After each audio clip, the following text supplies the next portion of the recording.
Do we know what I'm gonna say to him? Yeah, Jim sent me the copy, but by that point, they were already met and voted. Deb, it looks fine, okay? All right, you guys, 2 more minutes. Okay.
Counselor O'Malley, how's our little elf doing for Christmas? Does she know what an exciting time this is? I don't think she's quite figured it out, but she loves the lights on the tree. And of course, she's got about 400 different Christmas outfits. So she may make an appearance.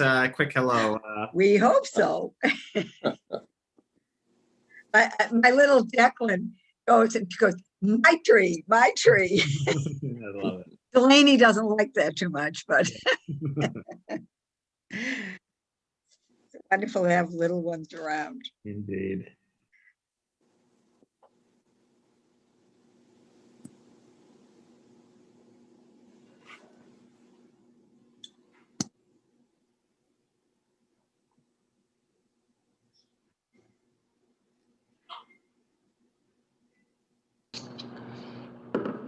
Okay, you guys, it's 12 noon. If we're ready, Yeah. all set. Madam Clerk, would you please call the roll to ascertain the presence of a quorum? Thank you, Madam President. Counselor Arroyo. Here. Counselor Baker. Here. Counselor Bach. Present. Counselor Braden. Present. Counselor Campbell. Here. Counselor Edwards. Present. Counselor Asabi George. Present. Counselor Flaherty. Yeah. Counselor Flynn. Here. Counselor Janey. Present. Counselor Mejia. Present. Counselor O'Malley. Here. And Counselor Wu. Present. Madam President, we have all members in attendance. Thank you so much. I've been informed by our clerk that a quorum is present. We will now move on to the invocation, and I'm going to invite Counselor Flaherty up, who will introduce our clergy. Counselor Flaherty, you have the floor. Thank you, Madam President. I am honored, humbled, and proud to introduce His Eminence, Cardinal Sean Patrick O'Malley, the Archbishop of Catholic Archdiocese of Boston. Cardinal O'Malley was raised in Pennsylvania before joining a seminary school at the age of 12. He officially joined the priesthood at age 21 and has served a long and distinguished career in the church. Between other posts, Cardinal O'Malley has served 10 years as Bishop of Fall River. He's also been the Archbishop of Boston since 2003 and has been our Cardinal since 2006. Notably, in 2006, he became the first Cardinal to blog and has always prioritized finding new ways to engage Catholics in Boston and those who may be considering joining the faith. His move online helped him engage with young people who may have strayed from the church. So rest assured, he had no problems joining our Zoom today. As leader of the Catholic Church in Eastern Mass, he's responsible for leading countless humanitarian efforts, both locally and around the world. And locally, the Cardinal has been a leader and a partner on so many issues here in Boston, such as affordable housing and homelessness, food insecurity, substance abuse and addiction issues. There is no issue too big or too small for the Cardinal to try to roll up his sleeves and join us in efforts to solve. So I'm honored to have him lead us in today's final council meeting of the year, time of holiness. It's a holy season for us, and at a time when obviously the the vaccine has arrived and is being distributed. And our hope is that we can move beyond the pandemic. But he is an example of compassion in deliberate and informed decision makers. And as we yield our power on this body to move our city forward, we look to him today for guidance and inspiration. So without further ado, I would like to introduce Cardinal Sean O'Malley to the Boston City Council and to those in attendance. And thanks for coming. Thank you very much, Michael. We gather today to invoke God's blessing and guidance on all those involved in our city's governance. As councilors, every day you grapple with moral, ethical, and legal problems that impact the quality of life of the whole community. You hold a significant responsibility to advance a more just society where justice and mercy, truth, and the dignity of the human person are always paramount. This time of year, Christmas, the Gospels speak to us about the Holy Family who are homeless in Bethlehem and refugees in the flight into Egypt. Throughout history, people have moved across states, nations, and regions, but today they move in unprecedented numbers, often seeking to escape conflict and chaos in their home countries, and also seeking to fulfill their dreams. We're all aware of that reality in neighborhoods throughout our own city. The immigrants and refugees we serve come from a wider range of countries than our 19th and 20th century experience.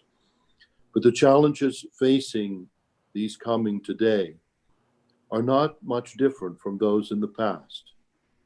Immigrants are not simply statistics, they are persons, each created in the image of God and each possessed with the dignity and basic human rights. At this time, we need to voice the voices of intelligence, wisdom, and courage. We need our cities, professions, universities, and churches to join in the merciful and compassionate response to that question, who is my neighbor?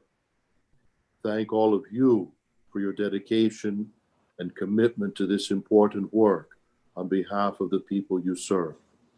And now let us pray a prayer composed by Pope Francis. Lord, Father of our human family, you created all human beings equal in dignity. Pour forth into our hearts a fraternal spirit and inspire us to dream of a renewed encounter, dialogue, justice, and peace. Move us to create healthier societies and a more dignified world, a world without hunger, poverty, violence, and war. May our hearts be open to all the peoples and nations of the earth. May we recognize the goodness and beauty that you have sown in each of us, and thus forge bonds of human unity, common projects, and shared dreams. Amen. A very Merry Christmas and many blessings in the New Year's to all of you and your loved ones. Thank you for inviting me to be here with you today. God bless Thank you. you. Thank you Thank so you. much, Cardinal. We invite you to All the pledge blessings. allegiance with us as we pledge allegiance to the flag. By all means. Thank you. I pledge allegiance Allegiance the to flag the flag of the the United States of America and and to the to the republic republic for which it which stands, stands One one nation. nation nation, under under God, God, indivisible, with liberty and justice for all. For all. Merry Christmas, Cardinal. Merry Thank you. Christmas. Merry Christmas. All the blessings of the season. God bless you. Thank Thank you. you. Thank you Goodbye. so much. We'll now move on in our agenda to the first order of business, which is approval of our minutes. Seeing and hearing no discussion, the chair moves to approve the minutes from the last meeting as presented. Madam Clerk, would you please call the roll? I will. Approval of the minutes. I am going offline here. Okay. Councilor Arroyo. Yes. Councilor Arroyo, yes. Councilor Baker. Yes. Counselor Baker, yes. Counselor Bach. Yes. Counselor Bach, yes. Counselor Braden. Yes. Counselor Braden, yes. Counselor Campbell. Yes. Counselor Campbell, yes. Counselor Edwards. Yes. Counselor Edwards, yes. Counselor Asabi George. Yes. Counselor Asabi George, yes. Counselor Flaherty. Yes. Counselor Flaherty, yes. Counselor Flynn. Yes. Counselor Flynn, yes. Counselor Janey. Yes. Counselor Janey, yes. Counselor Mejia. Yes. Counselor Mejia, yes. Counselor O'Malley. Yes. Counselor O'Malley, yes. And Counselor Wu. Yes. Counselor Wu, yes. Madam President, the minutes have been approved with a unanimous vote. Excellent. Thank you. The minutes have been approved. So let's move on to reports of public officers and others, starting with the first three dockets. We could read those together. It's dockets Certainly. 1155, 1156, and 1157. Thank you. Docket 1155, communication was received from the city clerk regarding the 2020-2021 University Accountability Statistical Report. Docket 1156, notice is received from the city clerk in accordance with Chapter 6 of the ordinances of 1979 regarding action taken by the mayor on papers acted upon by the city council in its meeting of November 18, 2020. And docket number 1157, notice received from the city clerk in accordance with Chapter 6 of the ordinances of 1979 regarding actions taken by the mayor on papers acted upon by the city council at its meeting of December 2nd, 2020. Thank you so much. Dockets 1155, 1156, and 1157 will be placed on file. We'll now move on to reports of committees, starting with docket 9045. But before we go on, I'm gonna turn it over to Councilor O'Malley because I'm actually on this docket. This is docket 0945. Thank you very much, Madam President. And- Please, Madam Clerk, would you read docket 0945 and place it before the body? Thank you, Mr. Vice Chair. Docket 0945, the Committee on Government Operations, to which is referred on August 19, 2020, docket number 0945, an ordinance amending Chapter 12-9 of the City of Boston Code, ordinances regarding human rights, submits a report recommending the ordinance ought to pass in a new draft. Thank you, Madam Clerk. The chair now calls on the chair of the Committee on Government Operations, Councilor Lydia Edwards. You have the floor. Thank you very much to my colleagues. I'm very excited to present to you for your hopeful approval this docket that will ultimately ban credit background checks of people's credit score when it comes to their employment. I thought it was a wonderful proposal, and after copious discussion with the administration, with advocates, and also providing an opportunity for employers to also push back with any concerns that they have or to carve out additional exceptions, we believe we've come to and landed in the perfect sweet spot where we're allowing people to have a second shot, be judged on their merits, but also allowing for employers, if they present a reason as to why a credit score should be and would impact their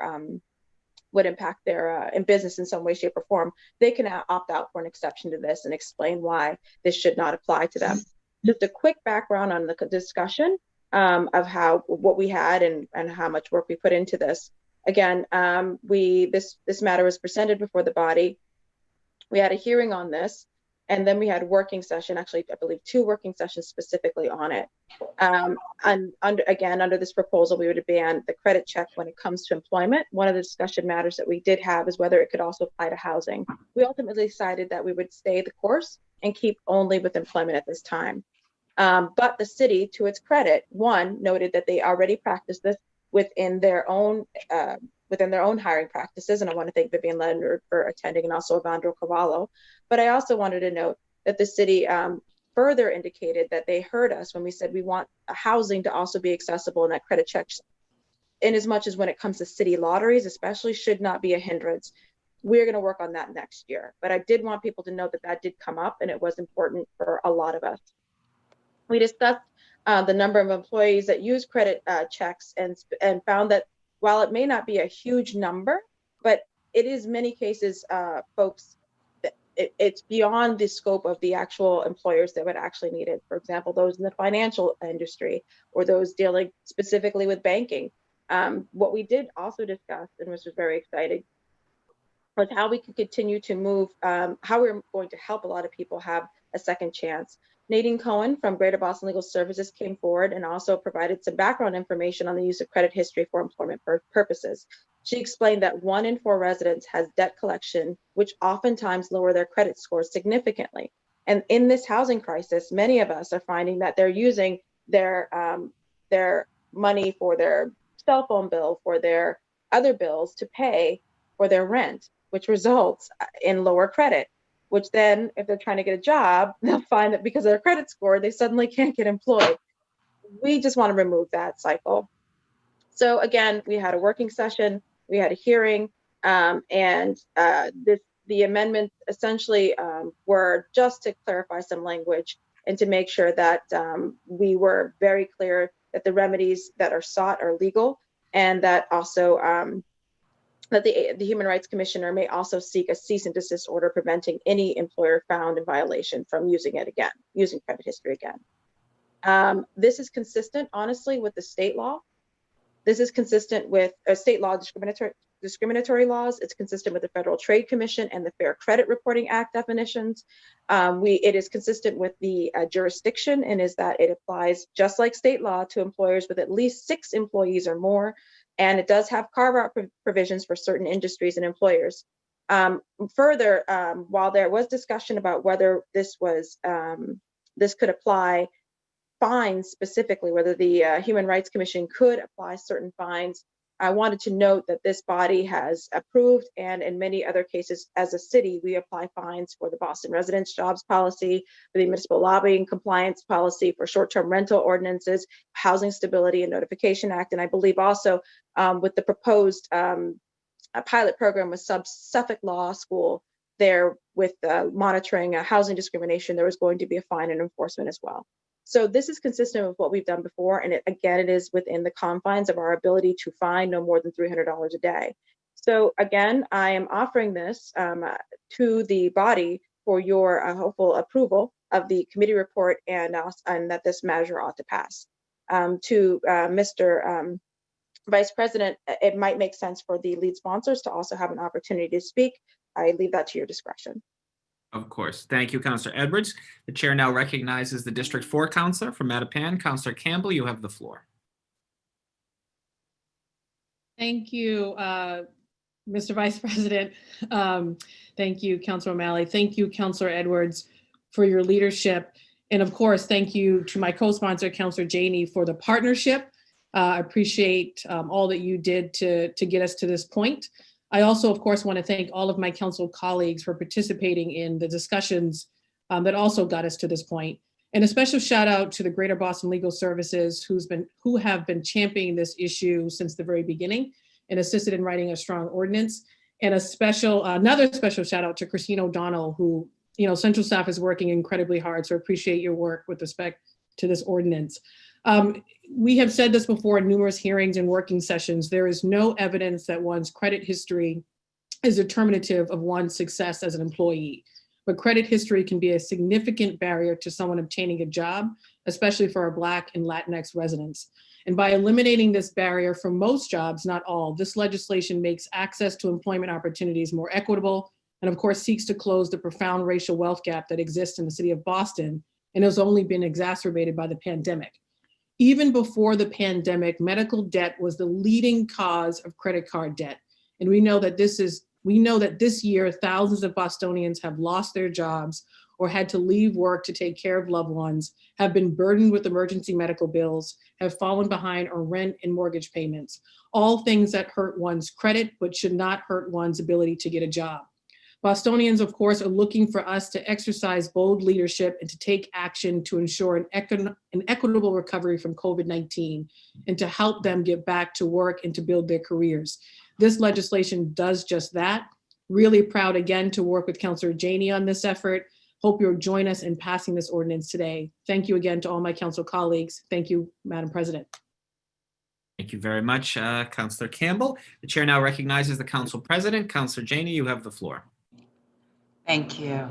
Thank you so much, Mr. Vice President. I want to start off by thanking my sister in service and colleague, Councilor Campbell, for her partnership, but also for her leadership and her unwavering advocacy on this ordinance dating back to when she and then Councilor Presley, who is now our Congresswoman, worked on this back then. So I want to say thank you for your leadership. I also want to express my gratitude to the many advocates, particularly Greater Boston Legal Services, the National Consumer Law Center, Mass Law Reform Institute, and certainly all of Central staff. A special shout out to Christine O'Donnell. Thank you so much for your work. And I would be remiss if I didn't also shout out Michaela Parkin from my office, my policy director. Thank you so much, Michaela.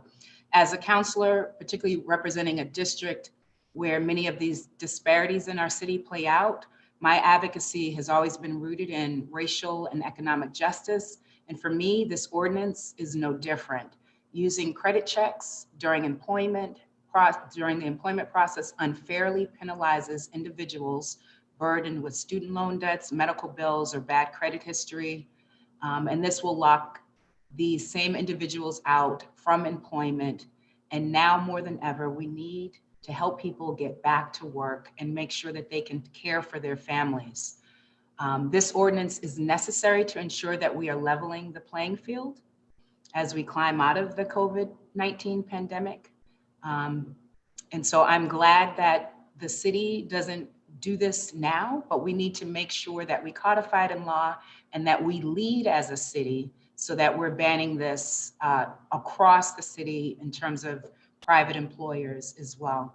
I'm really grateful for the advocacy, again, of the advocates as well as my colleagues on the council, hoping that we will, in this year, passing this incredibly important landmark legislation, as well as the other many dockets on our agenda today, and invite my colleagues to please vote in favor of this. Thank you so much, Mr. Vice President. Thank you, Madam President. Would any other counselors wish to speak on docket 0945? If so, please raise your virtual hand.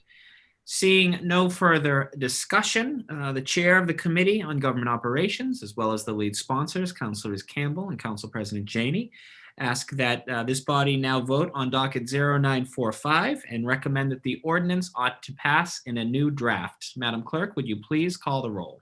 Thank you, Mr. Vice President. Councilor Arroyo. Yes.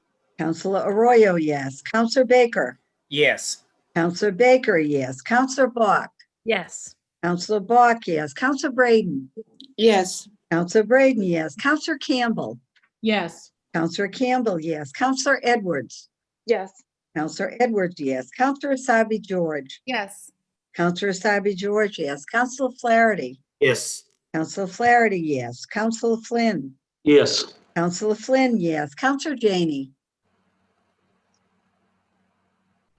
Councilor Janey.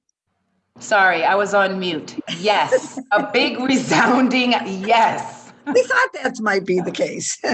Councilor Janey, yes. Councilor Mejia. Yes. Councilor Mejia, yes. Councilor O'Malley. Yes. Councilor O'Malley, yes. And Councilor Wu. Yes. Councilor Wu, yes. Mr. Vice Chair, docket number 0945 passed unanimously in a new draft. Thank you, Madam Clerk. Congratulations, Madam President. Thank you so much. Now we will move on to docket 1100. Madam Clerk? Certainly. Docket 1100. The Committee on Government Operations, to which is referred on November 18th, 2020, docket number 1100, ordinance amending Chapter 6 by adding a new section to ensure gender inclusivity on city forums, submits a report recommending the order ought to pass. Thank you so much. The chair recognizes Councilor Edwards, who is chair of the Committee on Government Operations. Councilor Edwards, you have the floor. Thank you very much. It again is with my great excitement that we are pushing the ball forward, and I'm encouraging my colleagues to support this matter. Originally sponsored by Councilor Wu and Councilor Braden, and referred to this committee on November 18th. And we ultimately held a hearing on December 10th. We had during this hearing, we heard from the administrations, specifically Patrick, I'm forgetting his name right now. Oh, sorry, Patrick Pandell, the mayor's LGBTQ plus liaison. We also heard from individuals in the community, the executive director of Mass Equality, as well as the executive director from Mass Transgender Equality as well. If I'm messing up the name, my apologies. The organizations came forward, and along with the administration, as well as with the co-sponsors, to, I believe, a resounding result of positivity and excitement that we will ultimately change all city forms to acknowledge the different forms of gender identity. It was prompted by Ms. Dom's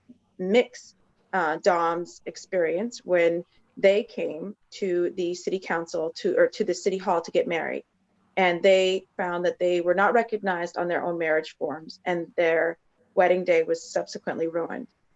We also noted that this measure is consistent with our own Human Rights Commission laws, which actually prohibit gender identity discrimination.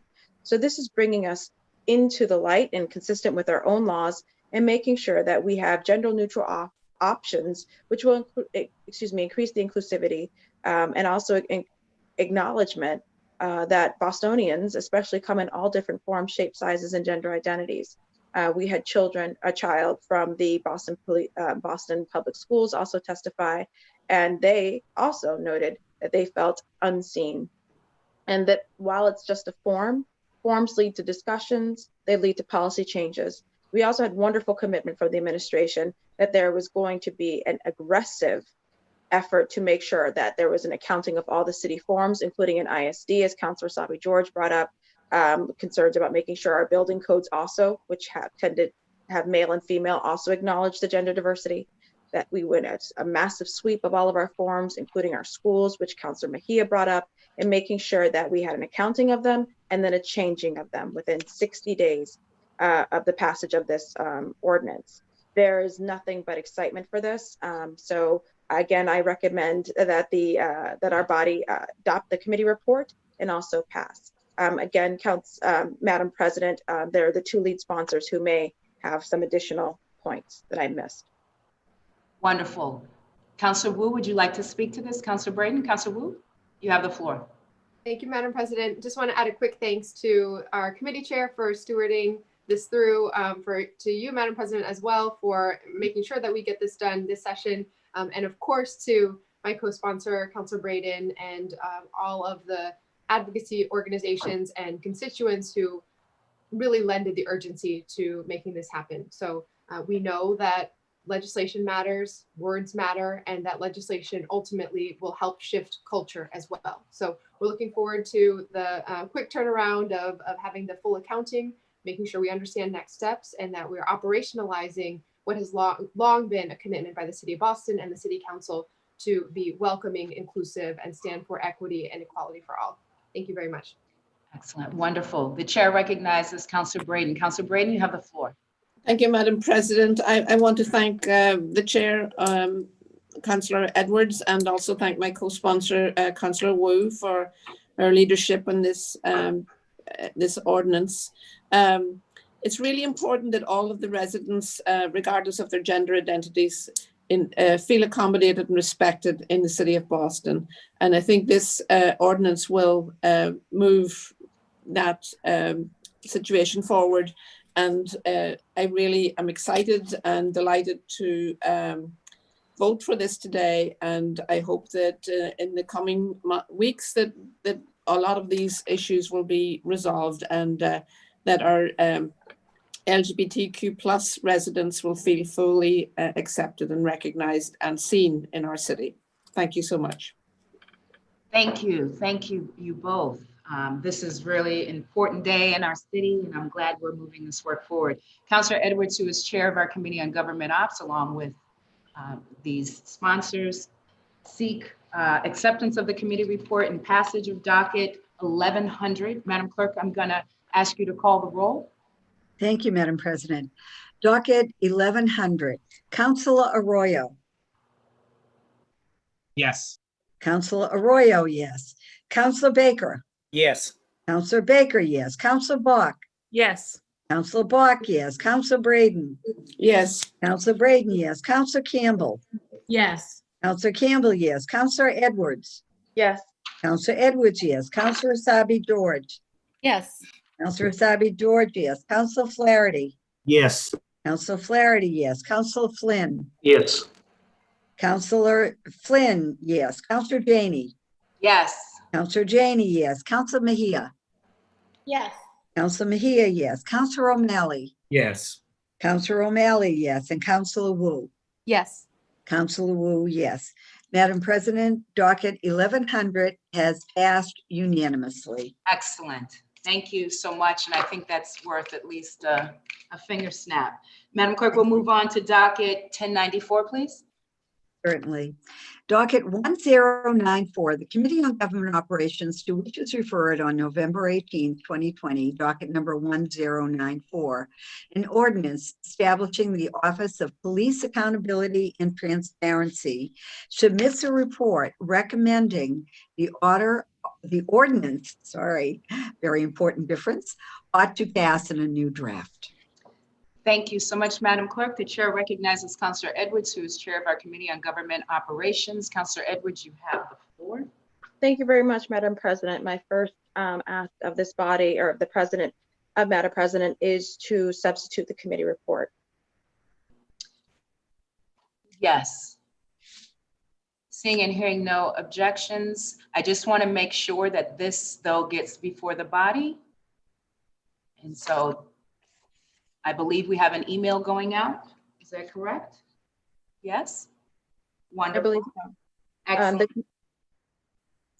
For my body, or for my colleagues' background, this committee report reflects the latest summary of the back and forth changes between Councilor Campbell and the administration, and we wanted to make sure everyone was very clear of those ultimate conversations, and that's why this committee report needs to be substituted, and also the new draft. Okay, so people have this up in their emails. Madam Clerk, so hearing, seeing no objections, we're going to accept the new draft, and you're going to talk us through that, and everyone has it in their email. Yes. Thank you. Thank you very much. And I'm going to ask that my colleagues indulge me on a bit of I'm trying to be as comprehensive as possible. So this report will be somewhat lengthy, but it's for matters of transparency, Madam President, and to my colleagues. I wanted to be clear that the latest draft first of this committee report has some changes, and that was to make sure we were responsive to the administration's requests about and concerns about constitutionality, charter, and also state statutory concerns. First, this latest draft reiterates the mayor's power to appoint OPAC commissioners. Secondly, though the chair appointments will be annual and limited to 2 consecutive years, that is a change. The IOP, which is as one of the parts of the new OPAC structure, appointments will involve 2 seats from the city council and 3 from the mayor, which is a direct request from the administration. And number 3, the council will nominate 3 people per seat for the 2 IOP appointments, as the administration specifically asked for a pool of folks to be able to pull from. This is again in response to their concern. The other concern expressed, and where there is still difference, is on the interpretation, is the power to discipline officers, where the administration firmly believes that the statutory power of the state leaves that power exclusively within the hands of the police commissioner. We responded by writing the language that continues to leave that power, ultimate power, in the hands of the police commissioner. The difference is that if the commissioner does not agree with the recommendations from the Civilian Review Board, the commissioner will need to explain that publicly, why they deviated from them. But the ultimate person or entity that will discipline the officers will still be the police commissioner. I want to say, actually, this is a wonderful opportunity, and I encourage my colleagues to actually support what I think is a comprehensive, complicated, but timely reform of our police department. Let me be very clear, as we heard through the hearings and the working sessions, the time is now, and people have been asking for this for some time. This was an attempt from the Government Ops Committee to put in an extensive amount of work, acknowledging and combining the work of the administration's proposed structure, which is informed by the hardworking and we are very grateful to the task force in the entire form, and the idea of the OPAT, which is now a overall 3-part structure commission, where there will be 3 commissioners that govern one body of the Civilian Review Board that has its own little board, but will also have a commissioner represented on that, and the IOP, which is the Internal Affairs Review, which reviews how the police hold themselves accountable. Ultimately, after long conversations, and despite Councillor Campbell having already introduced a version, an ordinance actually, of the Civilian Review Board, the mayor having done an executive order for one and an executive order for the IOP. With all of those ideas, what I felt as a committee chair and what I heard from my colleagues is that this is a good sign that we all want change. So this is a good faith attempt to try and combine all of those interests into one statute, one ordinance, of which is amending the mayor's proposal, as in the mayor's proposal is the one that is, I guess, getting 90% of what he wanted, or what the mayor administration wanted. And we are folding in Councillor Campbell's suggestions for the Civilian Review Board and other suggestions from my colleagues from the hearing. The suggestions predominantly coming from this body concerning the appointment powers, the jurisdiction of the OPAT, and also the ability for the OPAT and other entities to come back to this body to discuss any concerns or coming to before the City Council. I want to give that summary, and I'll give just other things as well. I want to remind the colleagues too, this OPAT structure, which is complicated and very large, was just introduced to this body on November 18th. So less than a month ago.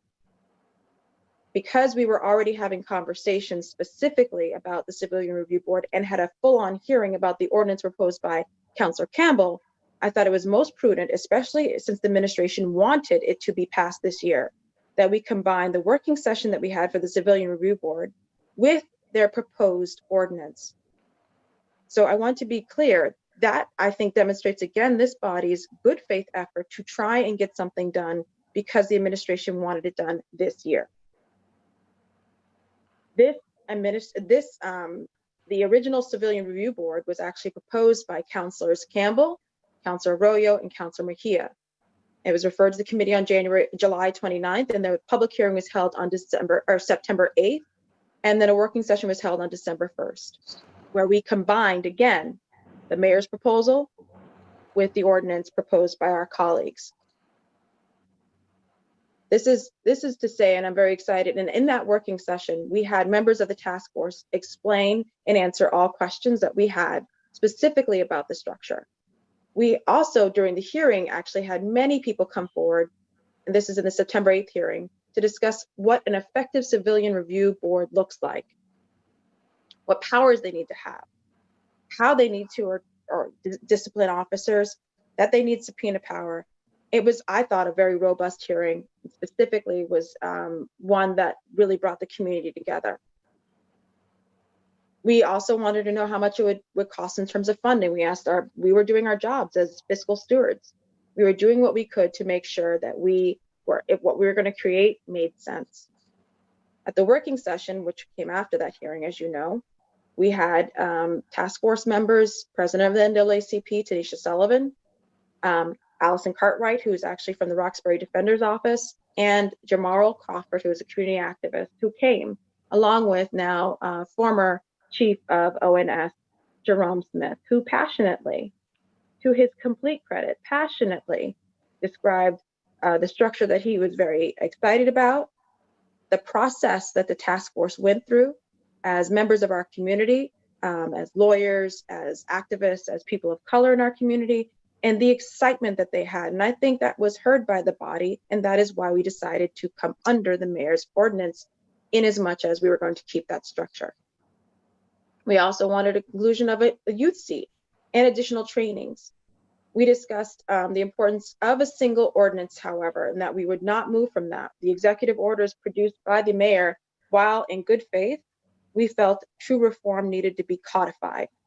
And I think the mayor agreed with us. And that is why they came back to us with a codified version of their OPAT that included the Civilian Review Board and the IOP. Thank you for that. So this new draft, after much back and forth and an incredible amount of conversation, I want to summarize some of the differences in the draft that was proposed by the mayor with the draft that is the combination version that we have before us today. This again is going to be extensive, but again, Madam President, and to my colleagues, I think it's worth being transparent, even if it is taking some time. First of all, again, I want to thank my colleagues for all the work that they did and the lead sponsors as well. The new draft codifies the establishment of the Civilian Review Board and the Internal Affairs Oversight Panel previously proposed by executive order. That's number one. The chair of the Civilian Review Board and the chair of the IOP, which is what I'm going to be calling the Internal Affairs Oversight Board or Panel, are to be appointed annually by the mayor with a limit of serving 2 consecutive years as chair. The OPAT commissioners, and this is speaking to the entire body, are no longer entitled to expenses beyond their stipend or salary as a member of the CRB or IOP. They initially were allowed a certain amount of freedom, I guess, in stipend or salary, which we limited to their stipend. At OPAT Commission community meetings, OPAT will specifically be required to report on certain activities under its jurisdiction. There's a specific requirement for a public comment period, and the minutes from such meetings are now required to be posted online. The OPAT Commission is required to meet with members of the City Council and the mayor on a semi-annual basis, something we specifically asked for in the hearing, with minutes from each meeting to be posted again online. OPAT staff shall include interpretive services and specialists. Again, a concern by our colleagues reiterated several times is to make sure that all means all, to quote one of our colleagues, and to make sure that not only were they in more than one language, but that people had summaries of such as well, in order to make sure that we were being transparent. The Civilian Review Board's authority to review and make recommendations to revise the Boston Police Department policies and procedures is not limited only to those policies and procedures that may perpetuate racism or discrimination. The OPAT will review and analyze certain BPD statistics in addition to FIO data to identify trends and publish findings. Citizens must be able to file complaints at libraries and youth centers where feasible. That was actually a change I believe both parties wanted, to make sure that both sides, if you will, the administration and the council wanted. Complainants must be notified if their complaint is designated for dismissal or as out of scope. Again, being transparent with what happens if you come to this government body. We should not just take your complaint and not be responsive. The OPAT investigatory power is not limited to ongoing civil proceedings. This was a concern in as much as we agreed that OPAT and in its investigation would stand down if there was an ongoing criminal investigation in the same matter. That made sense. If the DA or federal government or some other entity was investigating and moving in a criminal space on a particular officer or incident that the OPAT was investigating, it made sense to stand down. But the language originally had included criminal and civil, and we felt that we could have the same jurisdiction. While civil investigations going on, we could also be doing our civil investigation or OPAT investigation. The CRB, the Civilian Review Board, must include a youth delegate. Both parties wanted that. The mayor must appoint 3 members to the Civilian Review Board from a pool of 9 nominees that the city council submits. That allows us to be part of that process. There is a process and criteria for removal for the Civilian Review Board and IOP members, again, making sure we hold the members accountable. Complaints appropriate for review by the CRB and the IOP are expanded to include allegations of excessive use of force, unlawful arrest or stop, theft, abuse of authority, violations of police regarding the respectful treatment of people. The Civilian Review Board may initiate an investigation into a case where no complainant is able to initiate the complaint, but there must be a 2/3 vote. Complainants are entitled to provision of an interpreter. That makes sense. The CRB findings are to be voted in public and subject to a supermajority. The CRB may make disciplinary recommendations based on a matrix developed by the police commissioner. And should the police commissioner not use those recommendations, the police commissioner must report back to the CRB and explain why. Let me be very clear. That is one of the bones of contention between the draft that we have in the administration. The administration making the argument that the statutory authority is that the commissioner will discipline officers. This maintains that power for the commissioner to discipline officers. He is going to set a standard for that that's public and available. The CRB will apply that standard or the matrix as proposed. And if the commissioner decides to disagree with that, the commissioner must explain why. But the person or the entity disciplining the officers is the police commissioner. The mayor must appoint 2 members to the IOP from a pool of 6 applicants nominated by the city council. IOP members must be Boston residents. The IOP will review cases referred by the police commissioner or the city council. OPAT will publish disaggregated reports of complaints on a monthly basis. OPAT will publish Boston Police Department statistics on a monthly basis. The Civilian Review Board and the IOP members and OPAT staff will be subject to certain training requirements, and Boston Police Department officers and staff will be informed of OPAT's purpose and procedures upon passage of the ordinance. Other edits are technical and formatting changes and edits to various provisions for simple clarity. In its amended draft, the ordinance codifies a system of civilian oversight of policing for the city as follows. I can go through a little bit, and I ask that your indulgences of my colleagues, but I wanted to just make sure that we're very clear, again, what we're voting on today. The ordinance establishes, again, OPAT. Within the OPAT, there is a Civilian Review Board and an IOP, or Internal Affairs Oversight Board. The Civilian Review Board will review civilian complaints against the Boston Police Department, and the IOP will review internal affairs cases. These entities will be composed of members appointed by the mayor based on nominations from the city council and the community, and will receive extensive training upon appointment and annually thereafter. The OPAT administrative office will be under the charge of the executive director and will include staff to support the work of the CRB and IOP, as well as carry out various other designated review and reporting duties. The administration has made very clear they intend to put their money where their mouth is in the following budget if this were to pass. That was a concern for many of our colleagues.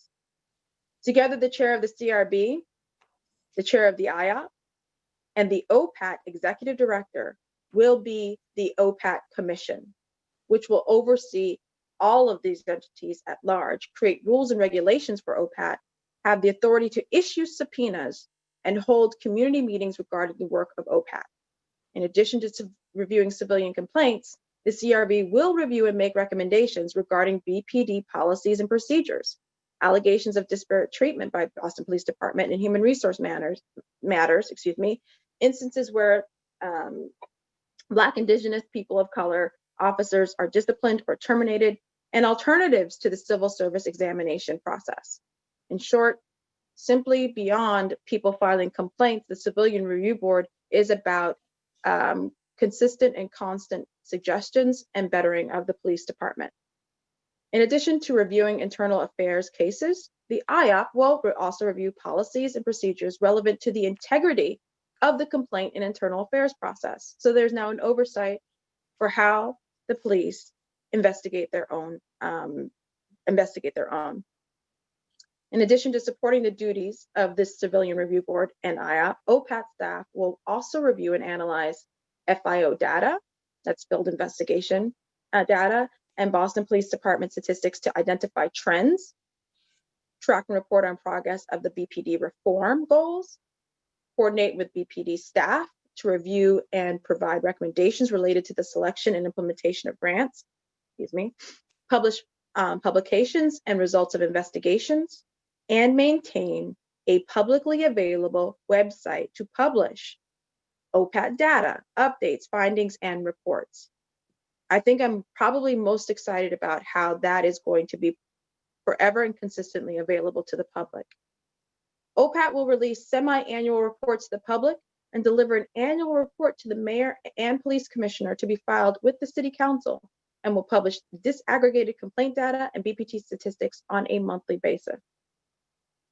A legislation recommended by the committee for passage is the result of a collaboration between the administration, the council, to reconcile two complicated but wonderfully focused dockets that are grounded in the structural change that many of our constituents are calling for, to address the important issue of reform. It respects and reflects the intensive work done by the task force. Again, thank you so much to their leadership, their perspective, and their hard work, as well the years of thought and equity and fight by many advocates in the community. It incorporates recommended best practices for civilian oversight. It is consistent with the charter. It is consistent with our state laws. This legislation will establish a system of true oversight and accountability in policing that is also transparent and accessible by the people of Boston. It protects city residents and city police officers to ensure that policing in Boston is done in the spirit of public safety and public interest. The chair, I should say, of the Committee on Government Operations, to which the following was referred, establishing OPAT, submits this substituted report that this docket ought to pass in an amended draft. Thank you. Thank you so much, Madam Chair. And let me just say, let me commend you for your work. I want to just lift up one of the sentences in the last paragraph of your very thorough, clear report, and that is that this respects and reflects the intensive work done by the task force. I would add the administration, I would add the council, and clearly the advocates. This, I'm sure, was no easy task to reconcile all of that, but certainly appreciate your work and the committee's work. I want to, before we go on, I know this was a lot of information to take on, I want to give opportunity for, and I know this is a reconciliation, but there was an original docket. If anyone wanted to speak to that before I open it up generally to my colleagues. So Councillor Campbell, I'm looking at you if you wanted to speak to this. Councillor Arroyo. Absolutely. Anyone who wants to speak will have the opportunity to speak, but I did want to start with you guys. Yes, Aiden and I would like to speak. And then I know that Councillor Arroyo and Councillor Mejia definitely want to speak as co-sponsors. So first of all, I'm excited for and proud of this legislation. This ordinance would, for the first time in the city, establish an empowered office and board structure to provide consistent, effective civilian oversight over our police department.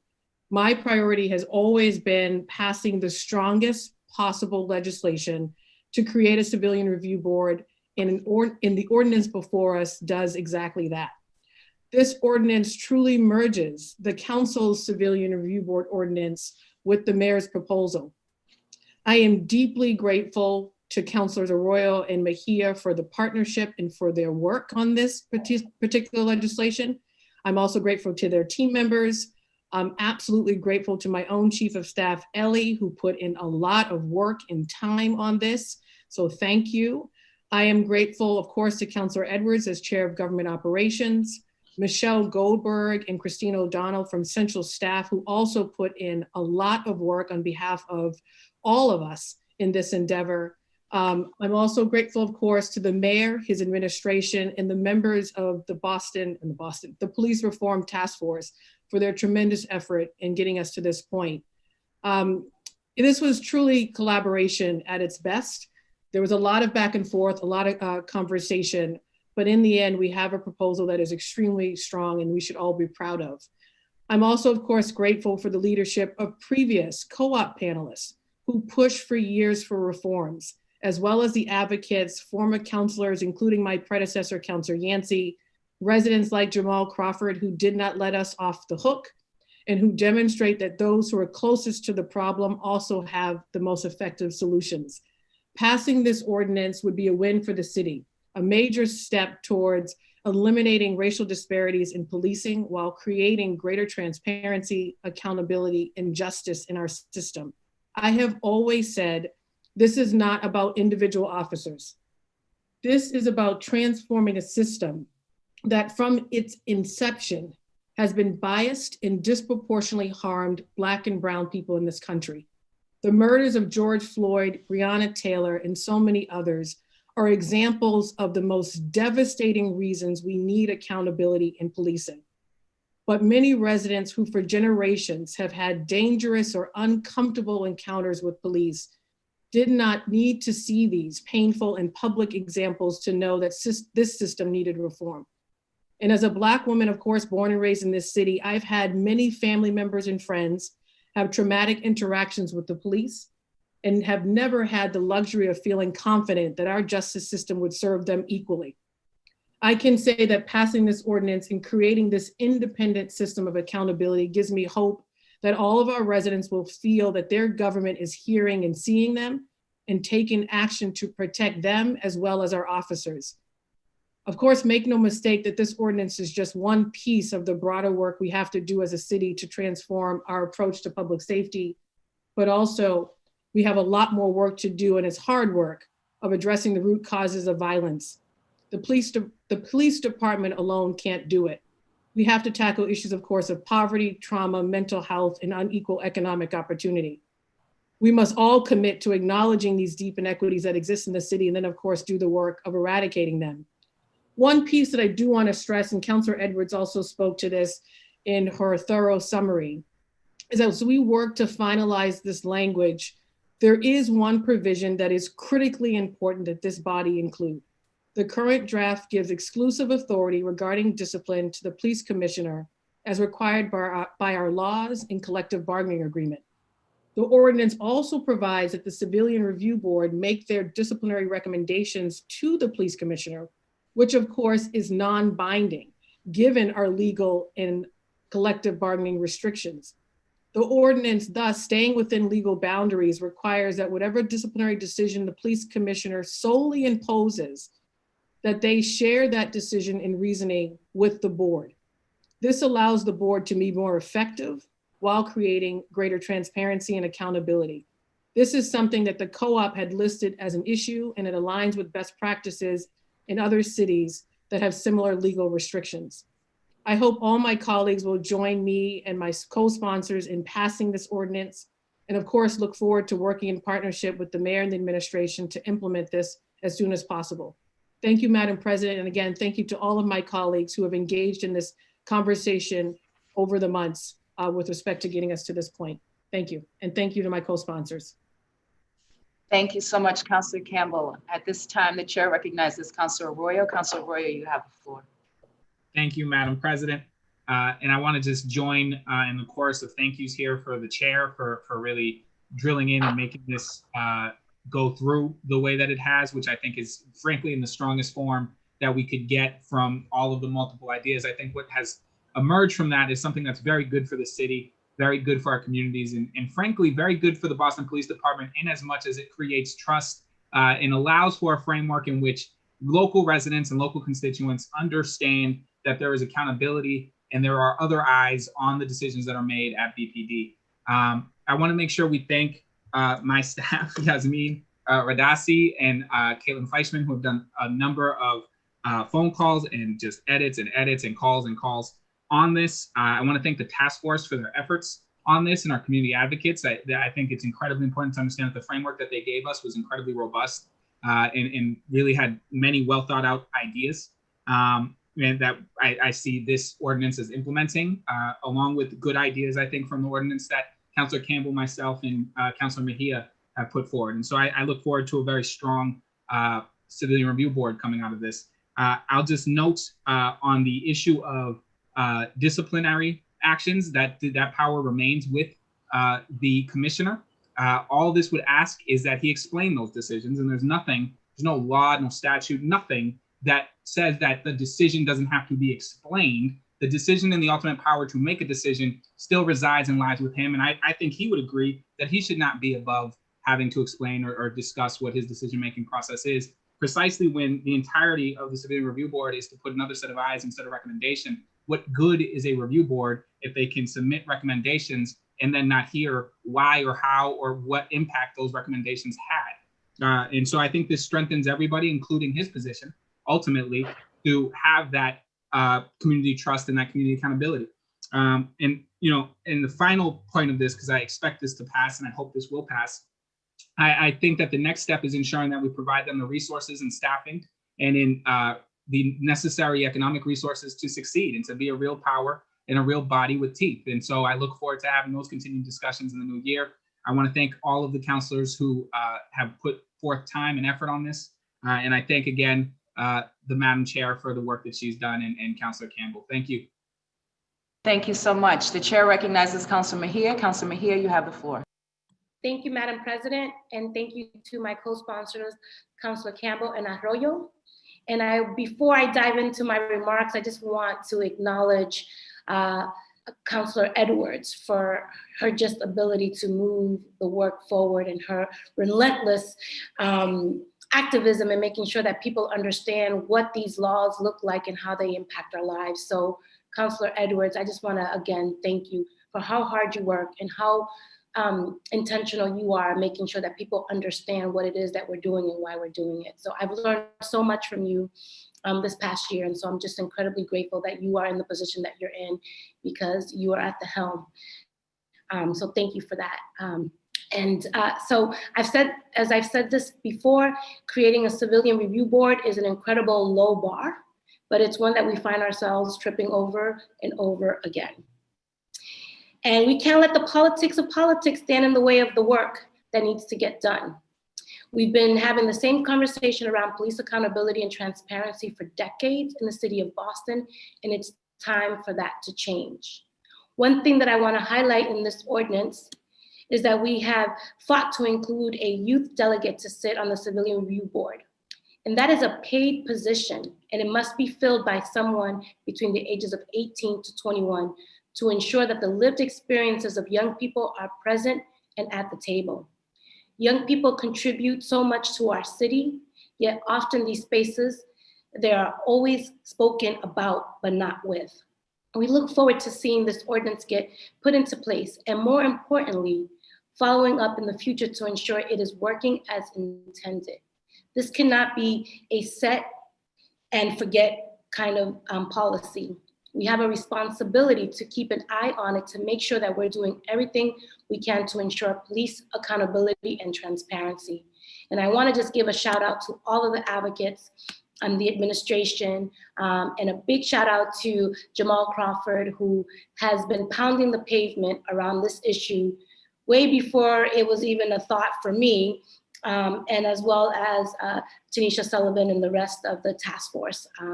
Thank you to Councilor Campbell for her relentless commitment to accountability and for her hard work in making sure that our people are well taken care of. And it was so great to work with two lawyers on this project, and to have Counselor Edwards shepherding the way. So they understand the law and I understand the people, and I think that we got to a good place, and looking forward to a favorable response from my colleagues. Thank you all. Thank you so much. The chair recognizes Councilor Flaherty. Councilor Flaherty, you have the floor. Thank you, Madam President. Would like to thank the chair for her thorough explanation and analysis, and also obviously the makers for their efforts. I would like to ask the chair if we could take a brief recess. I was obviously extending the courtesy to the chair as well as the lead sponsors and listening to their comments. It's a 24-page document. There's been some significant changes and amendments, and would really love an opportunity. I assume I speak for a lot of my colleagues, given the open meeting provisions, we're not able to engage, say, like the chair and the lead sponsors with sort of the back and forth with the administration. So I just wanted to get an opportunity to read it and to digest some of the changes. And then I have some questions, obviously, first and foremost about the task force. And again, this is through the chair. Many of whom are distinguished task force, many of whom have probably the most experience in this space, and whether or not they support the changes as well, and also whether or not our commissioner supports the changes. So I'd just like to get some feedback from either of them. So the chair has given a very thorough report. And the report itself is 2 pages. It's not 24 pages. We're going to move on. If you have specific questions or comments, this is the chance to put it out on the floor, Councilor Flaherty. And I'm sure the chair or the sponsors could respond. May I, Madam President? Councilor, yes, the chair recognizes Councilor Edwards. Councilor Edwards, you have the floor. I specifically with the task force members, Councilor Flaherty, as you'll note, they were in the working session that we had between the two documents. Present was a president of the NAACP, Tanisha Sullivan, community activist and leader Jamal Crawford, and attorney Allison Cartwright, as you acknowledged her actually, as I think a former colleague that you work with. So the task force members were there where we discussed this, and the subsequent task force members have expressed their support to us in emails, explaining that they want this to pass. The issues that were brought up from the task force members are consistent, haven't changed. They were advocating for the OPAT structure. That is happening. They were advocating specifically that the two be separated. That has not changed. Their overall advocacy was not so much concerned with the changes that we have made, which include the sharing appointment powers with the city council. They actually agreed with one of the suggestions, which was to expand the jurisdiction of the CRB. They understood. We were discussing how we didn't want to stand down the civil investigations. And also, there seemed to be no opinion, honestly, on the specific concerns about some of the ratio of which changed, which was the mayor's appointment versus the city council's appointment, or the pools of which we were bringing forward to the mayor for him to select from. Those, I did not hear from any individual task force member during the working session, during email, or during phone calls when they were trying to figure out what's going on, that those were their concerns. The biggest changes that we discussed today were not part of their concerns. They want this OPAT. They want the structure that they designed, that they came up with, and that I believe we are responding directly to the task force concerns and desires. Thank you. So Flaherty, did you have Yes, go ahead. I did. Yes, Madam President. So just obviously the committee report's a couple pages, but the document is actually 24 pages. So if I can just draw everyone's attention to page 16, it's 12-16.11. And it says, quote, absent clear error, the commissioner shall make all disciplinary decisions based on the board's finding of fact and consistent with the matrix and guidelines, end quote. My perspective, it clearly says that the Civilian Review Board will create a disciplinary scheme in and of itself, by itself, and that the commissioner would be legally obligated to follow that disciplinary decision and would only be able to deviate from it where the commissioner would have to point out, I guess, some clear error. So I would like some clarity on, again, 12-16.11. And again, this is a 24-page document, with all due respect, and it's on page 16 to draw everyone's attention to it. And that was the quote, absent clear error, absent clear error. So I'm going to turn it back to the chair of the committee and also allow for the lead sponsor to chime in. I've heard very clearly in the report and as well as the remarks how this is going to be handled, but I will turn it over to them to state once again. Councillor Edwards, you have the floor. Thank you very much. And I really appreciate Councilor Flaherty for you zeroing in on this particular language, because that is what a lot of the concerns have been about, how that changes or doesn't change the current matrix. And the fact is, if we did not have that language, and if we did not have this matrix, for many of us on this council, this idea of OPAT and this idea of the Civilian Review Board would be for nothing. It would be 24 pages of absolutely no real change. It was vital to balance the true concerns of many of the makers of the community, that there was going to be some sort of transparent standard understanding and clarity about what was going to inform the decision of the commissioner, that he, again, can still disagree with. Should he, the question before us, have a reason, or at least state what that reason is, or a standard for that reason? That's what we're trying to put in. But ultimately, he is not bound by the decisions of the Civilian Review Board. He is and should be required to explain why he made a different decision than what was recommended to him. So what we're trying to do is put in standards for decision-making about discipline that is informed by the community, the Civilian Review Board, and that may be deterred or removed away from or completely ignored by the commissioner, but explain why. So, and if that doesn't happen, and if we maintain they can make recommendations, or they can't even make recommendations, and the commissioner ultimately does all the discipline, then what's the point in the Civilian Review Board? We could talk amongst ourselves, have no real communication, have no real standard, have nothing to give to the commissioner, who again maintains the ultimate power of disciplining the officers. That Through the chair, yeah, language is trying to strike that balance, Councilor Flaherty. no, that's and through the chair, and that's very fair analysis. I guess the question now is there any language outside or other than absent clear error that kind of gets us there? My concern, obviously, this passes and it doesn't get signed, and we're right back in here again in January on absent clear error. So I guess, is there any other verbiage that does exactly as you just explained it? It's like an IAG. You have an IAG and you ask them to participate and take all this time to go to meetings on development, and then they render an opinion and it kind of falls on deaf ears, if you will. So we definitely want to give people a sense that it means something, that they're participating in this process. No doubt about it. I hear that loud and clear, and I do support that. I just didn't know whether or not there's something other than or outside of absent clear error that would get everyone to a comfort level, particularly our commissioner, so that the mayor will sign it. My concerns will go through this whole exercise and it doesn't get signed and it's hung up on absent clear error. So it's not going to be hung up on that. Do you have a specific amendment? Because otherwise there are other people who want to speak. Yeah, well, you're gonna have to come back to me, Madam President, because it is 24 pages. and Let me just circle back. Why don't you think about that? I want to acknowledge that there are other folks who want to speak, and I just want to bring them in to the conversation. Councilor Campbell, did you want to jump in before I go to other folks? I just wanted to so two things. One is any language that when we were merging the mayor's proposal with the council's proposal, any language that we put into the mayor's proposal to create greater balance and to give the council more authority, and of course, create the strongest possible board, we use the original language verbatim from the original ordinance that we filed to the council back in July. So that any language would not be a shock, or any new language wouldn't be a surprise or wouldn't be new, right? It would have been before this board back in July when we had that first hearing. So that language has existed since July. I hear you, Councilor Flaherty, on the absent clear error piece. You know, in putting this together and looking at other municipalities and looking at our limitations. I feel cold.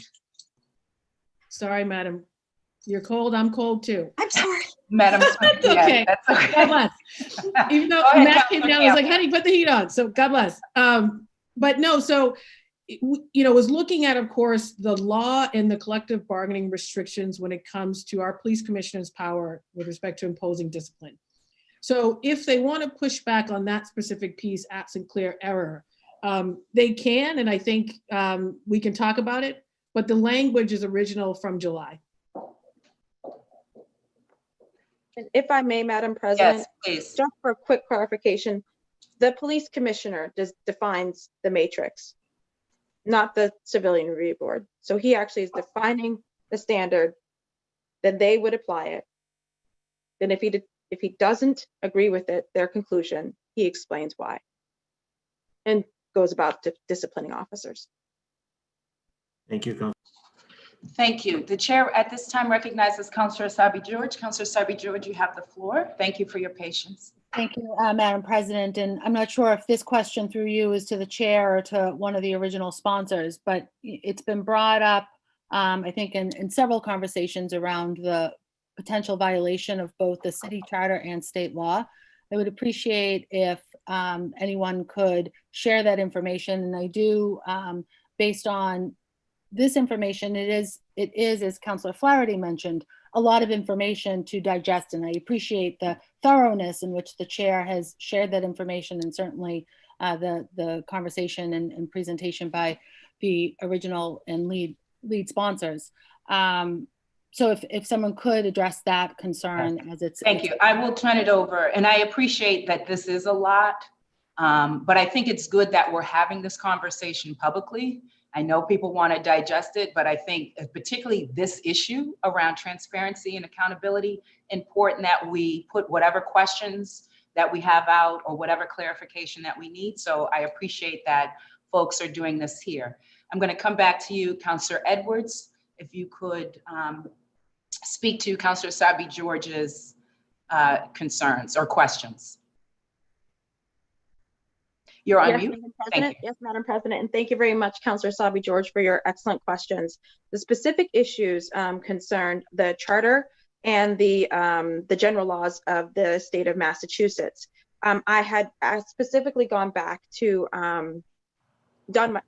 asked for citations to those laws and did some initial research looking at the general laws. I believe it is chapter. What I received was general laws from the acts of 1909, excuse me. That would be our charter. And specifically, it was concerning the ability for the mayor to appoint commissioners. That is not at issue. That is, they are correct that the mayor must maintain and has the absolute ability to appoint commissioners. And this structure maintains that. The city council proposes people for the mayor to pull from. The other issue was concerning the police commissioner. And I'll go get those acts, and I can forward these acts to Michelle if you would like to see them specifically, or any of the body. I want to say it's specifically for the board stuff, it's the statute chapter 46, section 9 through 10, I believe, of our charter. And then for the police, excuse my language, for the police commissioner statutes, it is, again, from the acts of 1962, chapter 322, section 11, which, while I appreciate the PDF sent to me directly from the administration, I found on my own. And in that, again, it says the police commissioner shall give cognizance and control the government administration disposition and shall make all needful rules and regulations for the efficiency of said police provided and discipline of the department. So I'll read that again. The police commissioner shall have cognizance and control the government administration disposition and discipline of all the department. No one is debating that.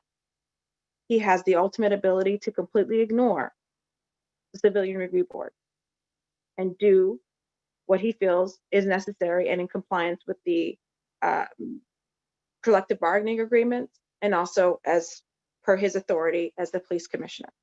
He will, the only change is have to explain that.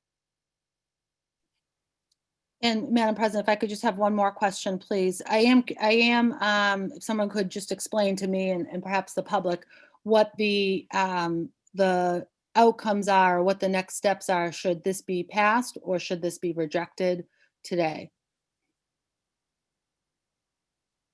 Please, Madam Chair. If this were to be rejected today, then it is like any other ordinance, and a possibility for us to come back to the table, have this filed immediately on January 13th when this body meets again, and to continue this conversation. I do, if I may, when we're finished with this, I will recommend an amendment to remove the clear error language if that makes more sense for this body, so that there is not a direct nexus or concern or believe that there's a mandate from this body. But I am willing to put that and talk to the, I think we should have that conversation. But I think that the transparency, which is what this body is seeking, and I believe what the public is seeking, can still be met. And that is to answer Councilor Flaherty's previous question. Yeah, I'm okay with removal. sure, there is no, I think there's general desire, certainly on my part, a deep desire for that transparency and for this work to go forward. And then if this is passed, what are the sort of the next steps along the way? And, for my just so that I'm clear on that, as well as the viewing public. If this is passed, and I will, again, I'm going to get back into the details of this document to make sure, if I can't recall right off the top of my head, if we have some leadway time in the language. So is this immediately creating this and we get right to it? I thought there was some build-in time for it, but it definitely, the other build-in time is for it to be funded in our budget process, which is what we need to do. And so this will be submitted, I believe, and when does budget come out? March, April? Late April. Late April. So when budget comes out, we will also see it reflected in there. And that will be another opportunity for us to build the OPAT and build the transparency and the structural change that we want as a council with the mayor. And the effective date is actually after it is funded. So actually we're going through it again through the budget process as well, Councilor Asabi George, giving us an opportunity to further build. Madam President, Madam Chair, can I just add one thing? The chair recognizes Councilor Campbell. And if there's more discussion, please show of blue Zoom hands. Thank you. Yep. I'm okay with striking the absent clear error language. It doesn't undermine the point, which is that the commissioner be required, right, to come back to the board and to let them know and let the public know what he's done with their recommendation with respect to discipline. So I'm okay with that. Just want to offer that up. I will also add the reason you're just seeing this is because we got these edits very late from the administration and mobilized quickly. And we told them that this was really unfortunate that we got them so late. So we had to mobilize quickly. So literally we're dealing with all of this yesterday. And so just wanted to flag that. Central staff, of course, was also at moments a bit frustrated because they too got it late. We're in the middle of hearings and of course had to be pulled away to make some edits. Hence why it may feel as though obviously every counselor is just getting some of this information right now. We submitted the proposals in a timely manner and then we got some of these things back just yesterday. But if it will help colleagues support this today, I'm okay with striking those specific words.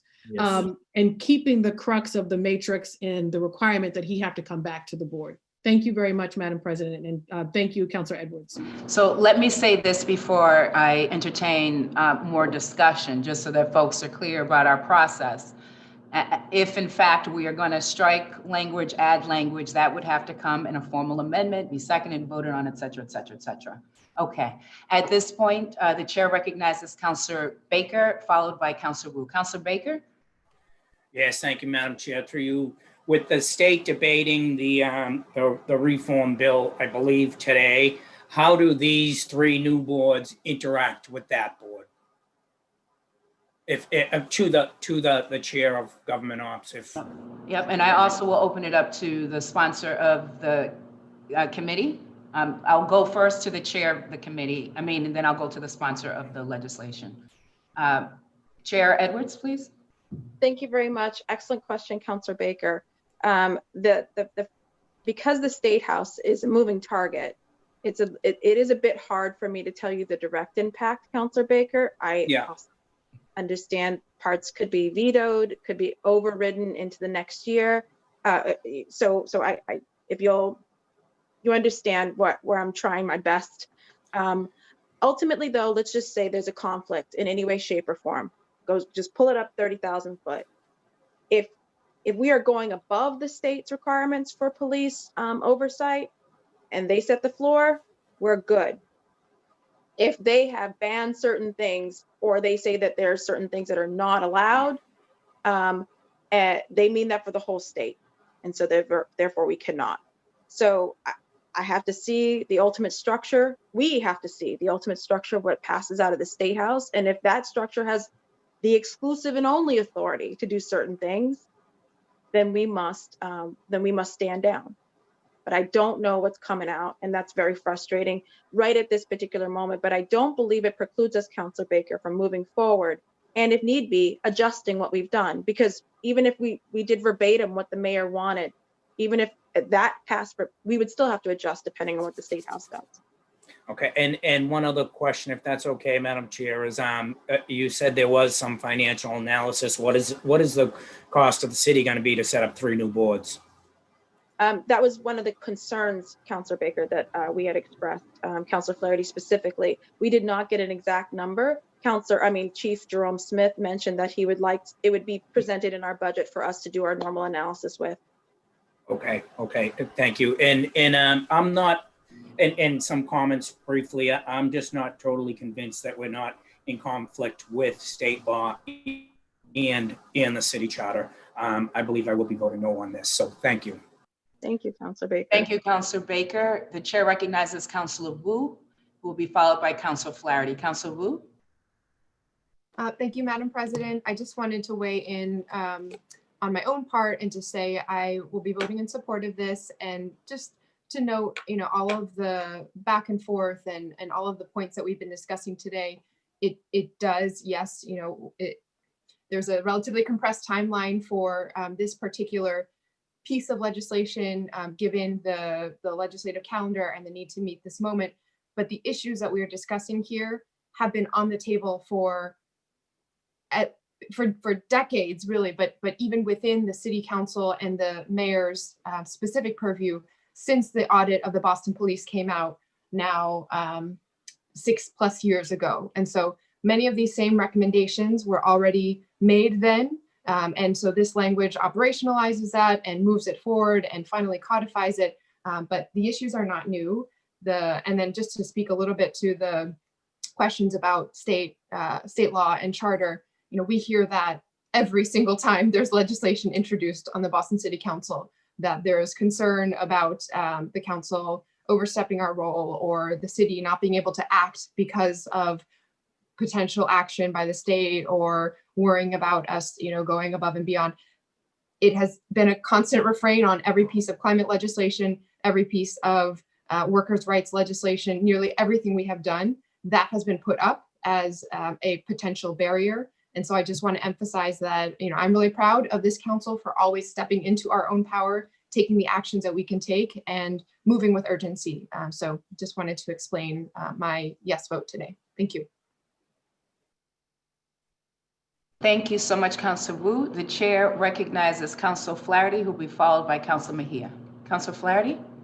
Thank you, Madam President. And obviously I want to thank the lead sponsor for her willingness to remove absent clear error. And with that, I'm prepared to support. So I just want that on the record. So I appreciate my friend and colleagues' willingness to do that. That gives me more comfort. And obviously, and through working through the chair, of course, Councilor Edwards did yeoman's work and phenomenal work here. So I want to make sure we're going through the proper procedures. So she as chair did a phenomenal job. And obviously, and I appreciate my colleague and friend and the lead sponsor's willingness to just check out absent clear error. And with that, sign me up. I'm on board. Thank you. Thank you, Councilor Flaherty. The chair recognizes Councilor Mejia, who will be followed by Councilor Flynn. Councilor Mejia, you have the floor. Thank you, Madam Chair. So I am really excited to support, obviously I'm one of the co-sponsors for this, but a lot of people who are paying attention and listening in to this whole process, I really do appreciate Councilor Wu's comments in terms of how often we have to continue to wait for things that are impacting those who are living these realities, right? And it's always like, we're always asked to wait for our turn, we're asked to wait for justice. And I think that now is the time for us to act with urgency. And our people are sick and tired of waiting. And if we're really serious about moving the needle, I am urging my colleagues to do right and support this legislation that we're trying to move, this ordinance that we're trying to move forward. And I think that I'm a freshman counselor and I'm learning a lot through this whole entire process. But I will say is that the people who are listening in, right, are really recognizing how politics play out. And I think that we owe it to ourselves to recognize that we can't continue to ask people to wait anymore. And so I am going to hold myself accountable to the people who put me in this seat and continue to fight unapologetic about the things that I think we need to do to move the needle forward for our people. Thank you, Councilor Mejia. The chair recognizes Councilor Flynn, followed by Councilor O'Malley. Then we'll be bringing this discussion to a close. Councilor Flynn. Thank you, Madam President. And I just want to ask the chair if, I know the question was asked prior, but can we discuss a little about the funding of this? I know the question was asked, but during the budget process, the mayor is going to recommend money for this to make sure that this program continues or is established, I should say. And do we have an idea how much that would be, or if there's any other cities around the country that have a similar program, how much they are funding this type of plan as well? I just wanted to see what the estimates might be for funding issues. Yeah, I believe this was similar to Councilor Baker's question, but Councilor Edwards, do you want to quickly respond to this? A lot of this we won't know until the budget process starts, but clearly there's a commitment to a civilian review board from the administration, and it would have to be a funded mandate. We clearly don't want to have a mandate that's not funded, but if you want, Councilor Edwards, if you want to speak to some of the specifics. Thank you again. And around the budget. Thank you very much, Councilor Flynn and Councilor Janey. Again, when it comes to the funding of this, we had the full commitment from Jerome Smith and the administration that this would be funded to make it as effective as possible. Again, reminding us of our fiscal stewardship. I thank you so much, Councilor Flynn, but also that we also don't know our budget numbers quite yet because of the recession and the moment that we are potentially in. So I don't want to commit or to overstate or to get ahead of the administration. I believe them I take them at their word. They're going to fund this. This is going to be effective. They're going to put the staff necessary in place to do it. And we can commit to the public who is watching. We will, if we don't see it in terms of the numbers, we will make sure as the budget comes through that it does reflect the excitement, this opportunity, and I believe the effective, impactful, transparent new commission that they deserve. Again, as you know, Councilor Flynn, having gone through 3 budget cycles, we were once freshmen together, right? We did this with short-term rental, Councilor Flynn. The first thing after we passed it, as you recall, is ask then Commissioner Mr. Christopher, you have the funding, do you have the goods, do you have what you need, so on and so forth. And we'll do the same thing. Okay. Thank you, Madam President, and thank you, Chair Edwards as well. Thank you, Councilor Flynn. The chair recognizes Councilor O'Malley. Councilor O'Malley, you have the floor. Thank you, Madam President. Just very briefly, because I know we have a packed agenda, echo the concerns, or rather echo the thanks from the at-large council from South Boston, Councilor Flaherty, in support of adding the absent clear error amendment. Thank you, Madam Chair, as well as Chair of Public Safety, for your support of that, and we'll be proudly supporting that amendment and supporting this ordinance. Thank you. Wonderful. I believe we are good on discussion, but clearly from the discussion, there was interest in an amendment. And at this time, I would entertain a motion for that amendment to come before the body. Given that, Make that amendment. okay. Is Second. that Okay, and then we actually have to see the actual language though. So we're going to need this proposed language to be sent in an email to Michelle or Christine so that we can get it out to the entire body. We're going Madam to President. ask our clerk to read it into the record so that we can go from there. Yes, Councilor. Yeah, it's actually based on the lead sponsor. It's just a deletion of three words. So I hear you. So you just need language that has. Yeah, I would absent- appreciate, just because we're remote and I want to make Totally sure that understand that. I have a cautious of abundance to make sure it's Okay. properly before the body. So We don't whoever want from to be Central, tripped up. yes. Yeah, so if you Whoever from could, Central staff is listening, if they can just remove absent clear language, which is 16-11. It's on page 16, and it's the lead sentence before commissioner. You right, should have this shortly in your inboxes, Councilor Flaherty, and all my colleagues, and to Madam President, sorry to interrupt this. We just finalized the language. It will be coming shortly. okay. So Thank you, people, Chair. you'll have the language in your inbox. Please also make sure that our clerk has been copied on that. So, because again, we're going to have her clearly put it before the body and read it. Okay? Everyone good? Yes. Just going to give a second for the transmission of emails to go through. And then we're going to come back to clarify that the amendment has been proposed by Councilor Flaherty. It has been seconded by Councilor Edwards. And Madam Clerk, if you have that amendment, I will go to you next to just read the language so we're all clear. You're on mute right now, but if you let me know if you have it. You're still on mute? Yes. I will just read it off of my phone because it's not allowing me to do it. So bear with me because it's very small print. Amendment proposed by Councilor Edwards. Docket number 1094 shall be further amended in section 112-16-11E by striking the sentence, absent clear error.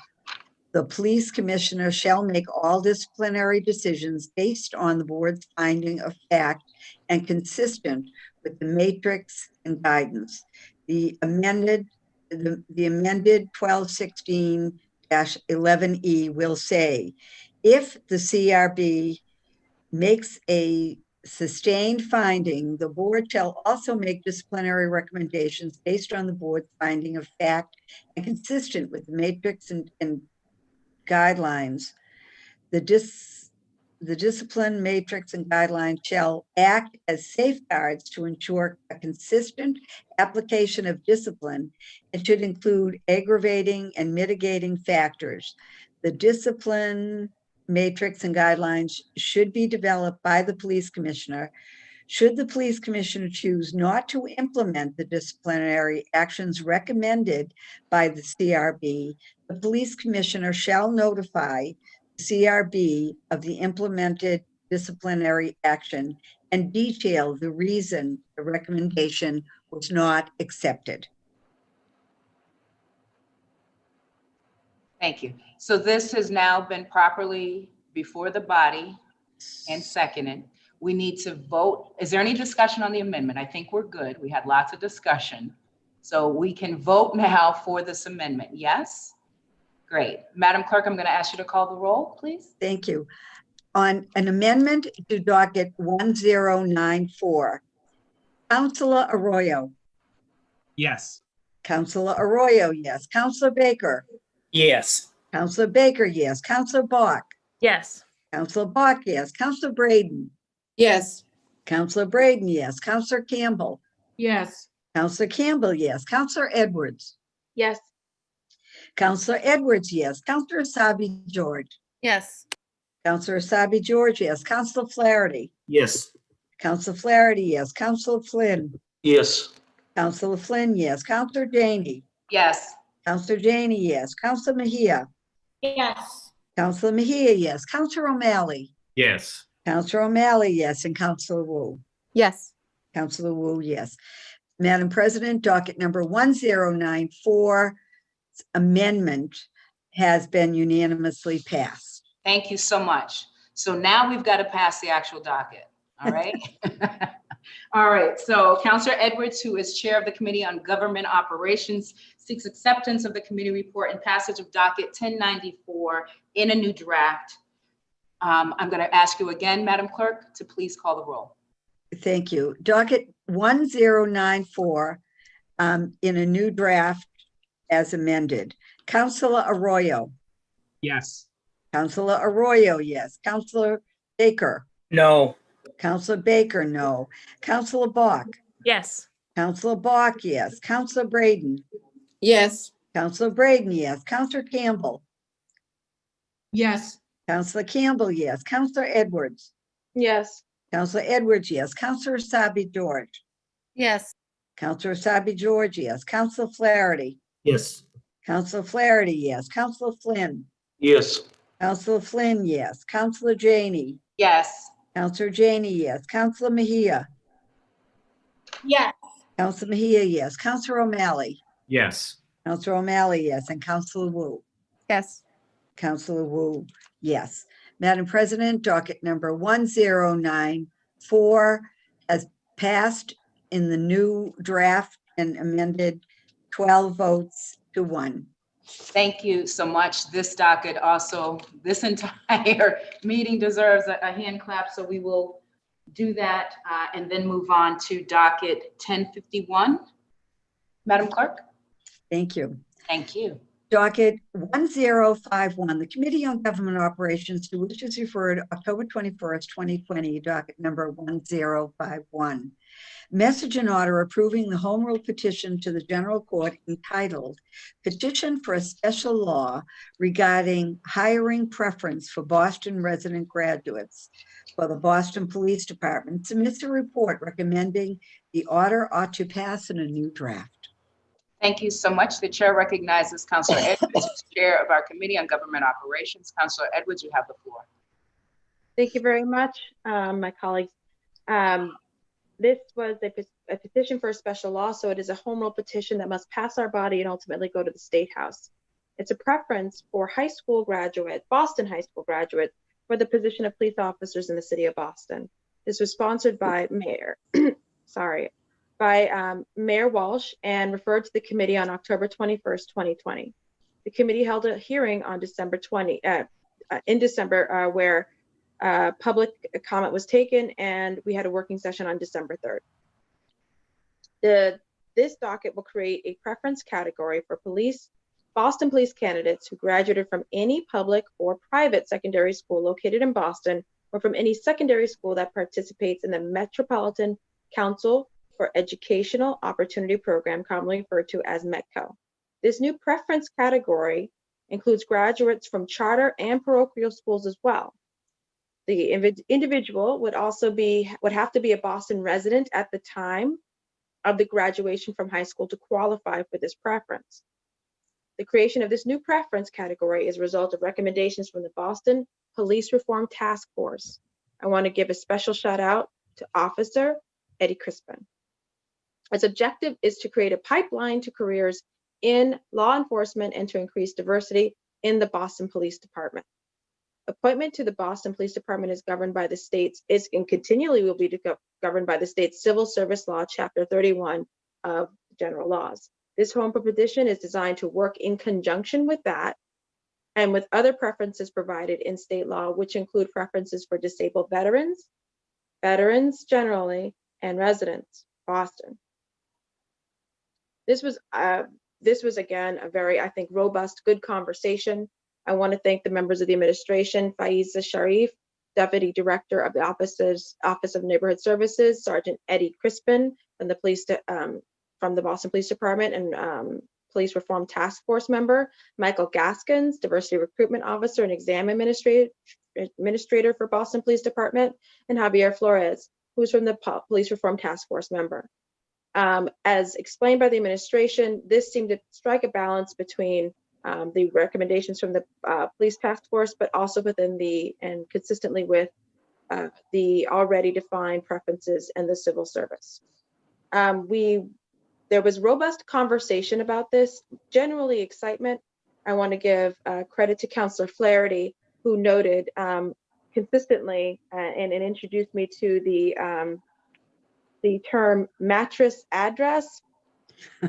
Made me hip to the game to understand what that was, and really wanted to note that he has already been, and his leadership has already demonstrated that he did not want someone to simply be able to come here, be able to claim a Boston residency, go through the process and meet the current 1-year standard. He has already led in a home rule petition to increase that to 3 years. And after much discussion, the amended form as it is now replacing the word 1 with the word 3, consistent with the home rule petition supported by the mayor, consistent with Councilor Flaherty's leadership, and making sure that people just can't hop into Boston and keep going. We want to see a real commitment. There was also a great deal of conversation about using or including parochial schools or private schools, and whether that ultimately would water down or reduce the lack of diversity that is available from this new pool of preference that we are creating. Ultimately, and speaking with the task force member, this was, while it was not a huge priority, it was not something that it mattered to our colleagues, some of our colleagues, that private schools be included, specifically because many of them have scholarship and outreach and diversity programs for children of color in Boston, and they didn't want them excluded because they had an opportunity to attend an elite or exclusive private school. So private schools in that language still is in this current draft. But it is my recommendation that with the amendment from 1 to 3, for the look back of the residency, that this ought to pass as the amended form. I think this is exciting. I think, again, it demonstrates our commitment and honestly our willingness to work with the administration even in this late hour. Thank you very much, Madam President. Thank you so much, Councillor Edwards. At this time, the chair recognizes Councillor Flaherty. Councillor Flaherty, you have the floor. Thank you, Madam President. I would like to thank Chairwoman Edwards, obviously, for her attention to detail. Great work that she did, a lot of moving parts, but also exercised some of her own institutional knowledge in making sure that the amendment that was put forth, put it on par with the home rule petition that's currently existing legislation that we passed unanimously, as well as the mayor signed back in 2019. And we're hoping that we'll continue to get positive feedback from stakeholders and members of the public. That language was supported by 718 and the Society of Vulcans. It was also supported by the BPPA, the detectives and superior officers, as well as MAMLIO. It had universal support. As she described the mattress address, it's the biggest loophole that takes seats away from city kids. And they're very precious academy seats, whether it's the police academy or the fire academy. And we're constantly trying to keep up with attrition, and we're constantly trying to budget for more classes. But at the end of the day, those seats, I firmly believe that city police officers and city firefighters do a better job than when they're more familiar with our communities, when they speak the languages of our neighborhoods, and that they look like the face of the city. So I'm a firm believer that our city kids and residents should have the first shot at those seats, and her amendments speak to that and will go a long way in addressing the issues that we struggle with, which is how can we get more city kids, more people of color, more women on these jobs. And by closing that loophole for the mattress address, we've done tremendous work and will result in more seats being available for the folks that we're trying to get. So I appreciate, once again, the chair's efforts. She's great. Got a lot of other terms I can fill you in on. Yeah, listen, Councilor Flaherty, I was in that working session when you made it known that everyone would understand what the mattress address is. Let me thank you, though, for your leadership and expanding that 1 year to 3 year. That was one of the things that was certainly very important to me, and I know important to other colleagues. I also care very deeply about prioritizing not just Boston kids, but Boston kids in public schools. Mm-hmm. And I know this language still includes private schools. I'd be interested, my colleagues who want to continue to see private schools, are you interested in some sort of preference for children, students of color at the private schools? Because that, when I speak with folks at MAMLIO, more so than a Boston preference, they really are trying to diversify the police department. So I'd just be interested in your thoughts. I'm gonna, anyone on the council. Councilor Flaherty, Councilor Janey, if I may. Edwards, yeah. Thank you very much. I don't believe that our laws allow us to get that granular or to specifically speak about people of color, especially our state law, which is what we're trying to create. I don't believe that would be allowed.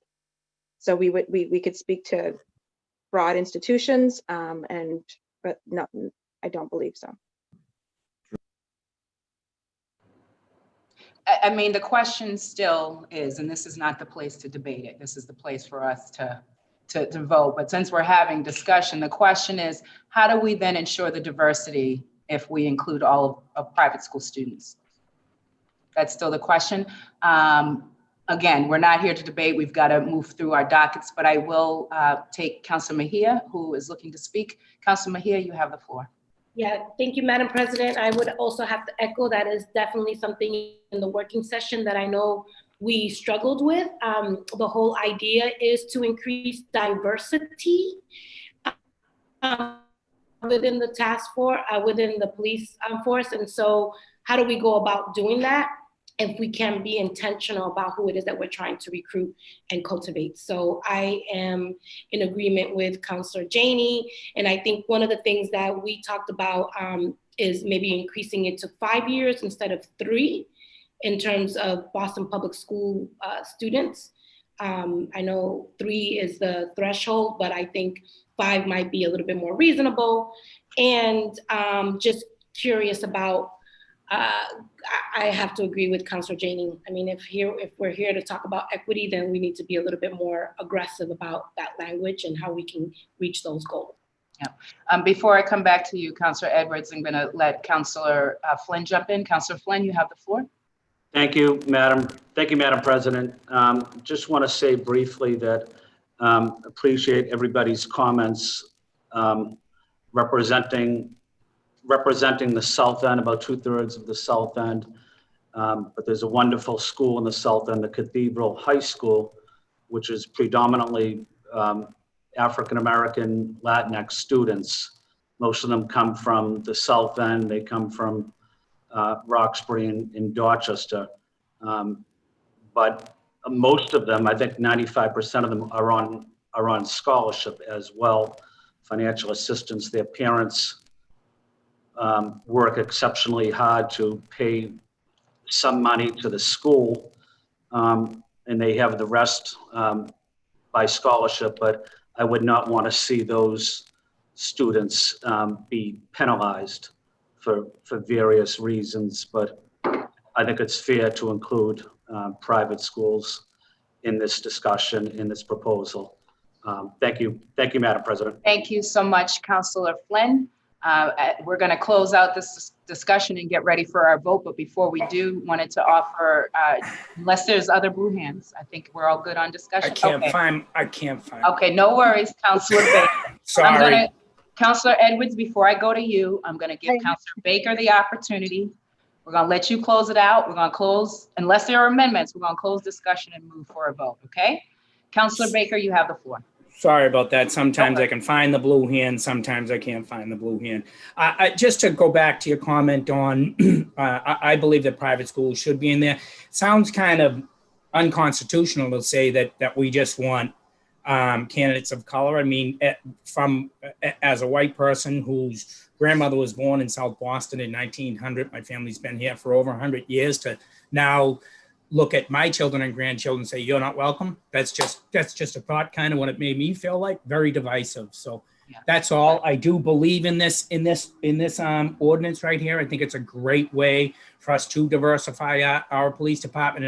And if you want to talk generational wealth, if we put 300 kids from Mattapan and Roxbury and Dorchester that were kids of color in the police department and the fire department in the next 5 years, that would create some generational wealth. Not opposed to being heavy on Black and brown kids, but we shouldn't be looking to exclude my children and grandchildren. Thank you. I appreciate that, Councilor Baker. And to be very clear, the suggestion isn't to limit this to kids of color. It was public schools versus private schools. But thank you. But then we drilled down deeper and said, if we have to keep the private schools in there, why don't we call for just Black kids? No, we're not doing that. We're not doing that. And to Councilor Flynn's point, there are private schools like Catholic schools that are very diverse. Elizabeth Ann Seton in Lower Mills is nearly 100% Haitian. Thank you so much, Councillor Baker, for those important points. Councillor Edwards, if you have any more discussion, because we're ready to move for a vote. Did you have anything? I see your hand up. I just wanted to acknowledge Councillor Mejia brought up another discussion about the residency, specifically in the length, and I wanted to explain why we ultimately chose 3. Again, it was consistent with already pending home rule petition passed by Councillor Flaherty. So to put in 5 was the same argument against why we couldn't have 1. It wasn't consistent. That is all. Okay. Thank you. So I think this is stronger with that mattress address amendment. So again, many thanks to Councillor Flaherty. If there's no other discussion, we'd like to bring this amendment to the floor. I mean, not the amendment, excuse me, the docket to the floor for a vote. We are on docket 1051. Councillor Edwards, who is chair of the committee, seeks acceptance of the committee report and passage of docket 1051 in a new draft. Madam Clerk, if you would please call the roll. Certainly. Docket 1051 in a new draft. Councilor Arroyo. Yes. Councilor Arroyo, yes. Councilor Baker. Yes. Councilor Baker, yes. Councilor Bach. Yes. Councilor Bach, yes. Councilor Braden. Yes. Councilor Braden, yes. Councilor Campbell. Yes. Councilor Campbell, yes. Councilor Edwards. Yes. Councilor Edwards, yes. Councilor Asabi George. Yes. Councilor Asabi George, yes. Councilor Flaherty. Yes. Councilor Flaherty, yes. Councilor Flynn. Yes. Councilor Flynn, yes. Councilor Janey. Yes. Councilor Janey, yes. Councilor Mejia. Yes. Councilor Mejia, yes. Councilor O'Malley. Yes. Councilor O'Malley, yes. Councilor Wu. Yes. Councilor Wu, yes. Madam President, docket number 1051 has passed in a new draft unanimously. Thank you so much. We're just 2 hours into the meeting and only 3/4 of the meeting left. Huh. Wonderful. We're now moving on to matters recently heard for possible action. Madam Clerk, could you please read docket 0811? Thank you. Docket 0811, ordinance restricting the use of chemical crowd control agents and kinetic impact projectiles. Thank you. The chair recognizes Councillor Edwards, who is chair of the Committee on Government Operations. Councillor Edwards, you have the floor. Thank you very much. And again, thank you to my colleagues. I do recognize how much work we're putting in today. I do hope you understand the only reason why I'm being so detailed is because of some of the historic nature of the legislation we're passing. And I wanted to be very clear to the public what reasons, what conversations, what standards we were applying when we passed it. With regard to docket 0811, an ordinance restricting the use of chemical crowd control agents and kinetic impact projectiles. This was sponsored by Councilors Arroyo and Councilor Campbell and referred to the committee in June 2020. On June 17, 2020. We held a public hearing on August 10th, where public comment was taken. The committee also held 2 working sessions, one on November 19th and one on December 14th, 2020. Docket 0811 would restrict the use of chemical crowd control agents, such as tear gas, and kinetic impact projectiles, KIPs, I'll call that, such as rubber bullets, by law enforcement in the city of Boston during protests, demonstrations, and gatherings. Restrict the use, as in it would require certain actions and certain standards, but this is not a ban to the use. At the hearing on August 10th, the committee heard from Deputy Superintendent Kevin McGoldrick, Bureau of Field Services from the Boston Police Department, Superintendent William Ridge, Bureau of Field Services from the Boston Police Department, from Rasan Hall, Director of Racial Justice Program at the ACLU, Massachusetts, from Dr. Rohini Har, Physicians for Human Rights, and Jeff Buer of the National Lawyers Guild. The committee discussed injuries and trauma resulting from these chemical crowd control agents and KIPs. Boston Police Department specific weapons, protocol, and experience with use of these agents, eyewitness reports of use of these agents in recent months. Public testimony was heard from individuals who had experienced or witnessed use of crowd control agents in Boston during the recent Black Lives Matter protests, and concerns were raised about the ordinance's waiting period, specifically 2 minutes, and lack of exceptions for exigent circumstances. Those concerns coming from the Boston Police Department. At the working session on November 14th, the committee heard from Deputy Superintendent McGoldrick, Rashawn Halls, and Jeff Foyer. Deputy Superintendent McGoldrick shared several concerns from the department, most specifically about the requirement to give 2 warnings, 2 minutes apart, without exceptions for defense or self of others. He stated that BPD already focuses on de-escalation and only uses these tools as a last result. Mr. Foyer and Mr. Hall reiterated points from the hearing that the ordinance codifies use of these tools as a last result. And BPD was asked to bring language that would codify their current practices to the next working session so the committee could work toward a compromise. In short, what we had asked initially is that the BPD come up with language that they like. And while they did not want to change anything, we then said, well, then at least put in language that codifies what you already do. And then we have what you already do with what is proposed to be done, and we can marry the two. At the second working session on December 19th, the committee heard again from Deputy Superintendent McGoldrick, Rashawn Hall, and Jeff Foyer.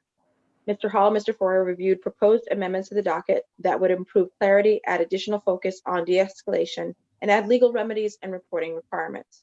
All of the additional language and amendments came from Mr. Hall, Mr. Foyer, and the co-sponsors. There were no additional amendments or suggested language from the Boston Police Department, not even the codification of their own policies. Mr. Hall and Mr. Foyer reiterated comments from previous sessions regarding the ordinance's balance and necessity. Deputy Superintendent McGoldrick reiterated concerns about the 2-minute warnings and other restrictions on officer discretion, liability, and impacts on partner agencies. Specifically, if Boston is raising the standard for how to deal with protests, and we get mutual aid, which is a long existing practice that we have amongst cities, that other officers from other cities may not know or be able to comply with what Boston is setting. Other topics of conversation included interactions with state law, interpretations of the ordinance, and practical implementation. It was reiterated that the current language is a compromise from a complete ban, and such that many people had specifically asked the lead sponsors to ban this outright. The lead sponsors, in response to them, said we will come up with restrictions and standards, but there will be no ban.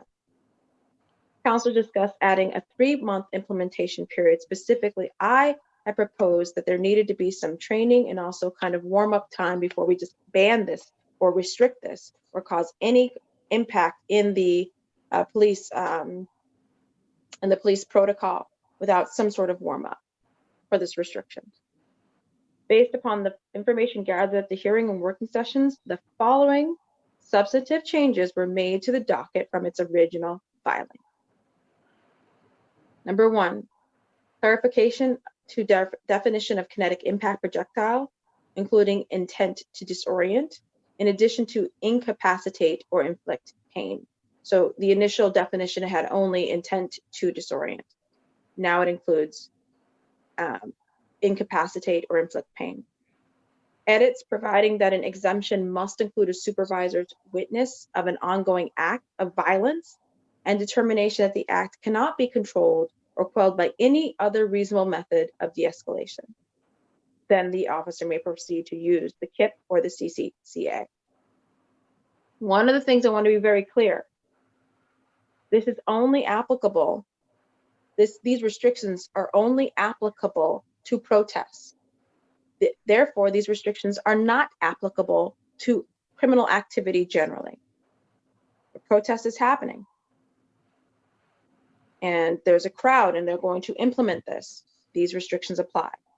If a young man or woman in that crowd decides to veer off and start breaking windows, breaking cars, breaking into cars, causing destruction and crime of property, those restrictions and the ability for the officers to go over there to de-escalate with these tools do not apply. The officer may use their normal discretion and go take care of that criminal activity. Addition of requirement for Boston Police Department to inform all other law enforcement agencies that may operate within the city of Boston about the ordinance. Addition of a provision that states that violations of the ordinance constitute an injury for which any person may institute proceedings to enforce.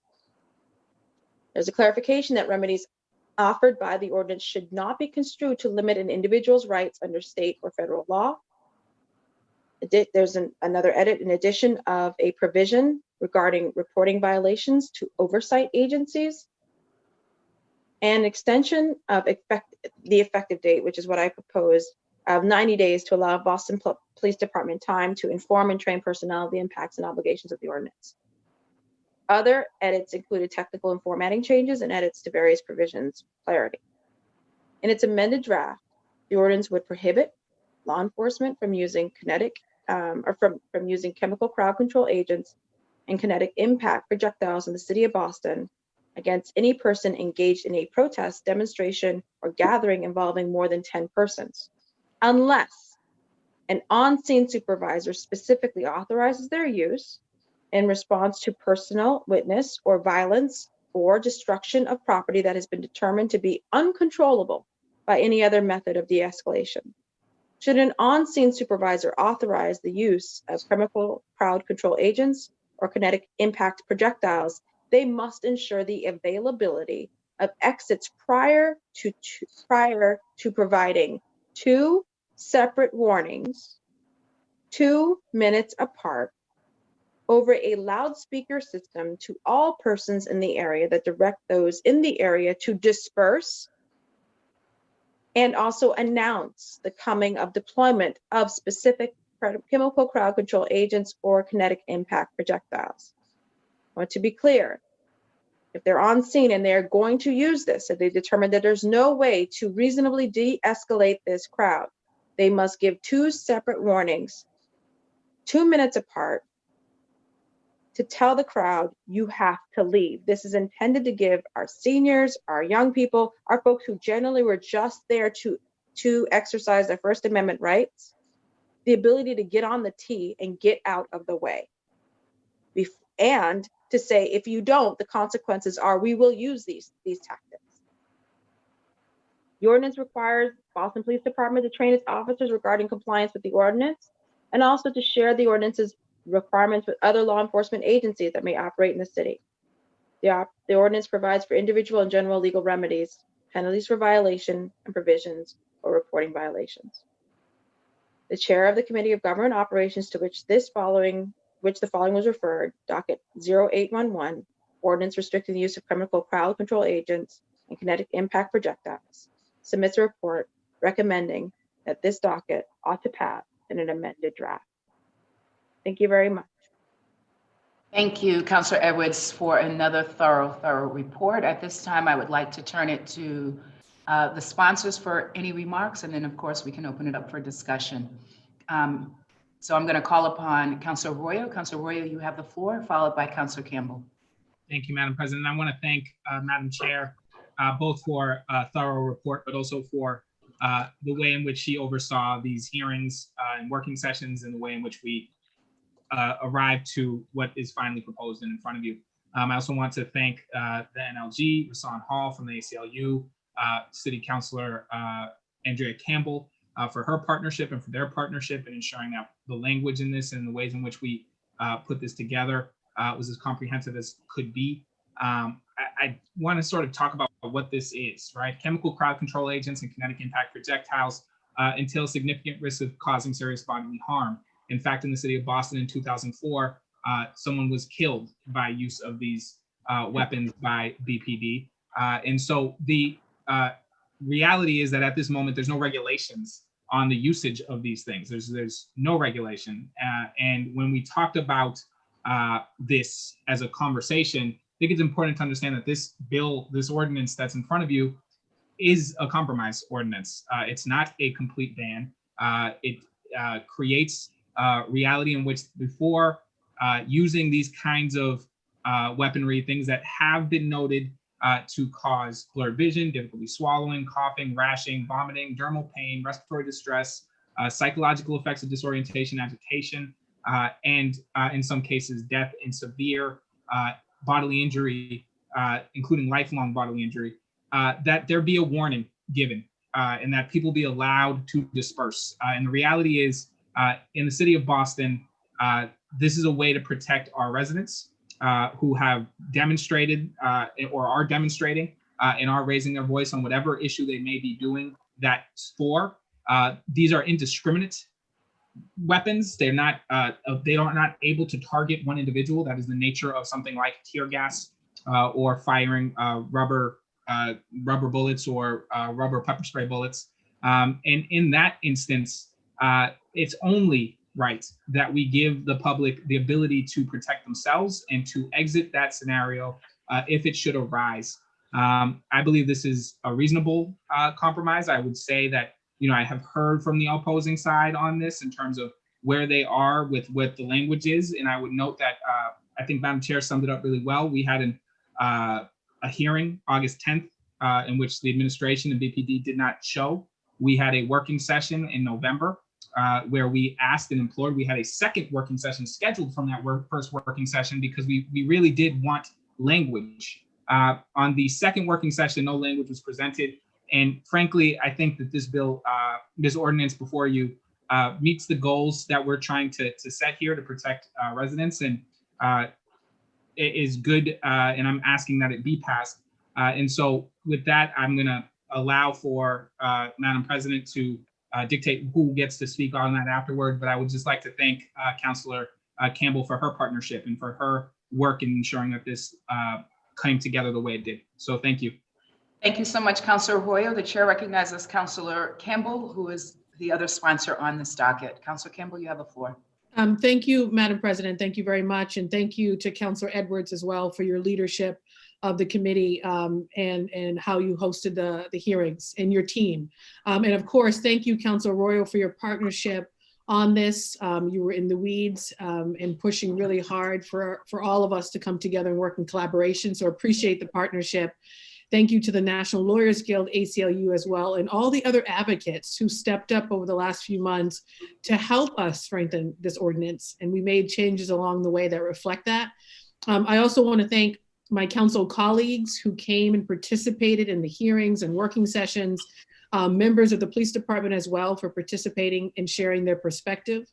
I think it's absolutely necessary that the city of Boston codify these practices so that we have not only a transparent policy, but one that is restrictive and that will guide how and when we use chemical agents and other crowd control weapons in public. And I have come out and said that I don't think we should be using these at all, but this was an opportunity for us to be reasonable, to hear from our law enforcement and our police department, their thoughts and concerns, and hence this is the compromise that we came up with in many ways. So I do hope that all councilors support this and recognize that incredible work went into creating as much collaboration and compromise as possible. I will also add, of course, this legislation is an important piece of the work to establish accountability and greater transparency in our policing that both the council, of course, and the administration have committed to. So I hope my colleagues will join Councilor Arroyo and I and Councilor Edwards in passing this legislation. Thank you, Madam President. Thank you so much, Councillor Campbell. At this time, the chair recognizes Councillor Braden. Councillor Braden, you have the floor. Thank you, Madam Chair. I want to thank the lead sponsors on this very important ordinance. This issue is very personal to me. I grew up in Northern Ireland, which is where the plastic bullet was invented by British security forces to subdue demonstrations in Northern Ireland. 120,000 rubber bullets were discharged in the streets of Northern Ireland in the 70s and 80s. 15 people died and hundreds were left with lifelong injuries, loss of vision, and disabilities as a result. So if it was up to me, I would ban these weapons. But I think this ordinance is a very reasonable compromise, and I am very happy to support it this afternoon. Thank you. Thank you so much, Councillor Braden. Oh, I thought I saw another hand. Okay, so if there's no other, oh, there is a hand. Thank you. The chair recognizes Councillor O'Malley. Councillor O'Malley, you have the floor. Thank you, Madam President. Obviously, in theory, I support this. I think we all support this. I think the Boston Police Department supports this, given the fact that these tools have been used so infrequently, but certainly agree with the call to increase the infrequency that they'd be used. A concern that I do have is that this seems as though some of the issues that have been raised by the police commissioner in a recent letter that many of us received just last night gets to the point that the chair had talked about on officers' discretion, on liability, on mutual aid, on rank in terms of an officer who would be able to override some of these concerns, crowd size, et cetera. I think those are some real concerns. And now it has been said that the Boston Police Commissioner and other top administration officials had an opportunity to weigh in and literally have a seat at the table, which they refused. That's a fair point, one that I agree with, but it also, we can't put the toothpaste back in the tube, so to speak. It happened. So now we're being asked to vote on something where the individuals who are set to implement it have expressed some grave concerns about how it would be done.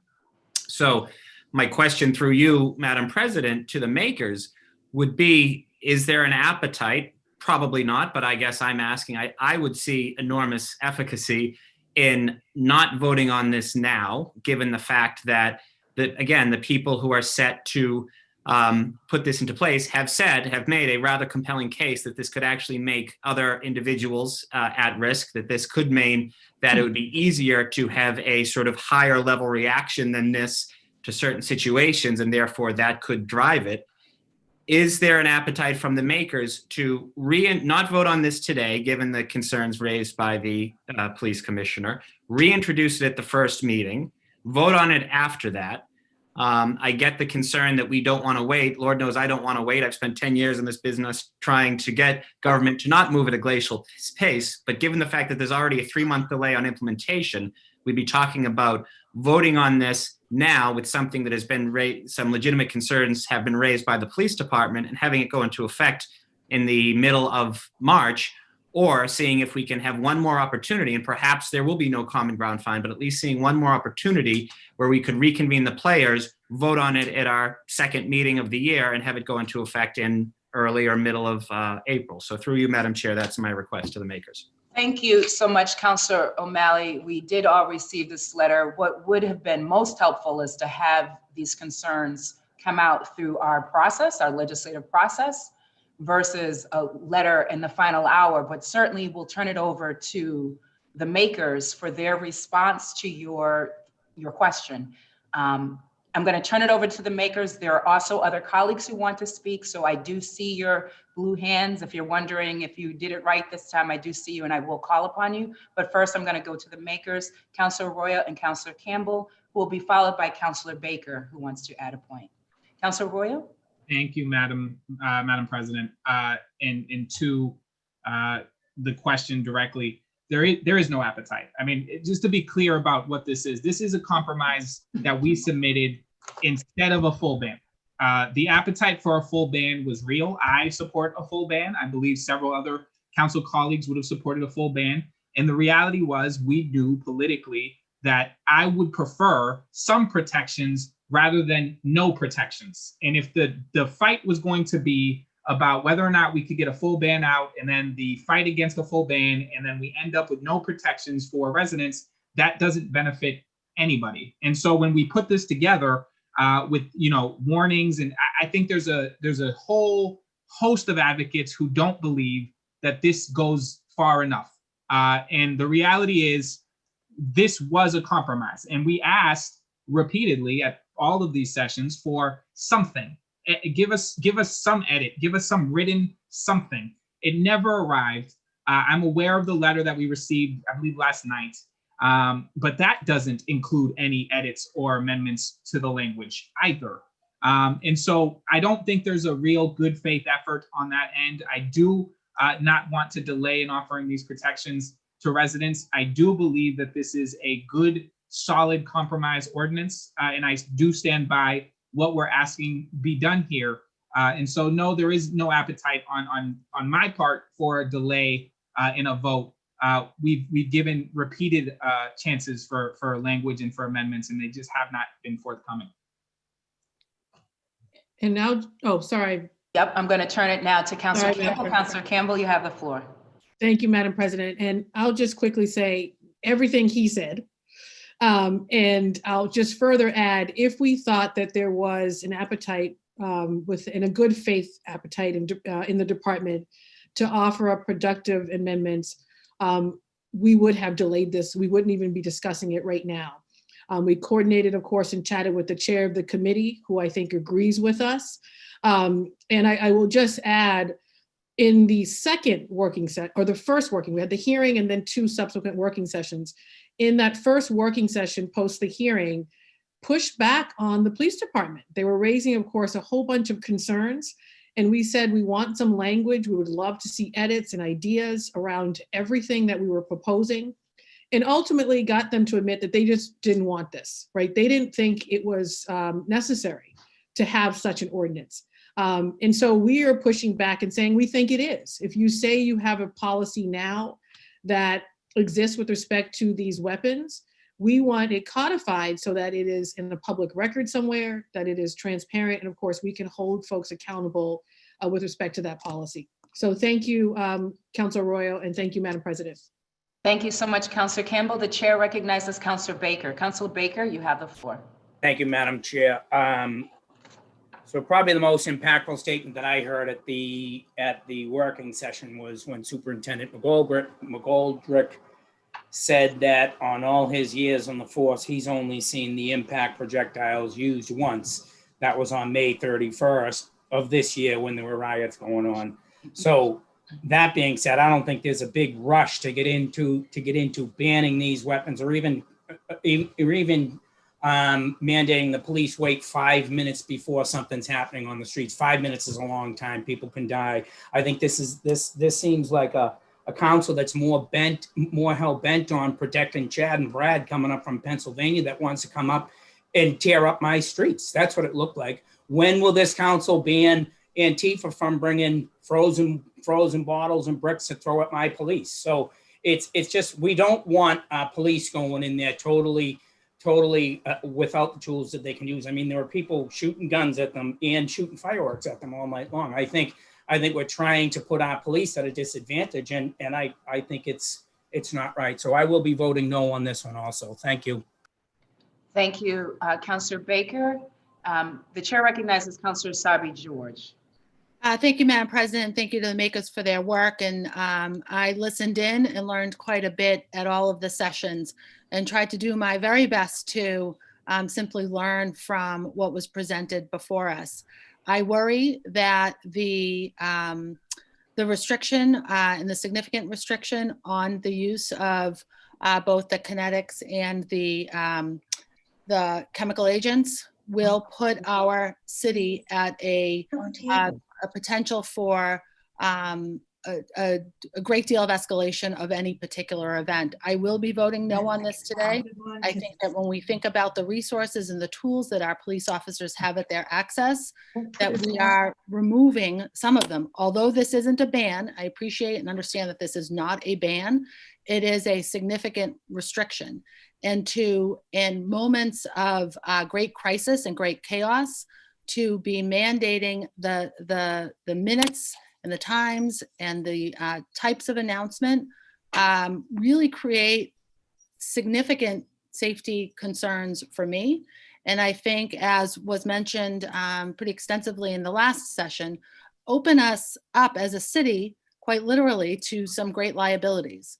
I do think that this ordinance has some significant potential, and it is for sure that we need to codify certain uses of these tools and these weapons, but this is not the way that I believe we should be doing it. So today I will be voting no. Thank you, Madam President. Thank you so much. The chair recognizes Councilor Flaherty. Councilor Flaherty, you have the floor. Thank you, Madam President. I know I've talked about the mattress address, but have I talked to you guys about the mounted unit?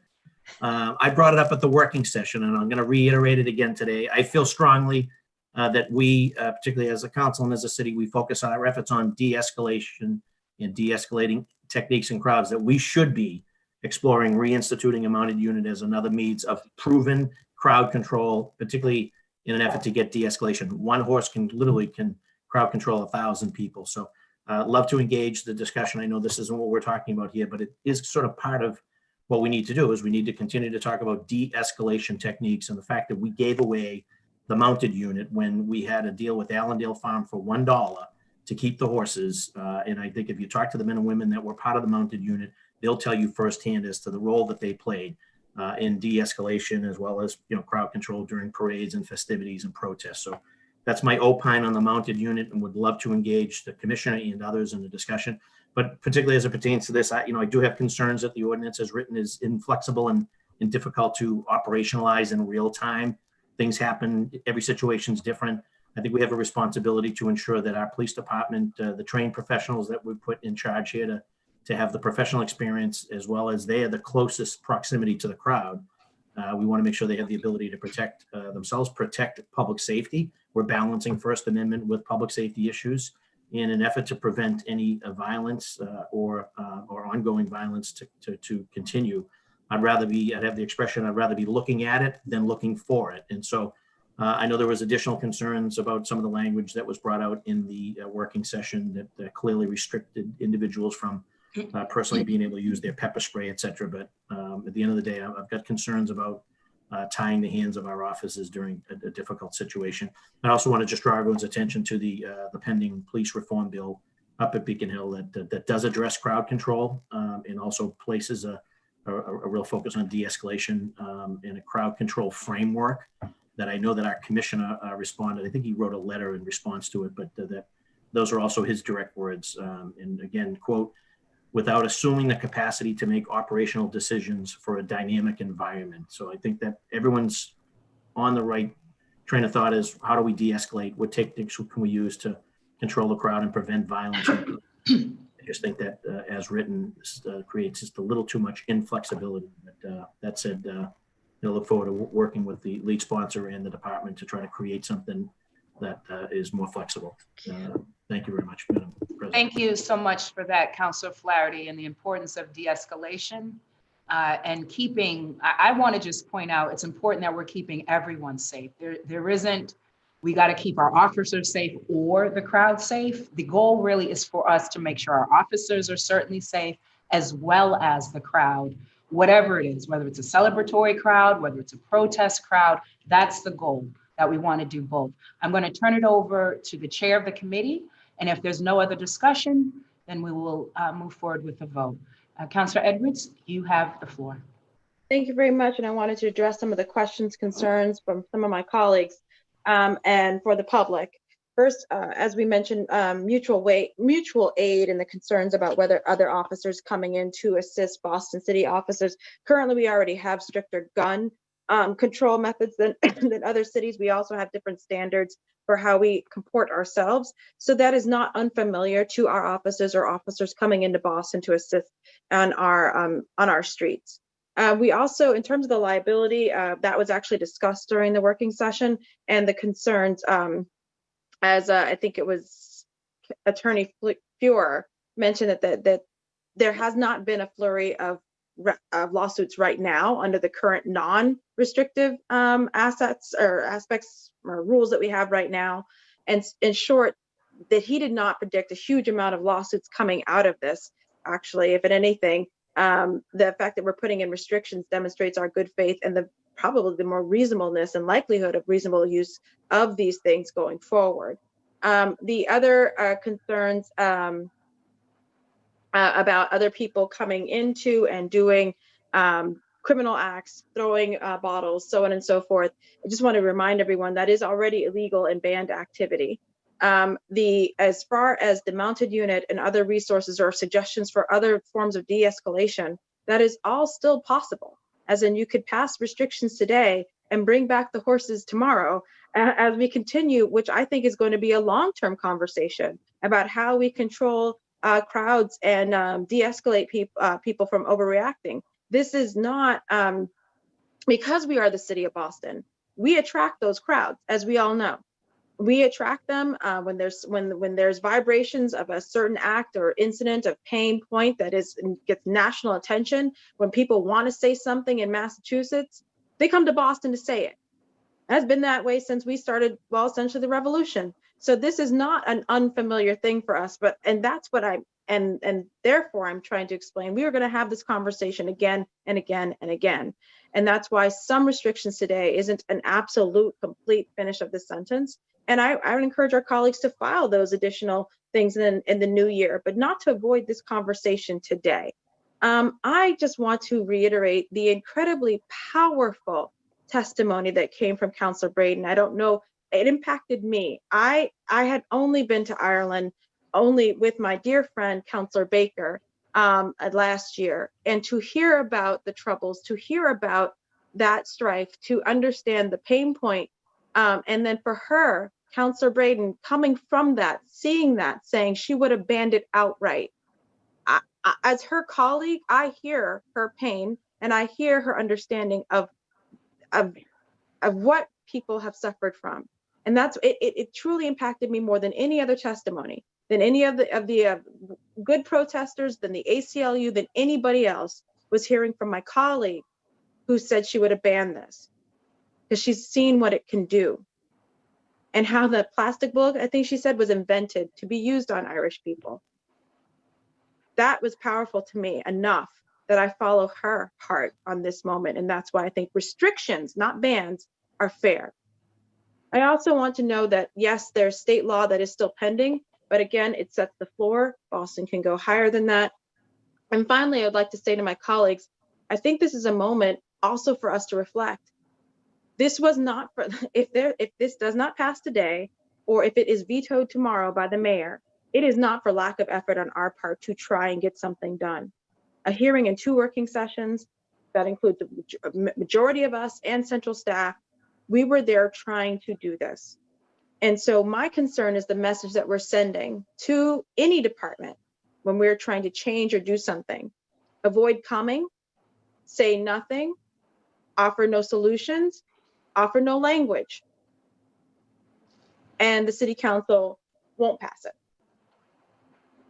If anything, this is a point for us to say we will get business done, and the business that has been proposed will be before us, and we will make those tough votes. But you also need to come to the table. Even if you disagree, come with language that helps to define this. I specifically said, this is likely to come to a vote. This is likely to come to a head. Do you have anything? We encourage you, we implore you to provide something. So for my good friend, Commissioner Gross, to say that we're not ready or this doesn't do at this particular late hour is extremely frustrating. Again, even just putting in their own policies would have been, we felt, a compromise for them to codify what they do already, that they believe, and what we have seen they've done successfully, at least put that into the law. So we have done the work, my dear colleagues, we have done the conversation, we have gone back and forth. And so that is why I'm again asking that we pass this. And the 3 months before it becomes implemented is honestly an opportunity for us to sit, talk, understand, learn, and for the police to say what is or isn't practical. That's actually more of a throw to them, because again, they didn't come with any of those suggestions. So I've said my piece, and I recommend pass it. Thank you so much, Councillor Edwards. As we wrap up discussion, I just want to make sure that we hear from Councillor Bach, who would like to jump in, and then we will move to have the vote. Councillor Bach? Thank you so much, Madam President. And I'm sorry to follow, because I think Councillor Edwards summarized the points very well, but I just felt that I wanted to add my voice and say, I'm a bit of a fundamentalist on this. I think that if it's not in the Geneva Convention, it shouldn't be in our city. I think we heard at the hearing that it's only been used once in 30 years. I'm 31 and I happened to be on the Common that night helping some young people find their way home after the T was precipitously closed on them. And some of this drifted over and got in my eyes. I would like that to be not a thing that happens to me or others again. And I think it's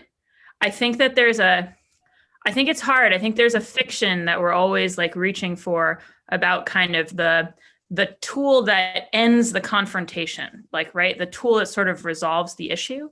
And I think the reality is, you see different policing norms in different countries. And there is no magical tool like that. That's why you have to do the difficult work of de-escalation and thinking about operationally how people are deployed, and just, you know, I think that to me, the reason to have this conversation when we've just had one recent use of this, when, as many colleagues have pointed to, this is not being frequently used by the department, is that sometimes when you're at that first use in a long while, you stand at the edge of this point where the question is the direction going to go not again for 30 years, or is the direction going to go again next year, and then twice the year after that, and then 3 times the year after that?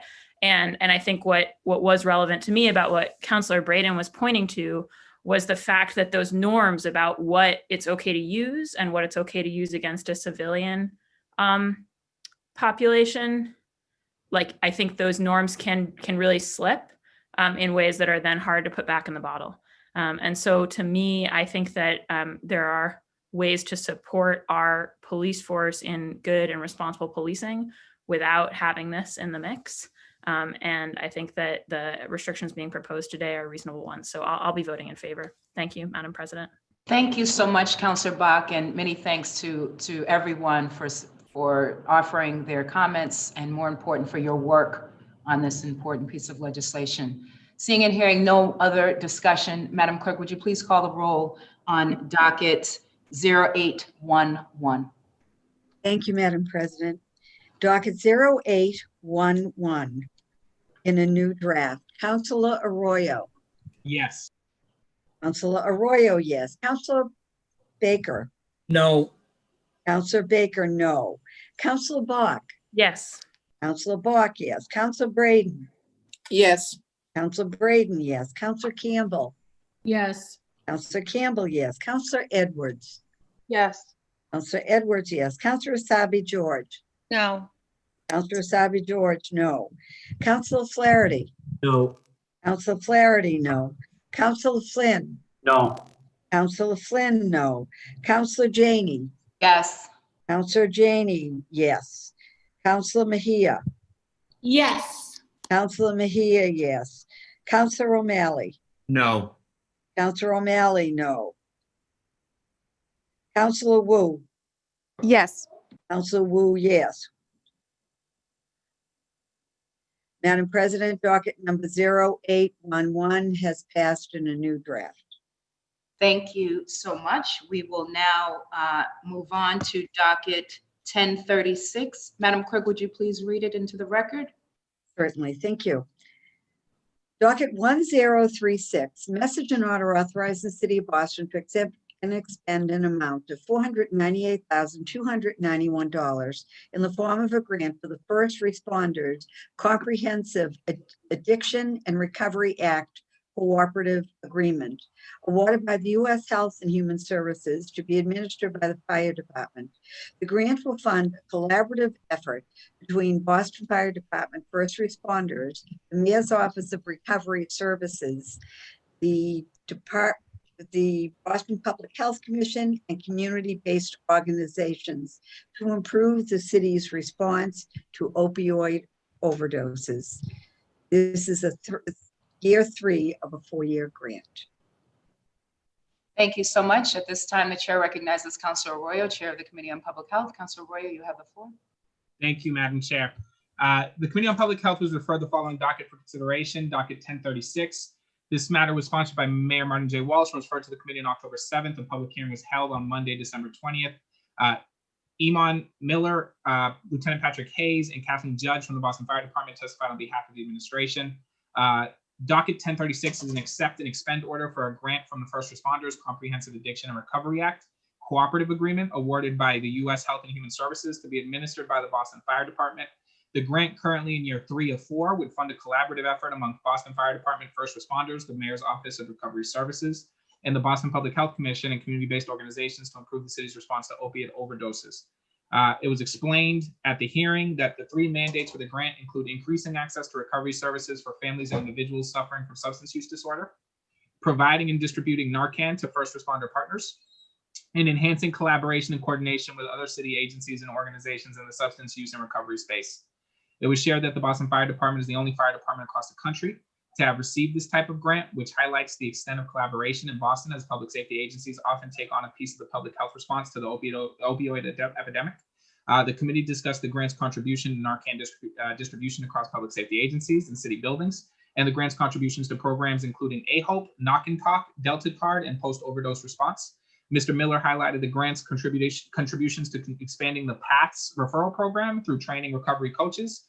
Other topics of conversation included administrative collaboration, use of grant money to support nonprofit partners, training for cultural competency and language access. Mr. Miller stated that under the grant, the Boston Fire Department submits annual progress reports to the granting agency and receives program evaluations. This grant will help the Boston Fire Department continue to work with other public safety and public health agencies to further improve collaboration and maximize substance use and recovery resources across the city. As the chair of the Committee on Public Health, I recommend moving the listed docket from the committee to the full council for discussion and formal action. And at that time, my recommendation to the full council will be that this matter ought to pass. And I'd also like to thank the councilors who were present at this hearing, Councilor Flynn, Councilor Anissa Essabi-George, and I believe we were joined by Councilor Mejia. Thank you. Yes, I was there. Councilor Mejia was there. Thank you so much. Thank you that Councilor Mejia was there, and she is here with us here. Thank you for that report. Councilor Arroyo seeks passage of docket 1036. Madam Clerk, would you please call the roll? Certainly. Docket 1036, Councilor Arroyo. Yes. Councilor Arroyo, yes. Councilor Baker. Yes. Councilor Baker, yes. Councilor Bach. Yes. Councilor Bach, yes. Councilor Braden. Yes. Councilor Braden, yes. Councilor Campbell. Yes. Councilor Campbell, yes. Councilor Edwards. Yes. Councilor Edwards, yes. Councilor Essabi-George. Yes.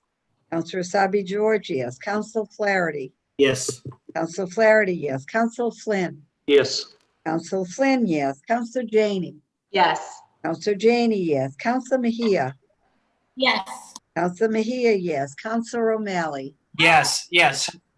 Councilor O'Malley, yes. And Councilor Wu. Yes. Councilor Wu, yes. Madam President, docket number 1036 has passed with unanimous vote. Thank you so much, Madam Clerk. If you could please read docket 0936, that would be great. Thank you. Docket 0936, order for hearing to discuss issues to water and sewer infrastructure in the city of Boston. Thank you so much. The chair recognizes Councilor Flynn. Councilor Flynn, you have the floor. Thank you. Thank you, Madam President. Madam President, we had a recent hearing on docket 0936 to discuss water and sewer infrastructure in the city of Boston.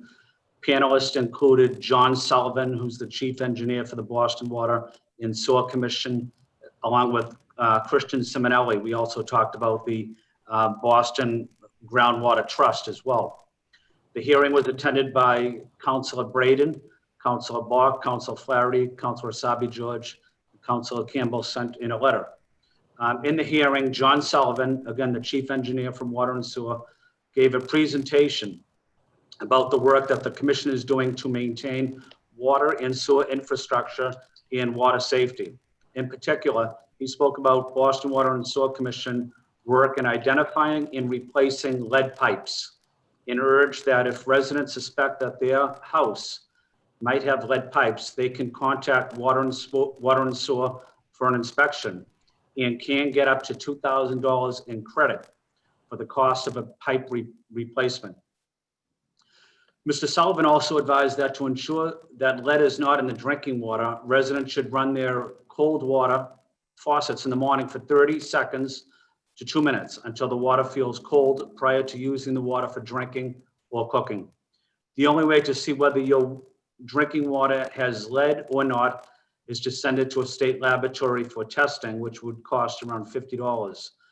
This is important to know if your children at home are uncertain if your pipes are made of lead.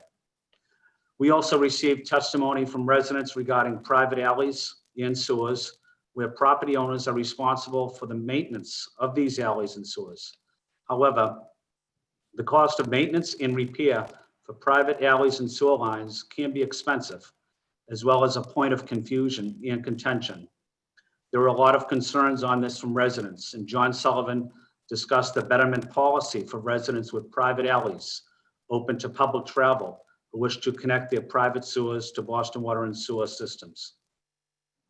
Christian Simonelli, the executive director of the trust, Groundwater Trust, also spoke about his work in the importance of maintaining our groundwater levels that submerge the wood pilings beneath foundations in many parts of the city, which is critical in preventing the wood pilings from rotting.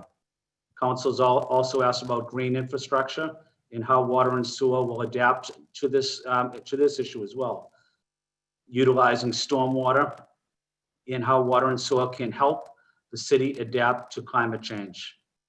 Reliable and safe water and sewer infrastructure is at the very foundation of the basic city services that a local government must provide to its residents. It is important that we maintain the integrity of this infrastructure. I plan to keep this committee in, I plan to keep this in committee and will refile it for next year. I want to thank my colleagues and Mr. Simonelli and Mr. Sullivan for attending and for the great feedback we also got from residents. Thank you, Madam President. Thank you so much, Councillor Flynn, and welcome Margot, who has joined us in this meeting. Docket 0936 will be placed on file, and we'll move on to docket 1101. Madam Clerk? Thank you, Madam President. Docket 1101, an order for hearing regarding a city-level conservation corps for Boston. Thank you so much. The chair recognizes Councilor O'Malley, who is the chair of our Committee on Environment, Resiliency, and Parks. Councilor O'Malley, you have the floor. Thank you, Madam President. We had a tremendous hearing yesterday. I want to thank Councillor Kenzie Bach. This is her brainchild, something that there was universal support for, really looking to see this idea being further fleshed out and implemented. I believe that she will be refiling it next year and eagerly look forward to continuing the work, and happy to turn the floor over to the lead sponsor if she has any words, but otherwise wanted to thank all participants from the mayor's office, as well as some great advocates who have just been excited about this potential for a great idea. Thank you. Councillor Bach, did you want to say just something briefly? Yes, sure. Thank you, Madam President. I'll be very brief and just thank the chair, and yes, thank the administration and all of the advocates who came, and really folks who are running exemplary programs in this space. I think it was a great opportunity to think about what we're doing in the city that we could scale up and how we could sort of connect the pieces of a pipeline such that we're really using our city work to build the jobs of the future in this space for our Boston residents. And in the meantime, dealing with commitments that we've made in our climate action plans that can only be made by doing this kind of work at scale, whether it's green infrastructure, as Councillor Flynn alluded to in his mention of the water and sewer hearing, or building retrofits, or urban forestry, and really trying to changing the scale at which we operate there. So really appreciated all the councilors who came. And as the chair said, I'll definitely be refiling and digging in on the operational side in the new year. So thank you. And thanks also to, again, I said this when I introduced the matter, but to Councilors O'Malley and Wu, who filed the Green New Deal resolution in this council, and something, and have really pushed the sort of concept within which this is one piece. So thank you. Thank you so much for your leadership on this, and thank you for that report. Docket 1101 will be placed on file. We'll now move on. Madam Clerk, if you could read the next four dockets, they're all grants. They are docket 0999, docket 1066, 1095, and 1141. We'll read those together. Thank you so much. Docket 0999, message and order authorizing the City of Boston to accept and expend an amount of $2 million in the form of a grant for the FY 2020 Securing the Cities program, awarded by the United States Department of Homeland Security to be administered by the Police Department. The grant will fund the development of Metro Boston Securing the City's radiological and nuclear threat response initiatives, which includes the opening of a regional office and the creation of a regional task force.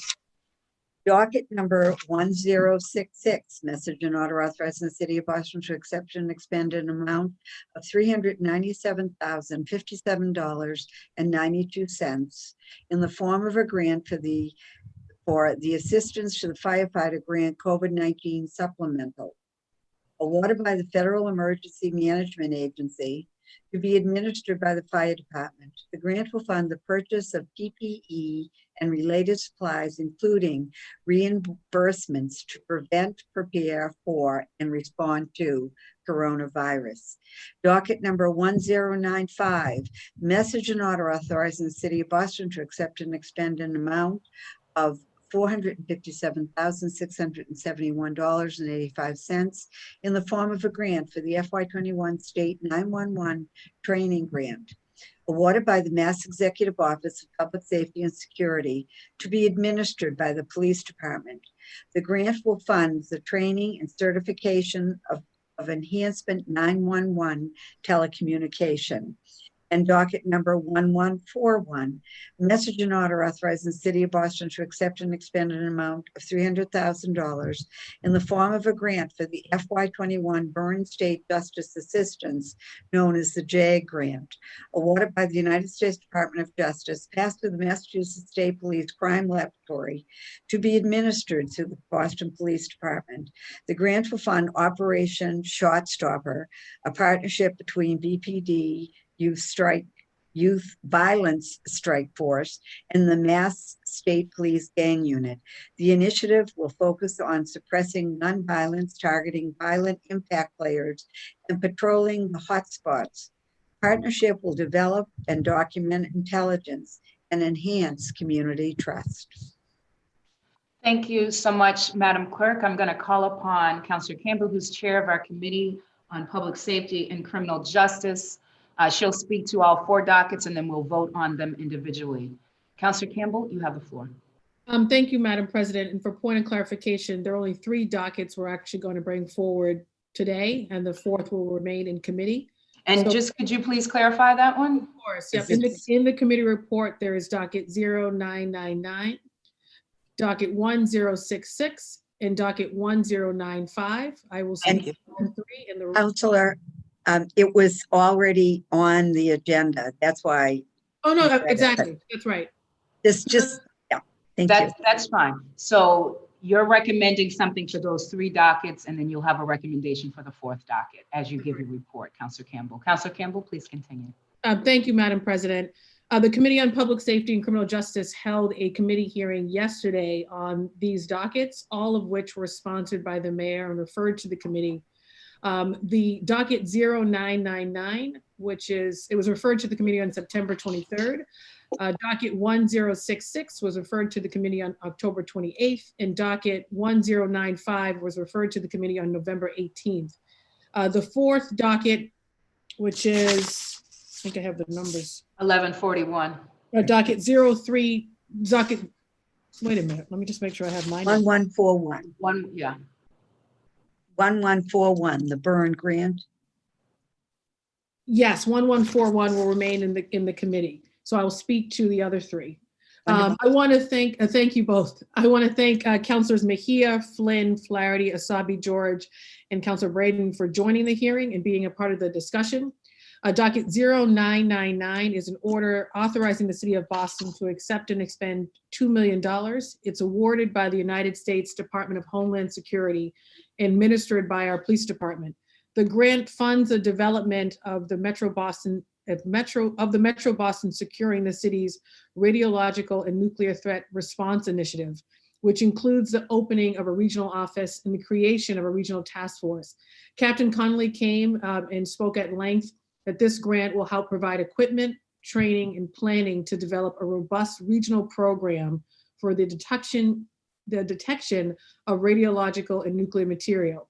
He explained, of course, that within Greater Boston, several thousand law enforcement officers will be trained and equipped to detect material that could be used to make a radiological dispersal provider and improvised nuclear weapon, of course, also known as a dirty bomb. Captain Connolly also stated that because Boston is a port city, we are more vulnerable to these kinds of attacks, and that is important to cover the region with nuclear detection capability to enhance public safety.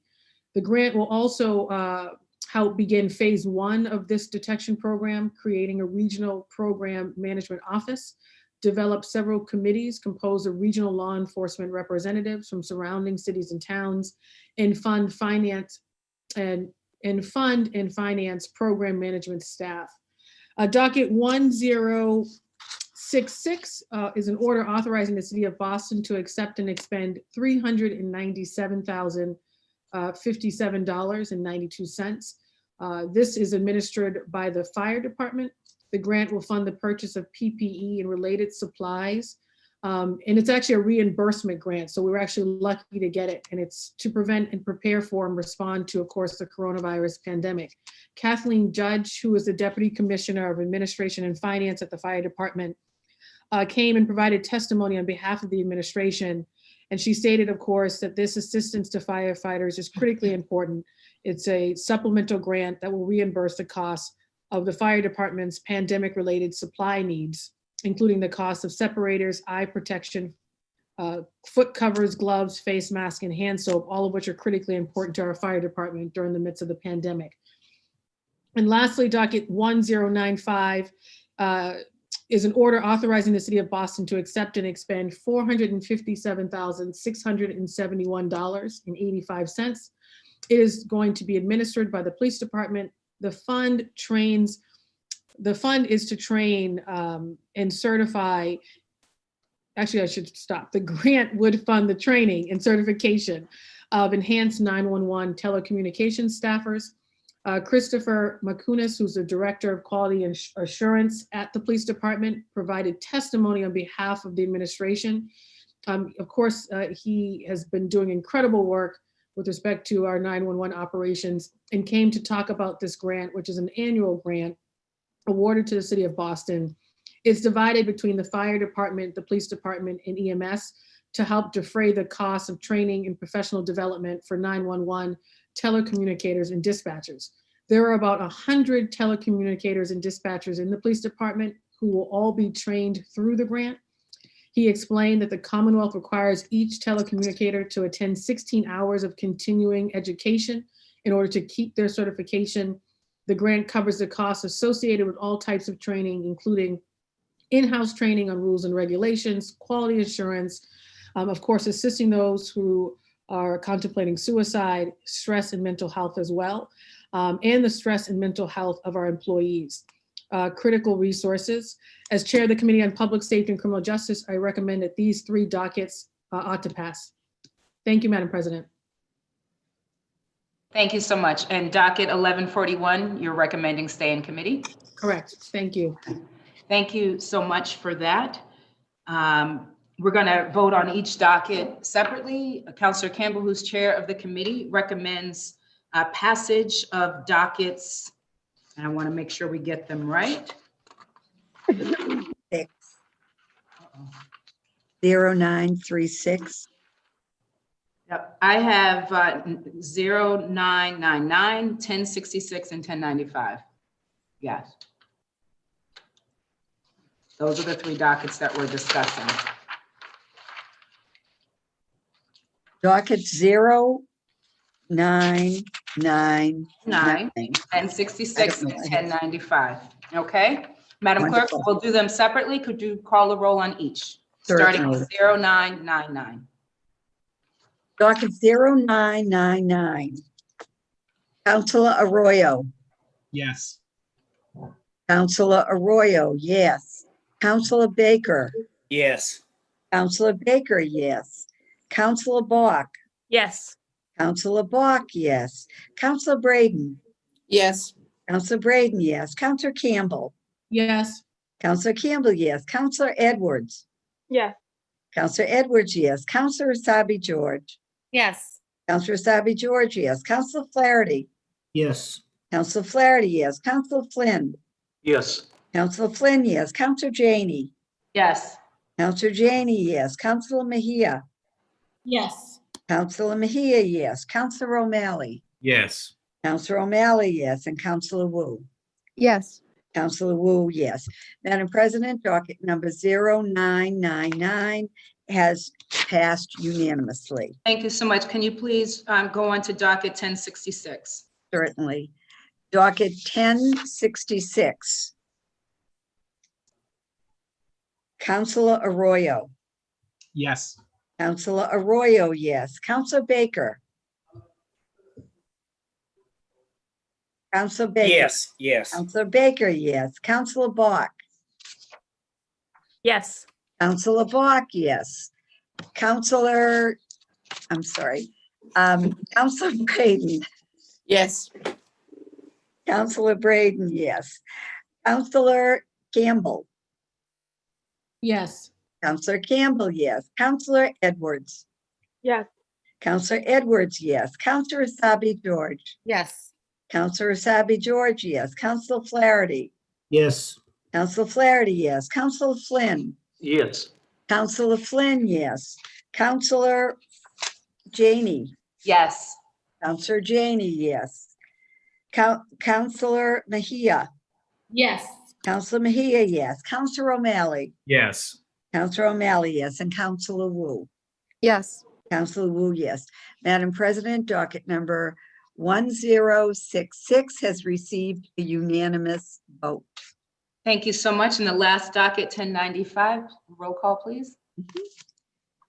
Docket 1095. Counselor Arroyo. Yes. Counselor Arroyo, yes. Counselor Baker. Yes. Counselor Baker, yes. Counselor Bach. Yes. Counselor Bach, yes. Counselor Braden. Yes. Counselor Braden, yes. Counselor Campbell. Yes. Counselor Campbell, yes. Counselor Edwards.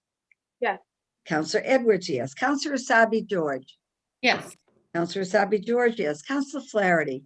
Yes. Counselor Flaherty, yes. Counselor Flynn. Yes. Counselor Flynn, yes. Counselor Janey. Yes. Counselor Janey, yes. Counselor Mejia.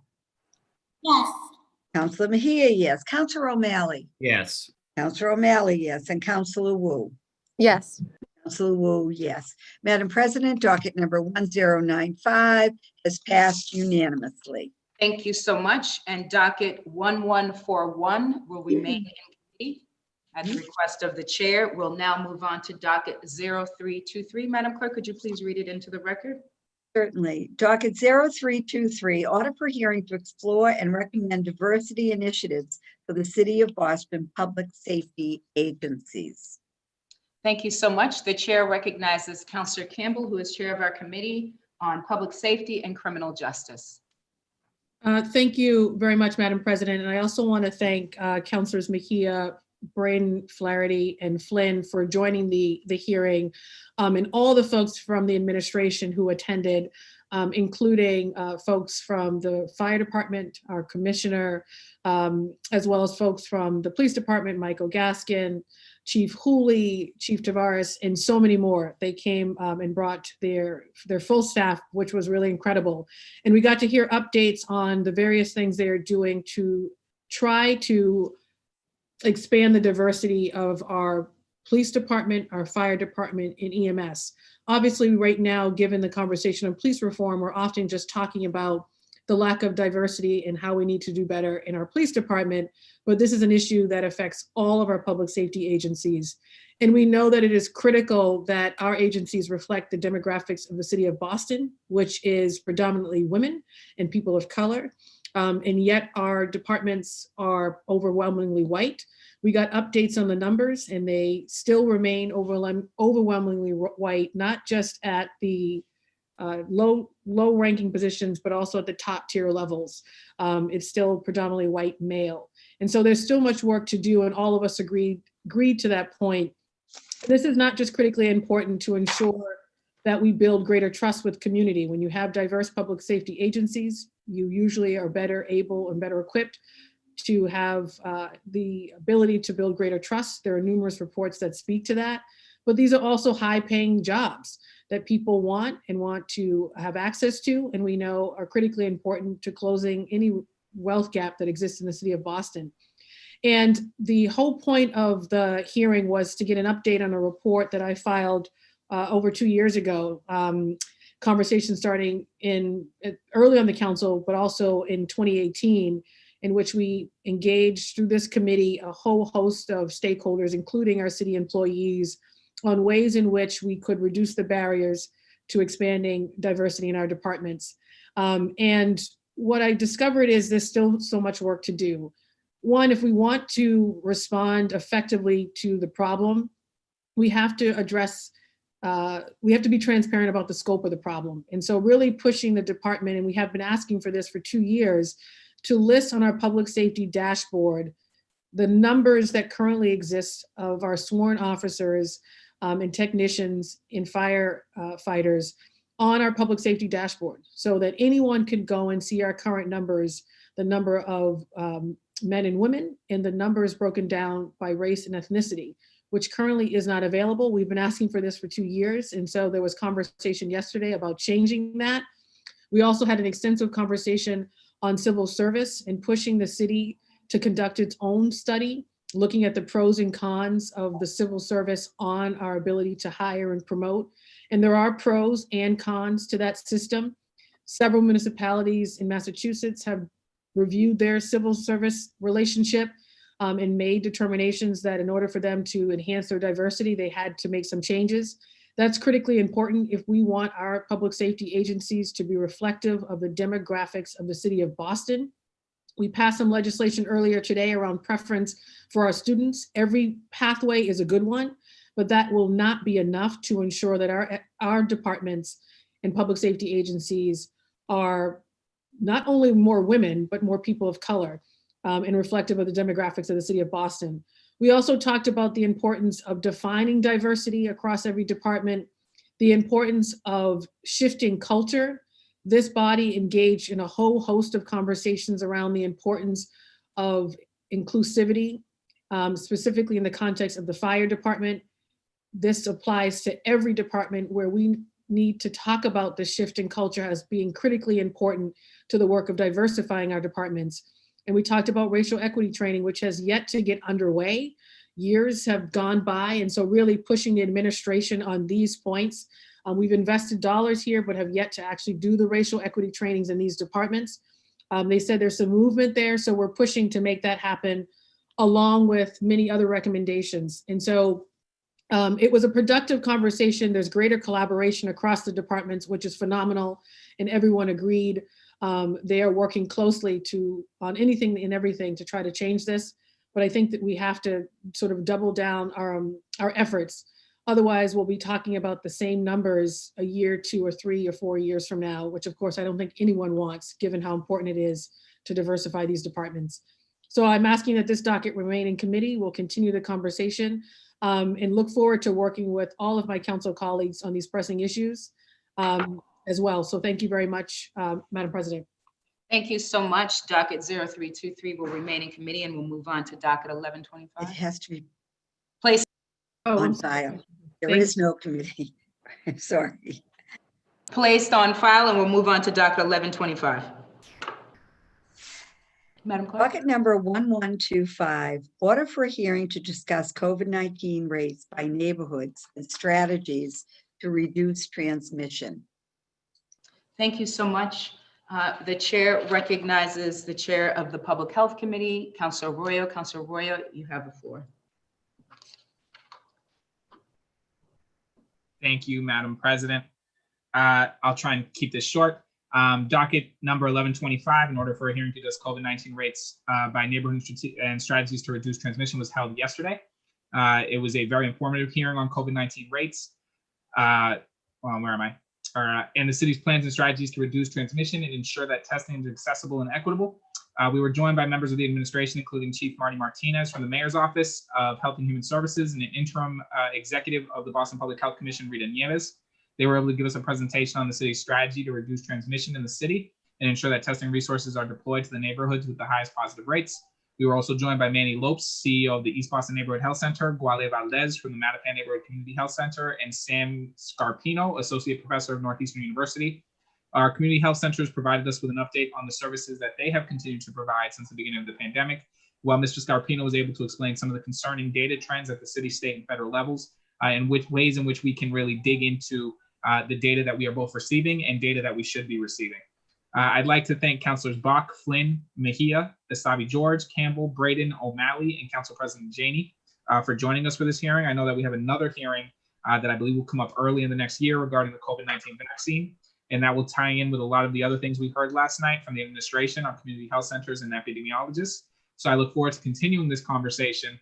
The pandemic is not something that is going away, obviously, anytime soon. And we need to make sure that we are providing our residents with the resources they need to stay healthy and safe, and ensure that we are equitable with how we do that. And I think this hearing helped lay out some of the short-term goals in making that so. Thank you. Thank you so much for that report, Councilor Arroyo. Docket 1125 will be placed on file. We'll move on to motions, orders, and resolutions, starting with docket 1158. Madam Clerk. Thank you, Madam President. Docket 1158, Councilors Braden and Edwards offer the following resolution, urging fair and full employment opportunities at Amazon. Thank you so much. The chair recognizes Councilor Braden. Councilor Braden, you have the floor. Thank you, Madam President. May I request to substitute an updated version of this of the resolution language? It's prepared and ready to be sent over. Yes, seeing and hearing no objections, we will entertain that substitute language, and colleagues, please check your inbox. I would also like to request to suspend Rule 12 to add Councillor Flaherty as an original co-sponsor. Again, seeing and hearing no objections, Councilor Flaherty has been added. Thank you, Madam Chair.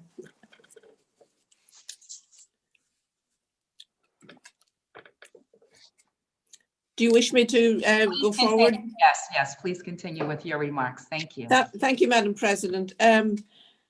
The COVID-19 pandemic has led to an increased profit for e-commerce giant Amazon, and Amazon is seeking to expand and establish over 1,000 operation warehouses and last mile distribution centers, the warehouses and across the country, and also last mile distribution centers. Existing e-commerce delivery options set community standards for sustaining wages, benefits, and good careers.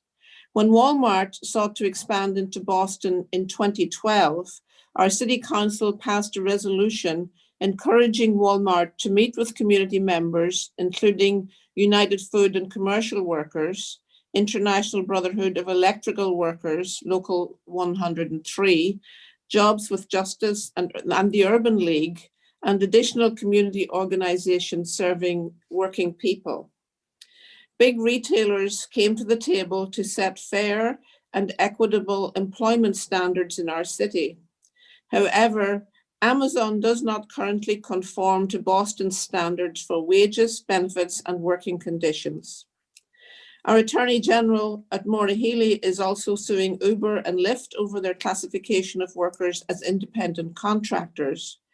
At the same time, Amazon similarly relies on a workforce of independent contractors to serve the needs of their delivery operations while making large profits without providing livable wages. If Amazon seeks to continue to expand into Boston, we must tell them to come to the table and work towards guaranteeing sustainable growth for the city and helping to ensure that fair and equitable employment standards are maintained for all e-commerce delivery networks. I also want to thank my co-sponsors, Councillor Edwards and Councillor Flaherty, for joining me in this resolution. Thank you so much. Thank you so much, Councillor Braden. The chair recognizes Councillor Edwards. Councillor Edwards, you have the floor. Thank you very much. And I want to thank Councillor Braden for her leadership in this. And I am excited to join this because, like many of our resolutions, it's a statement of our values. While it may not be binding on any particular entity or company, it is clearly stating that whoever would like to come to Boston, this is important to us. These are our values. And this is how, if you want to respect our city, you will approach our city. The fact is, Amazon is an expanding, growing, large company, and any city would want to have and see more job opportunities if they're truly opportunities. We want for them to be truly opportunities. Here, you're going to pay your workers the living wage and ideally meet the standards of a local union. And if you are confused about who they are, why don't you come and meet with us and talk to us and get to know us? That's what we're urging Amazon to do, to come to the table. We'll let you know how Boston rolls. You're not going to come in and roll over Boston. the act that I was in the room when we discussed Walmart coming in here. I was an activist. I was at a worker center. I recall sitting in a whole circle, including Jobs with Justice. And I was not on the city council at the time, but when the city council produced that, and several activists also said, we don't support a company coming in here to do wrong by us. Walmart didn't come. Now, I'm not trying to say we don't want you here, Amazon. We just want you here and for you to rise to the occasion. Your workers are employees, not independent contractors. You need to pay the workers comp. You need to pay them the minimum wage. You need to pay them overtime. And you also should have a benefit retirement package for them, because drivers work hard. Drivers drive around the United States delivering products, and oftentimes to the exclusion of our small businesses who can't get into those streamlines. You're able to compete against some of our local businesses, so you better pay and pay competitive wages to those workers. I also want to be very clear, the amended version is to make sure that we believe in second chances, and we believe in all people having access to jobs. So we don't want you to exclude or to prevent people who may have a quarry from being at all involved or part of this wonderful opportunity. You could be a partner is what we're trying to say, but these are the standards of Boston, and we hope you'll comply to them. Would love nothing more than to sit down and talk with you, my colleagues. I'm sure the mayor, our Office of Workforce Development, local neighborhood groups, as well as our unions. I don't know how else to say this, but welcome to Boston and do right by us. Thank you, Councilor Edwards. The chair recognizes Councilor Flaherty. Councilor Flaherty, you have the floor.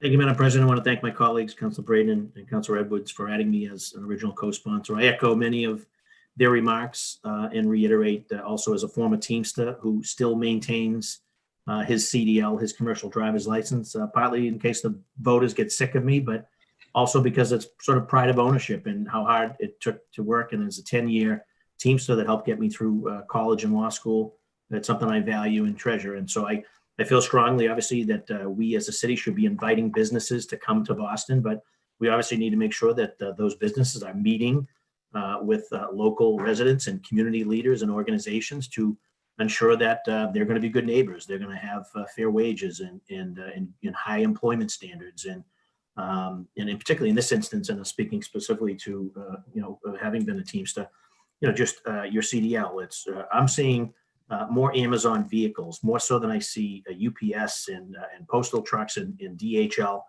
and tractor trailers, straight jobs, cubes, trucks, vans, and as well as their warehouse activity, the hoisting and the forklift licenses.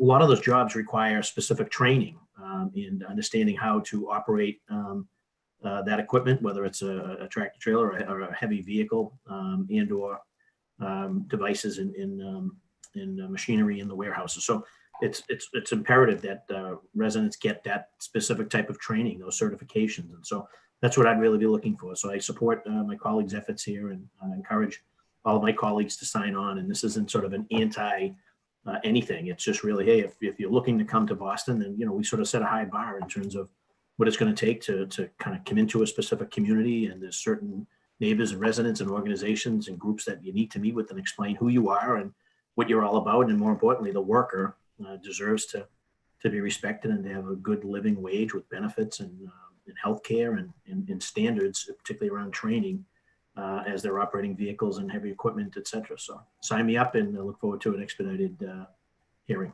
Thank you. Thank you so much. And I assume these three makers are requesting suspension of the rules and adoption of this right now. Great. Seeing no hands for discussion, a show of physical hands for those who would like to add their name. Madam Clerk, if you could please add Councilor Flynn, Councilor Asabi George, Councilor O'Malley, Councilor Baker, Councilor Campbell, Councilor Bach, Councilor Mejia, Councilor Wu, Councilor Arroyo, and the chair. I think I got everyone there.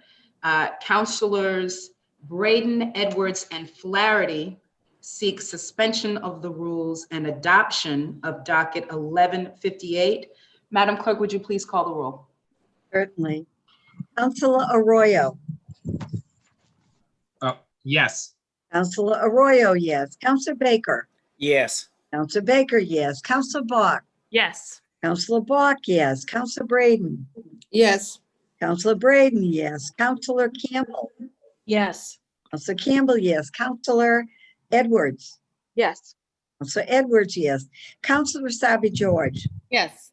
Counselor Sabi George, yes. Counselor Flaherty, Yes. Counselor Flaherty, yes. Counselor Flynn, Yes. Counselor Flynn, yes. Counselor Janey, Yes. Counselor Janey, yes. Counselor Mejia, Yes. Counselor Mejia, yes. Counselor O'Malley, Yes. Counselor O'Malley, yes. And Counselor Wu, Yes. Counselor Wu, yes. Madam President, docket number 1158 has been adopted unanimously. Thank you so much. Good job there. We'll move on to docket 1159, Madam Clerk. Docket 1159, Councilor Flynn offered the following resolution in support of Revere Hotel workers and support of a statewide right to recall for the Boston hotel workers. Thank you so much. The chair recognizes Councilor Flynn. Councilor Flynn, you have the floor. Thank you, Madam President. Madam President, may I add Councilor Bach and Councilor O'Malley as original co-sponsors? 12. Yes. Seeing and hearing no objections to suspending Rule 12, both have been added. Thank you, Madam President. Madam President, the Revere Hotel recently laid off more than 100 of its furloughed workers, offering little severance for decades of service in some instances. So I'm filing this resolution in support of these workers.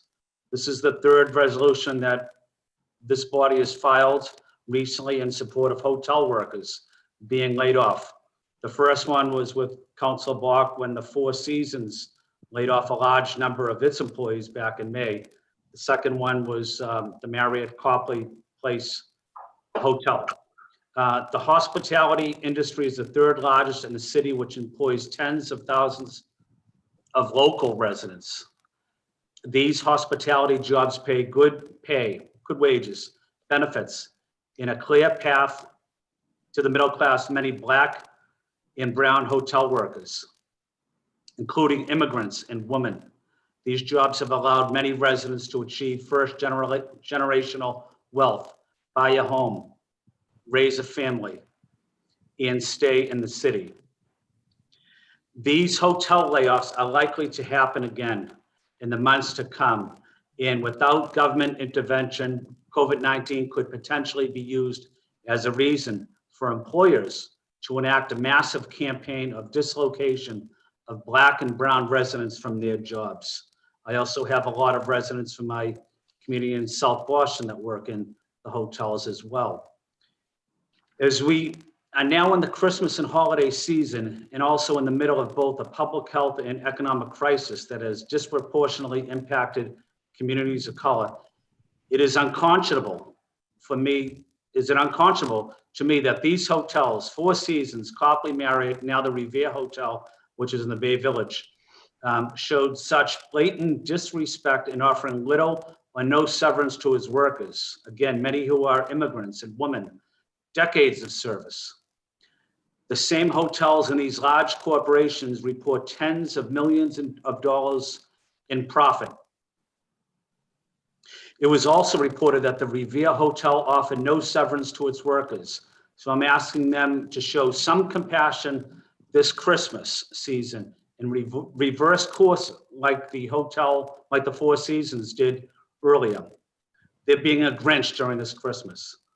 Our hotel workers are a critical part of the city's economic engine. I'm proud to stand with them, whether they're a union hotel or a non-union hotel. It's critical that we also continue to advocate for a right to recall for our workers so that we ensure that these good hospitality jobs continue to provide a path to the middle class, as well as an opportunity to build wealth and prosperity for our residents and families.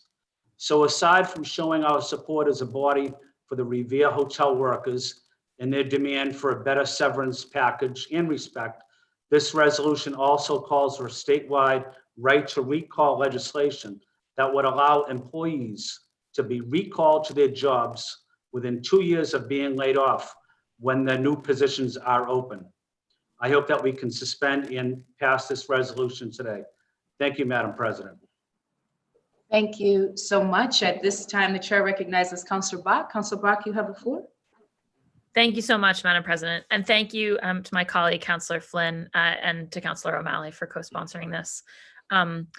The Revere Hotel is personal to me, as Councillor Flynn referenced. It's at the edge of Bay Village. So it's a hotel that I have grown up going to meetings in and meals in. And it's not a hotel that I would go back to given this behavior. I think that it's just, we're going to be in such a rebuilding phase after this pandemic.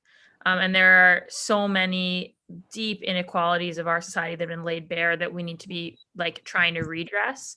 And instead, action like this runs the real risk of doubling down on those. And I think that that the idea, it's one thing. I represent an area with a lot of hotels. We all know the hospitality industry is totally crippled by this moment. And it's really hard for workers to be furloughed. It's really hard for workers to be laid off. We understand that, you know, our hotels, like our restaurants, like so many of our sectors, should be getting a federal bailout that has not come. But I just want to be very clear that there's a real difference between what you might be forced to do financially as a hotel in this moment, and then the commitments that you're going to make going forward. And the idea that you would use this moment to then be able to convert after the fact to less expensive workers, less expensive because they don't have the long tenure and experience, frankly, serving your customers, I just think is wrong. And I think that unfortunately, you know, we have a very strong hotel union in this city that negotiated, you know, with hotels across the city for a 1-year right to recall, like in their standard contract. Nobody anticipated a situation like COVID-19, where we're very likely to lap that 1-year mark for even our union hotels in the city. And then you've got the fact that you've got non-union hotels, actually like many of the ones, right, that we're talking about, where there's no protections like this. So I think this would be a common sense protection. Down in Providence, the right to recall language is something that their city council has enacted. If we could enact it, I would be here with Councillor Flynn and Councillor O'Malley asking you for that today. Unfortunately, the way it works here in Massachusetts, we need this to be state level action. But I think at a minimum, this council needs to be calling for that action, because it's only right, it's only fair to our hotel workers that their jobs be protected for them when this nightmare is over. And I think that is really the least that the industry can do. So calling us to pass this today, and in the meantime for the Revere Hotel to rethink its actions and do right by these workers. So thank you, Madam President. Thank you so much, Councillor Bach. The chair recognizes Councillor O'Malley. Councillor O'Malley, you have the floor. Thank you very much, Madam President. Thank you, of course, Councillor Bach, and particularly Councillor Flynn, for your leadership in this and allowing me to partner. Obviously, the Revere Hotel is not in my district, but it is a place that I know quite well.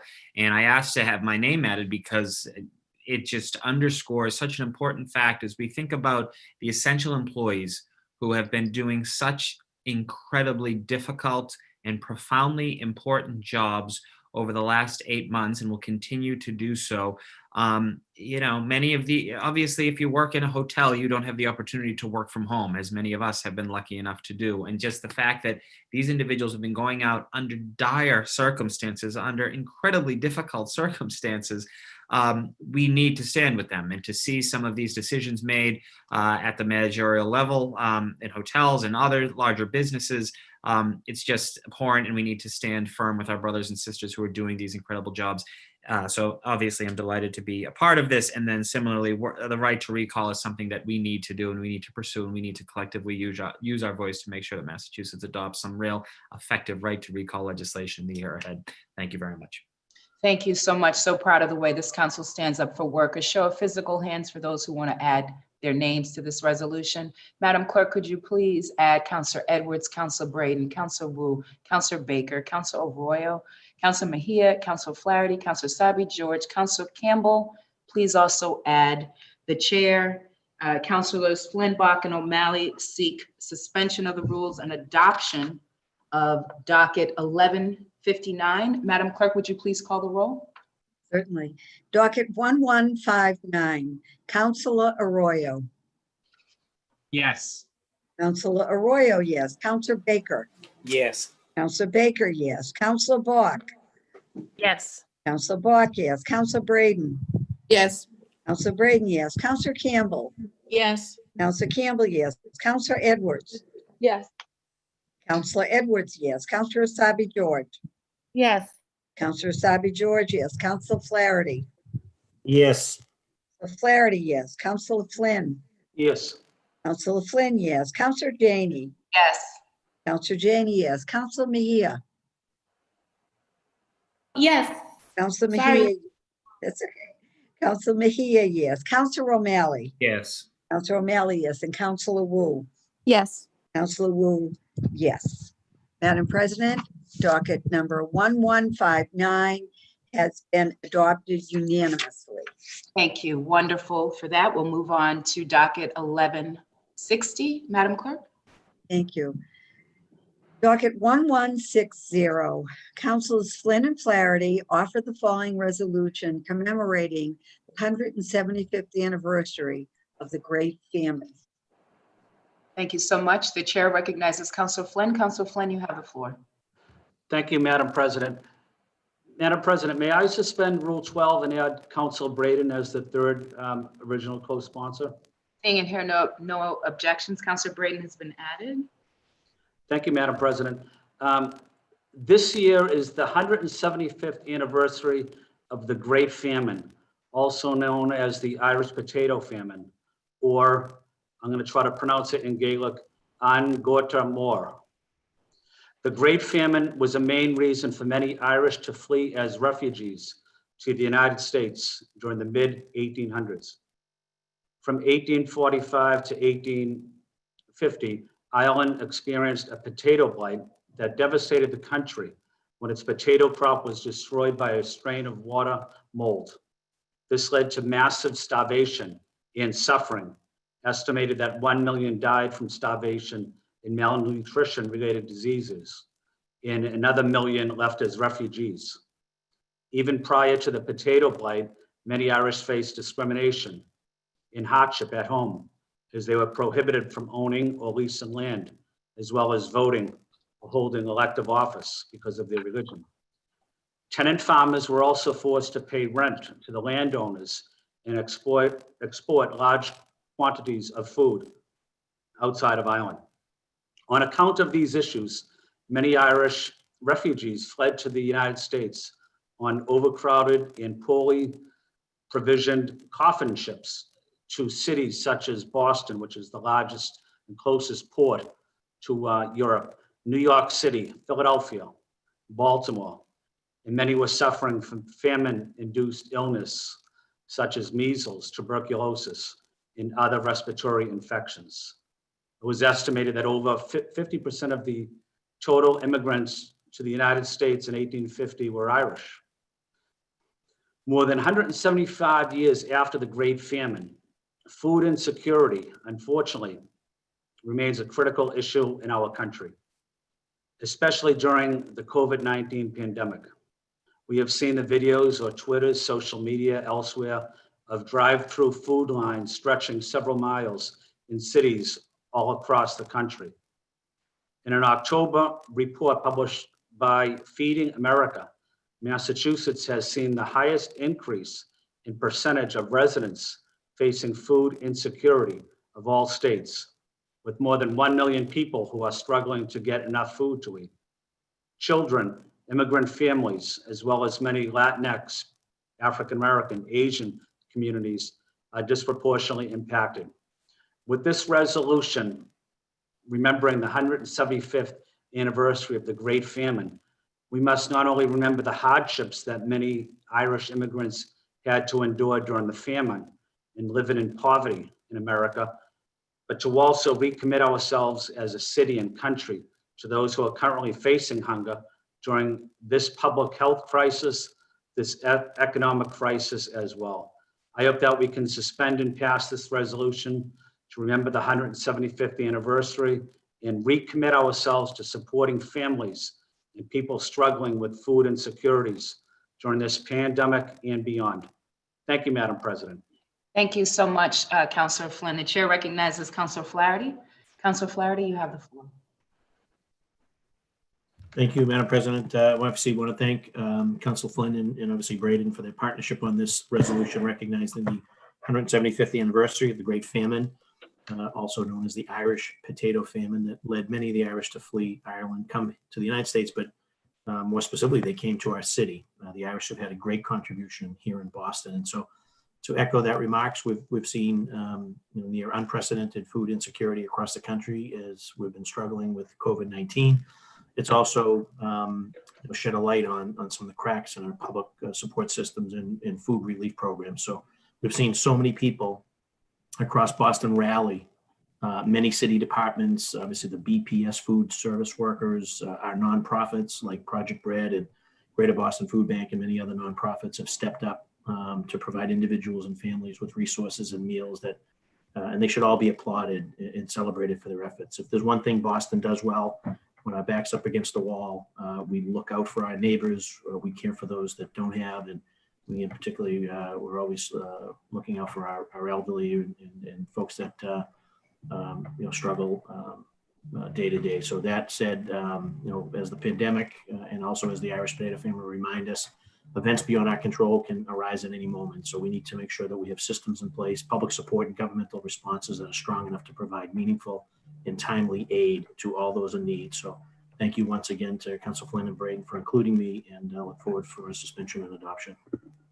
Thank you so much, Councillor Flaherty. The chair recognizes Councillor Braden. Councillor Braden, you have the floor.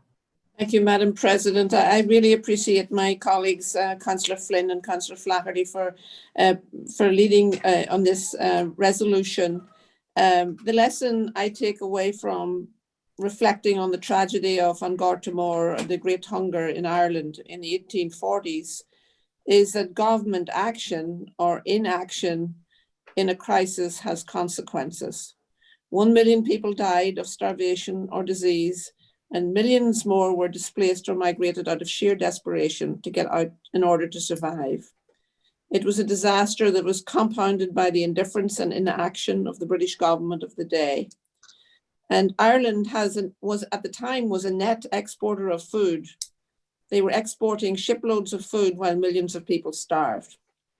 Sadly, to bring it into a more modern context, I appreciate my colleagues talking about food insecurity here at home in the United States in this moment during the COVID crisis.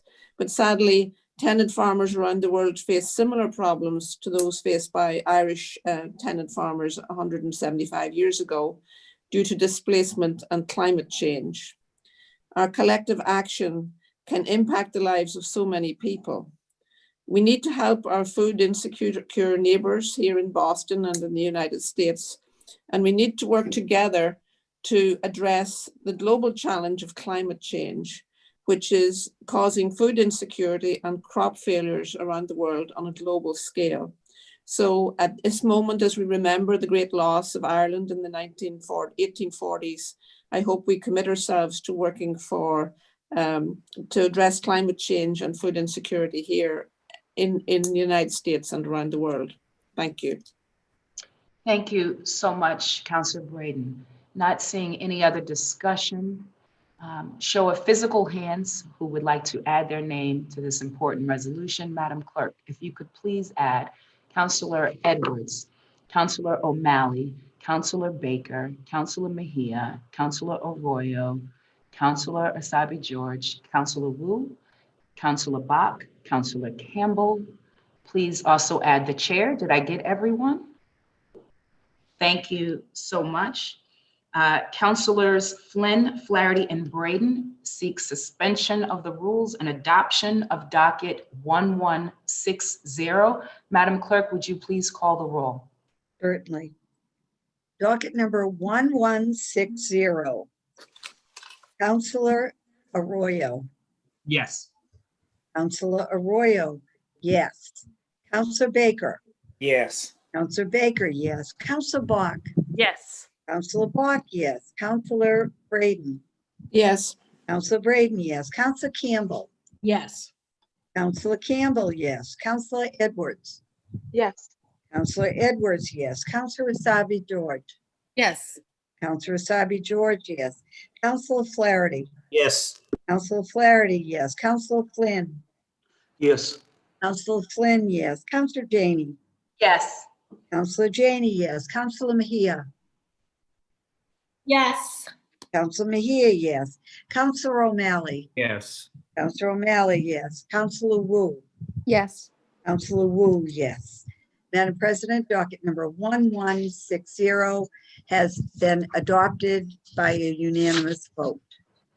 Thank you so much. Madam Clerk, would you please read docket 1161? Surely. Docket 1161, Council Flaherty offered the following order for a hearing to discuss Boston Water and Sewer Commission latest communication to residents about elevated lead levels in the city of Boston drinking water.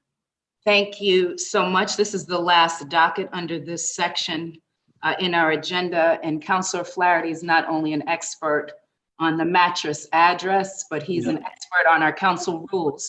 So I know he knows that this docket cannot be assigned to a committee. We've already ended our legislative cycle yesterday, but it is a very important issue. So I did want to give him the courtesy of being able to speak to this docket. Councilor Flaherty, you have the floor. Very good. Thank you, Madam President. And that's why I've made the tactical decision to have this, to ask you to have this matter placed on file. I filed a hearing so that the council could actually weigh in on a concern that we were getting all week from residents with respect to a recent communication from Boston Water and Sewer that provided property owners with their lead replacement incentive program, obviously, which covers up to $2,000 to eligible property owners. There was a survey done recently that had elevated lead levels, so they notified homeowners and ratepayers, and as a result of which, it's clear that everyone knows that the presence of lead in drinking water does not come from Boston's water distribution system, but rather the premise plumbing. Lead in the water is almost found in older homes, generally built before 1950s, which may have lead water service pipe and lead solder and old brass fixtures which contain lead. So Council Flynn had alluded to it earlier. He actually coincidentally had a hearing with Boston Water and Sewer around infrastructure issues. So we were able to sort of, again, tactfully weave in this issue during that hearing, and we got the answers that we needed. So it's important for property owners to know that there is a $2,000 eligible property rebate, but we also may want to look forward in the new year and to try to maybe create a fund, particularly for our seniors, elderly, fixed income seniors who own their property may not sort of have the wherewithal to do this. So that said, I wanted to make sure we were on record as recognizing that this is a potential issue. And I'm asking you as president, folks would like to sign on and go on record, that's great, but I'm asking you as president in our last meeting to just place the matter on file. Thank you very much. Thank you so much, Councilor Flaherty. Seeing and hearing no discussion, a show of physical hands for those who would like to have their names added to this docket. Madam Clerk, if you could please add Councilor Flynn, Councilor Edwards, Councilor Braden, Councilor O'Malley, Councilor Wu, Councilor Arroyo, Councilor Asabi George, Councilor Mejia, Councilor Campbell, Councilor Baker, Councilor Bach. Please also add the chair. Docket 1161 will be placed on file. We'll now move on to our personnel orders. And we have several, Madam Clerk. So what I think I'll ask you to do is to get the dockets before us. We will obviously vote on each one separately. Great. So I see 1162 through 1172, and then I know we've got some files. Okay, we're almost there, folks. Madam Clerk.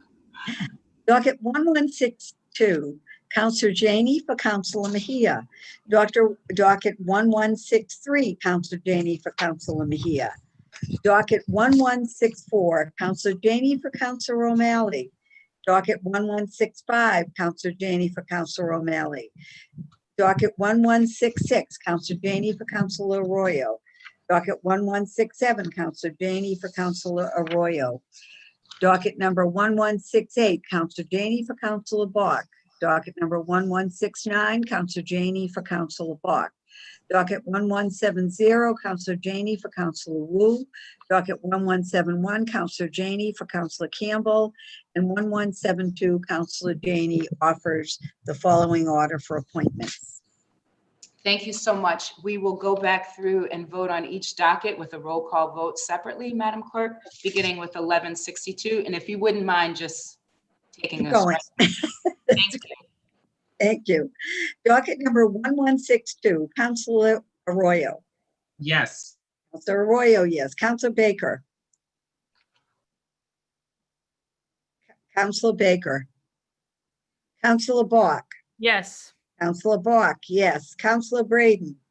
Yes. Councilor Braden, yes. Councilor Campbell. Councilor Campbell. Councilor Edwards. Yes.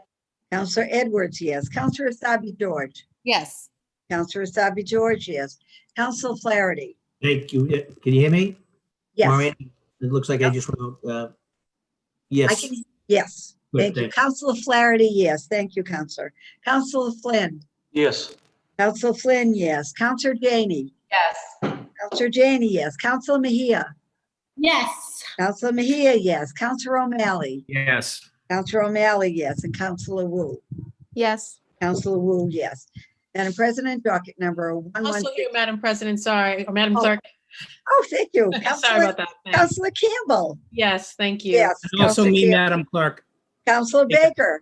Councilor Yes. Baker, yes. Madam President, docket number 1162 has passed unanimously.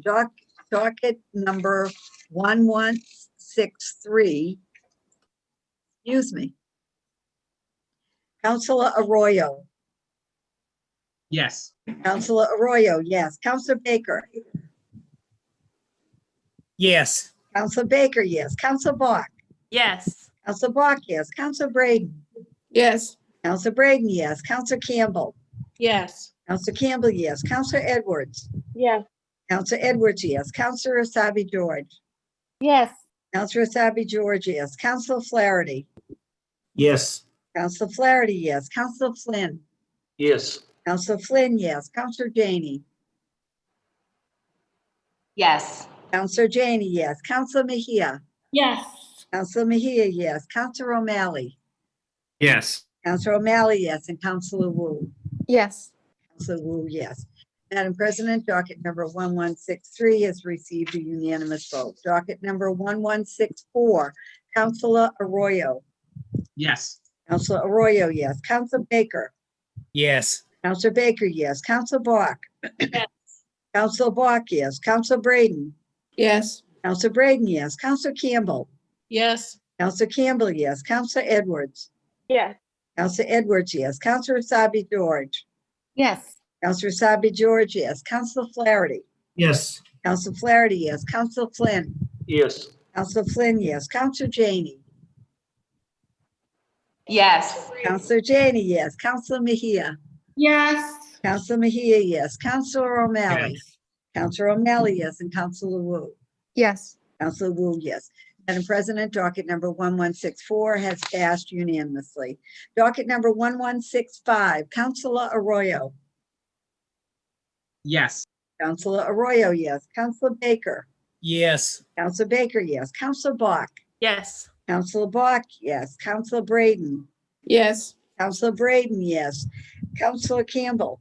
Yes. Councilor Campbell, yes. Councilor Edwards. Yes. Councilor Edwards, yes. Councilor Asabi George. Yes. Councilor Asabi George, yes. Councilor Flaherty. Yes. Councilor Flaherty, yes. Councilor Flynn. Yes. Councilor Flynn, yes. Councilor Janey. Councilor Janey. Yes. We have to get you roller skates, Madam President. Thank you. Yes. Councilor Janey, yes. Councilor Mejia. Yes.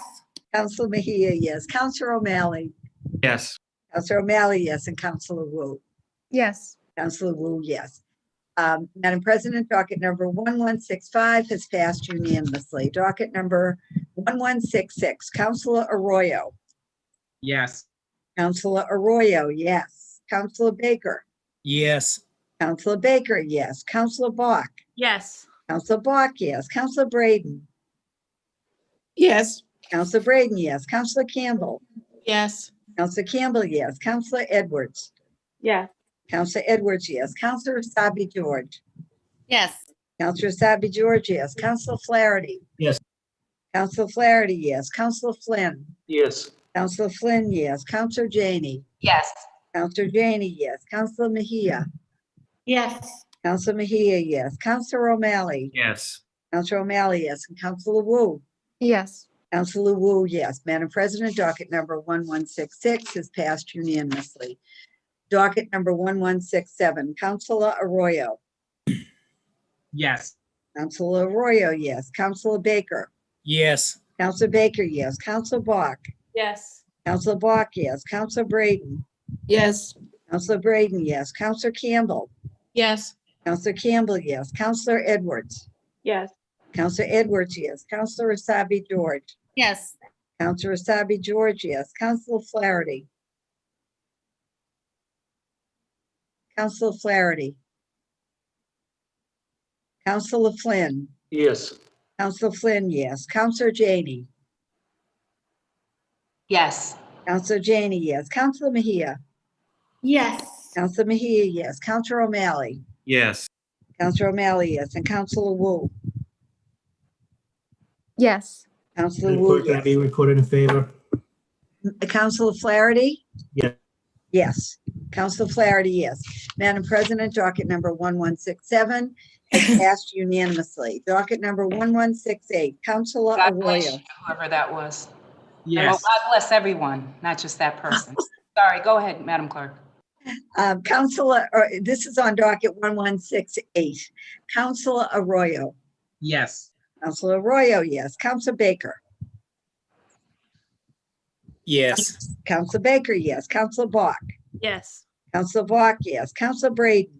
Yes. Counselor Braden, yes. Counselor Campbell. Yes. Counselor Campbell, yes. Counselor Edwards. Yes. Counselor Edwards, yes. Counselor Asabi George. Yes. Counselor Asabi George, yes. Counselor Flaherty. Yes. Counselor Flaherty, yes. Counselor Flynn. Yes. Counselor Flynn, yes. Counselor Janey. Yes. Counselor Janey, yes. Counselor Mejia. Yes. Counselor Mejia, yes. Counselor O'Malley. Yes. Counselor O'Malley, yes. Counselor Wu. Yes. Counselor Wu, yes. Madam President, docket number 1168 has passed unanimously. Docket number 1169, Counselor Arroyo. Yes. Counselor Arroyo, yes. Counselor Baker. Yes. Counselor Baker, yes. Counselor Bach. Yes. Counselor Bach, yes. Counselor Braden. Yes. Counselor Braden, yes. Counselor Campbell. Yes. Counselor Campbell, yes. Counselor Edwards. Yes. Counselor Edwards, yes. Counselor Asabi George. Yes. Counselor Asabi George, yes. Counselor Flaherty. Yes. Counselor Flaherty, yes. Counselor Flynn. Yes. Counselor Flynn, yes. Counselor Janey. Yes. Counselor Janey, yes. Counselor Mejia. Yes. Counselor Mejia, yes. Counselor O'Malley. Yes. Counselor O'Malley, yes. And Counselor Wu. Yes. Counselor Wu, yes. Madam President, docket number 1169 has passed unanimously. Docket number 1170, Counselor Arroyo. Yes. Counselor Arroyo, yes. Counselor Baker. Yes. Counselor Baker, yes. Counselor Bach. Yes. Counselor Bach, yes. Counselor Braden. Yes. Counselor Braden, yes. Counselor Campbell. Yes. Counselor Campbell, yes. Counselor Edwards. Yes. Counselor Edwards, yes. Counselor Asabi George. Yes. Counselor Asabi George, yes. Counselor Flaherty. Yes. Counselor Flaherty, yes. Counselor Flynn. Yes. Counselor Flynn, yes. Counselor Janey. Yes. Counselor Janey, yes. Counselor Mejia. Yes. Counselor Mejia, yes. Counselor O'Malley. Yes. Counselor O'Malley, yes. Counselor Wu. Yes. Counselor Wu, yes. Madam President, docket number 1170 has passed unanimously. Docket number 1171, Counselor Arroyo. Yes. Counselor Arroyo, yes. Counselor Baker. Yes. Counselor Baker, yes. Counselor Bach. Yes. Counselor Bach, yes. Counselor Braden. Yes. Counselor Braden, yes. Counselor Campbell. Yes. Counselor Campbell, yes. Counselor Edwards. Yes. Counselor Edwards, yes. Counselor Asabi George. Yes. Counselor Asabi George, yes. Counselor Flaherty. Yes. Counselor Flaherty, yes. Counselor Flynn. Yes. Counselor Flynn, yes. Counselor Janey. Yes. Counselor Janey, yes. Counselor Mejia. Yes. Counselor Mejia, yes. Counselor O'Malley. Yes. Counselor O'Malley, yes. And Counselor Wu. Yes. Counselor Wu, yes. Madam President, docket number 1171 has passed unanimously. Docket number 1172, Counselor Arroyo. Yes. Counselor Arroyo, yes. Counselor Baker. Yes. Counselor Baker, yes. Counselor Bach. Yes. Counselor Bach, yes. Counselor Braden. Yes. Counselor Braden, yes. Counselor Campbell. Yes. Counselor Campbell, yes. Counselor Edwards. Yes. Counselor Edwards, yes. Counselor Asabi George. Counselor Asabi George. Yes. Thank you. Counselor Asabi George, yes. Counselor Flaherty. Yes. Counselor Flaherty, yes. Counselor Flynn. Yes. Counselor Flynn, yes. Counselor Janey. Yes. Yes. Counselor Janey, yes. Counselor Mejia. Yes. Counselor Mejia, yes. Counselor O'Malley. Yes. Counselor O'Malley, yes. And Counselor Wu. Yes. Counselor Wu, yes. Madam President, docket number 1172 has passed unanimously. Whew. Thank you so much, Madam Clerk. We will now move on to, in our agenda, to late files. I believe there is another personnel order. We'll take that one first. There are two matters, just so that people are clear. There are two late file matters. One is a personnel order. We'll deal with that first. The second is a resolution being offered by Counselor Edwards. That resolution is being sent to your inbox so you all can see it. And Madam Clerk, when we get to that, she will read that into the record. But right now, I will entertain a motion to add these two late file matters to our agenda. We'll do that through a roll call vote. All right. Counselor Arroyo. Yes. Counselor Arroyo, yes. Counselor Baker. Yes. Counselor Baker, yes. Counselor Bach. Yes. Counselor Bach, yes. Counselor Braden. Yes. Counselor Braden, yes. Counselor Campbell. Yes. Counselor Campbell, yes. Counselor Edwards. Yes.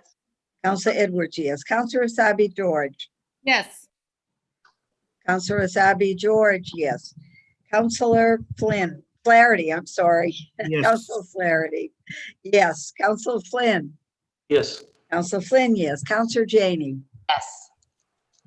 Counselor Janey, yes. Counselor Mejia. Yes. Counselor Mejia, yes. Counselor O'Malley. Yes. Counselor O'Malley, yes. And Counselor Wu. Yes. Counselor Wu, yes. So the two late file matters are properly before the body, Madam President. Thank you so much. The first one is the personnel order. Madam Clerk, can you get that before us? Certainly. Oops. Counselor Janey for Counselor Wu. Thank you so much. The chair seeks suspension of the rules and passage of this late file matter. Madam Clerk, would you please call the roll? Certainly. Counselor Arroyo. Yes. Counselor Arroyo, yes. Counselor Baker. Yes. Counselor Baker, yes. Counselor Bach. Yes. Counselor Bach, yes. Counselor Braden. Yes. Counselor Braden, yes. Counselor Campbell. Yes. Counselor Campbell, yes. Counselor Edwards. Yes. Counselor Edwards, yes. Counselor Asabi George. Yes. Counselor Asabi George, yes. Counselor Flaherty. Yes. Counselor Flaherty, yes. Counselor Flynn. Yes. Counselor Flynn, yes. Counselor Janey. Yes. Counselor Janey, yes. Counselor Mejia. Yes. Counselor Mejia, yes. Counselor O'Malley. Yes. Counselor O'Malley, yes. And Counselor Wu. Yes. Counselor Wu, yes. Madam President, the first late file matter, which is a personnel matter, passed unanimously. Thank you so much. We'll move on to the second late file matter, which is a resolution by Counselor Edwards. Madam Clerk, I'll ask you to read the first whereas and the last therefore it be resolved. Thank you so much. Thank you. Sponsored by Counselor Lydia Edwards, a resolution honoring Matt Conti for his 12 years of service to the North End / waterfront community through community news. Whereas 2020 marks the 12th anniversary of the North End Waterfront.com, founded by Matt Conti of Boston's North End. And whereas Matt Conti will retire NorthEndWaterfront.com in January of 2021 after more than a decade of service to the North End community. Therefore be it resolved that the Boston City Council in meeting assembled does hereby recognize December 16th, 2020 as Matt Conti Day in the city of Boston. Thank you so much. The chair recognizes Councilor Edwards. Councilor Edwards, you have the floor. Thank you so much. I wanted to end this meeting or produce this resolution. I meant to file it on time. I apologize, Madam President. What was always on time for sure was Matt Conti and his online newsletter, NorthEndWaterfront.com. When I was running, and as many of us have run before, getting in that newsletter and being online meant you were accessible to many of the residents of the North End. It is as important as any other print newspaper that I have seen in local news. It is like losing the Banner. It is like losing Eastie Times. And so that Matt is going to discontinue his work is devastating to a lot of us. As you all know, local news in general is hard to maintain, and he's done this as a labor of love, getting donations most likely to be able to continue the host site and to be able to get assistance every now and then. But he honestly did this because he loves the North End and he loves community, and that's often what this website was able to help create, enhance, and reflect. He was everywhere. He was at the community meetings. He was recording them before they were being recorded. This neighborhood had more transparency and understanding of what our conversations were because NorthEndWaterfront.com came with their cameras to record the meetings. It's a big deal that he did this really almost on his own. And I know many of the at-large city councilors have either been in the newsletter or have talked to the newsletter. And certainly a lot of our actions and what we've done have been in this online newsletter, and from the mayor to the president, but it was locals where it's at. And he shined a light on us. I don't think it's any small coincidence that he represents, or he comes from and reflects the neighborhood that Paul Revere also took off from to inform the rest of the state, country, to be country, that the British were coming. It's just his Paul Revere house is still there. And honestly, that's what Matt Conti was. He was our town crier, our town amplifier. And I will deeply, deeply miss him and his work and service. It's almost going to be impossible to replace him. I think what's also key is he showed how to have online and also local news combined in a real intimate way that very few outlets can do that. So it is with great, great sadness, but also wanted to just thank you so much, Matt, for all the work that you've done. That I declare that the City of Council today declares, I guess, that this is Matt Conti Day in the city of Boston. So thank you. Thank you so much for that, Councilor Edwards. Before we do a roll call vote to pass this resolution, I want to give my colleagues an opportunity to add their names. Show of physical hands, please. Madam Clerk, if you could please add Councilor Asabi George, Councilor Flynn, Councilor Campbell, Councilor Mejia, Councilor Arroyo, Councilor O'Malley, Councilor Bach, Councilor Baker, Councilor Flaherty, Councilor Wu. Did I get everyone? Please also add the chair. Councilor Edwards seeks suspension of the rules and passage of this late file matter, which is a resolution. Madam Clerk, would you please call the roll? Certainly. For the late file resolution, Councilor Arroyo. Yes. Councilor Arroyo, yes. Councilor Baker. Yes. Councilor Baker, yes. Councilor Bach. Yes. Councilor Bach, yes. Councilor Braden. Yes. Councilor Braden, yes. Councilor Campbell. Yes. Councilor Campbell, yes. Councilor Edwards. Yes. Councilor Edwards, yes. Councilor Asabi George. Yes. Councilor Asabi George, yes. Councilor Flaherty. Yes. Councilor Flaherty, yes. Councilor Flynn. Yes. Councilor Flynn, yes. Councilor Janey. Yes. Councilor Janey, yes. Councilor Mejia. Yes. Councilor Mejia, yes. Councilor O'Malley. Yes. Councilor O'Malley, yes. And Councilor Wu. Yes. Councilor Wu, yes. Madam President, the second late file resolution from Councilor Edwards has passed unanimously, has been adopted unanimously, excuse me. Thank you so much, Madam Clerk. We will now move on to the green sheets. Any counselors who would like to remove an item may do so at this time. I believe there are a couple of folks who want to go ahead. I want to alert everyone, this is the time where you've got to have your inbox ready because these matters will be in your inbox. I'm going to start by calling upon Councilor Flynn, who will tell us what he'd like to pull. Then people will get that in their email. We still have to have the clerk read it into the record. Okay, Councilor Flynn, if you could just tell us where to look, I will come back to you to give you the opportunity to speak to it, but just tell us where to look. Yes, thank you, Madam President. Page 3 in the green sheet, 0744. So docket 0744, page 3 of 22, if you have the physical green sheets. Yes. Is that the only one? Do you also want to pull docket 1116 and speak to that? That's the Brown Fund grants? Yes, Madam President, that's correct. 1116, also page 3 in the green sheet. Okay, and I will give you the opportunity to speak in a moment. So if everyone can direct their attention to their inbox, get those matters. I'm going to come now to our clerk to let her get those before us, and then I'll come to you, Councilor Flynn, to speak to them. Okay? Thank you, Madam Would you President. like me to poll the committee, Madam Yeah, President? why don't you do that? We'll make sure we Great. cross all the Ts and dot all the Is. Wonderful. In the Committee on City and Neighborhood Services, Councilor Flynn. Yes. Councilor Flynn, yes. Councilor, where's the Vice Chair? Oh, Councilor O'Malley. Yes. Councilor O'Malley, yes. Councilor Edwards. Yes. Councilor Edwards, yes. Councilor Campbell. Yes. Councilor Campbell, yes. And Councilor Baker. Yes. Councilor Baker, yes.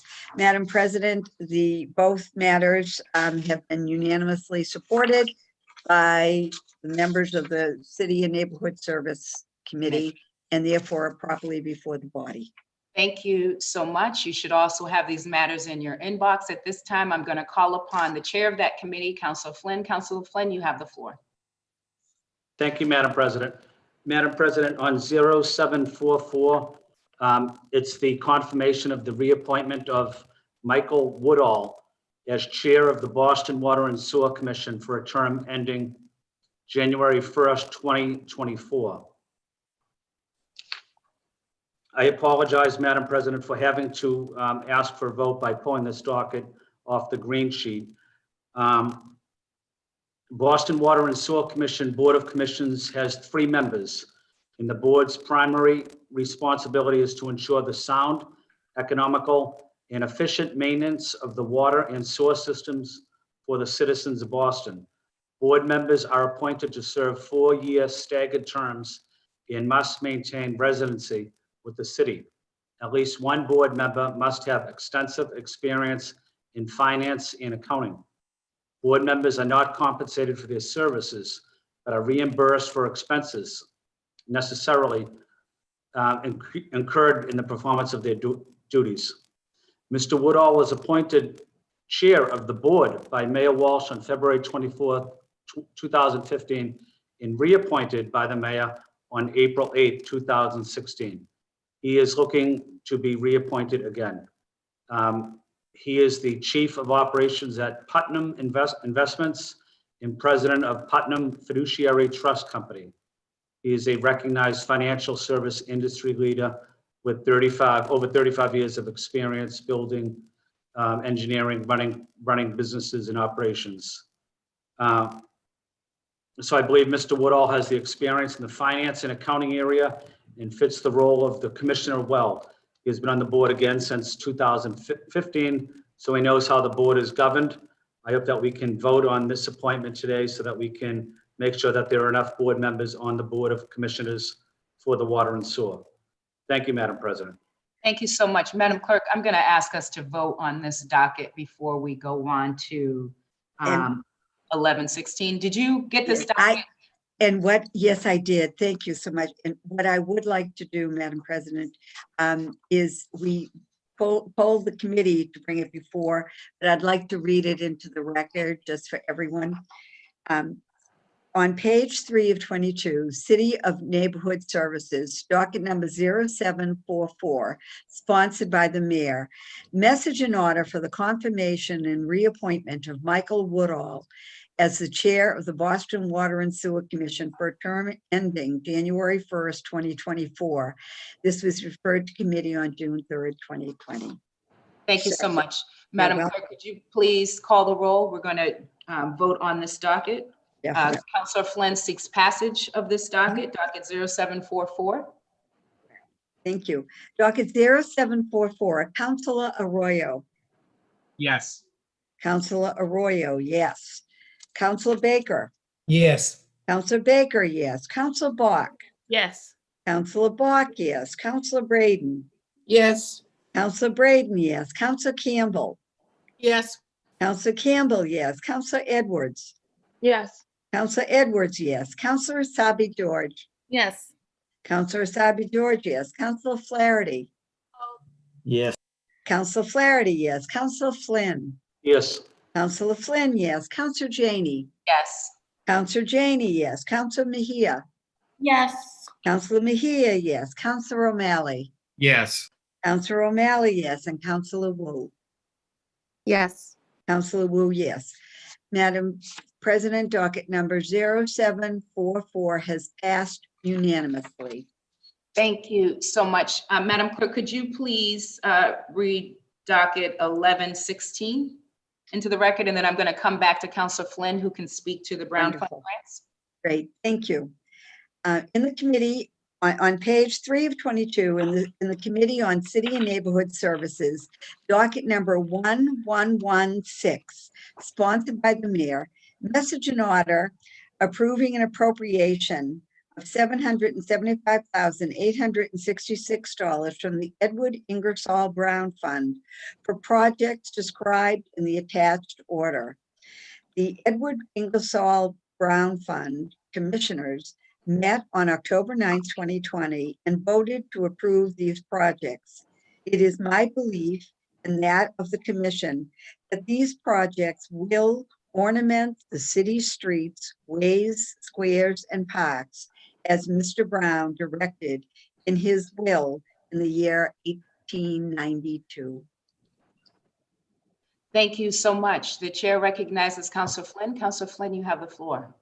Thank you, Madam President, and thank you, Madam Clerk, for providing excellent background information.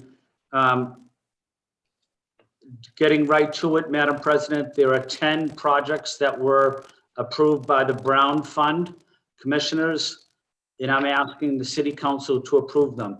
I will mention what the awardees are, potential awardees are.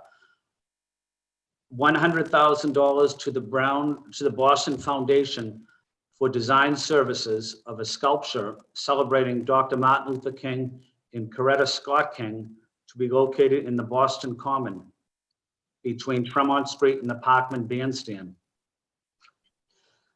$34,000 for Fundoarcu, Fundoarcu, for artist selection and design of space monument to celebrate and memorialize Duarte in the Dominican community, to be located in the vicinity of Mozart Park at Center and Mozart Street in Jamaica Plain. $41,000 for the Roxbury Path Forward Neighborhood Association to complete design, prepare plans, specifications with licensed design professionals suitable for bidding, and to develop an updated cost estimate for Civil Rights Memorial at Gertrude House Park, bounded by Moreland, Fairland, and Winthrop Streets in Roxbury. $70,000, $338 for Artists for Humanity to construct a unique artist-inspired awning to welcome the public to the Artists for Humanity gallery space on West First Street, opposite A Street Park in South Boston. $300,000 for Colin Joy project for the design and reconstruction of the green space area surrounding the Boston Housing Authority property located on L and E 6th Street in South Boston. Funding will support the multi-generational plaza. $26,000, $528 to the Friends of Doherty Park to restore historic horse and surrounding masonry on the Bunker Hill Street side of Doherty Park in Charlestown. $50,000 to the Friends of the Public Garden for lighting of the Patrick Collins statue on Commonwealth Avenue Mall between Clarendon and Dartmouth Streets in the Back Bay. $54,000 to the Navy Yard Garden Association for ornaments, lighting in the Charlestown Navy Shipyard Park located between Terry Ring and 8th Street in Charlestown. $50,000 to the Holocaust Memorial Committee for additional support in upgrades and landscape improvements to the Holocaust Memorial between Congress and Union Streets in downtown. As you can see, these projects have covered a variety of uses and are in different neighborhoods. In particular, I'd like to highlight the $100,000 funding for the long-awaited MLK statue at the Boston Common, which will be a new landmark for our city. Again, well, I want to apologize for not being able to hold a hearing beforehand, but I think that these are critical funding for some very important projects in our city, including memorials, public space, lighting, and other improvements. I hope that we can pass this docket today so that these projects can receive the funding that they need prior to the end of the year. Thank you, Madam President.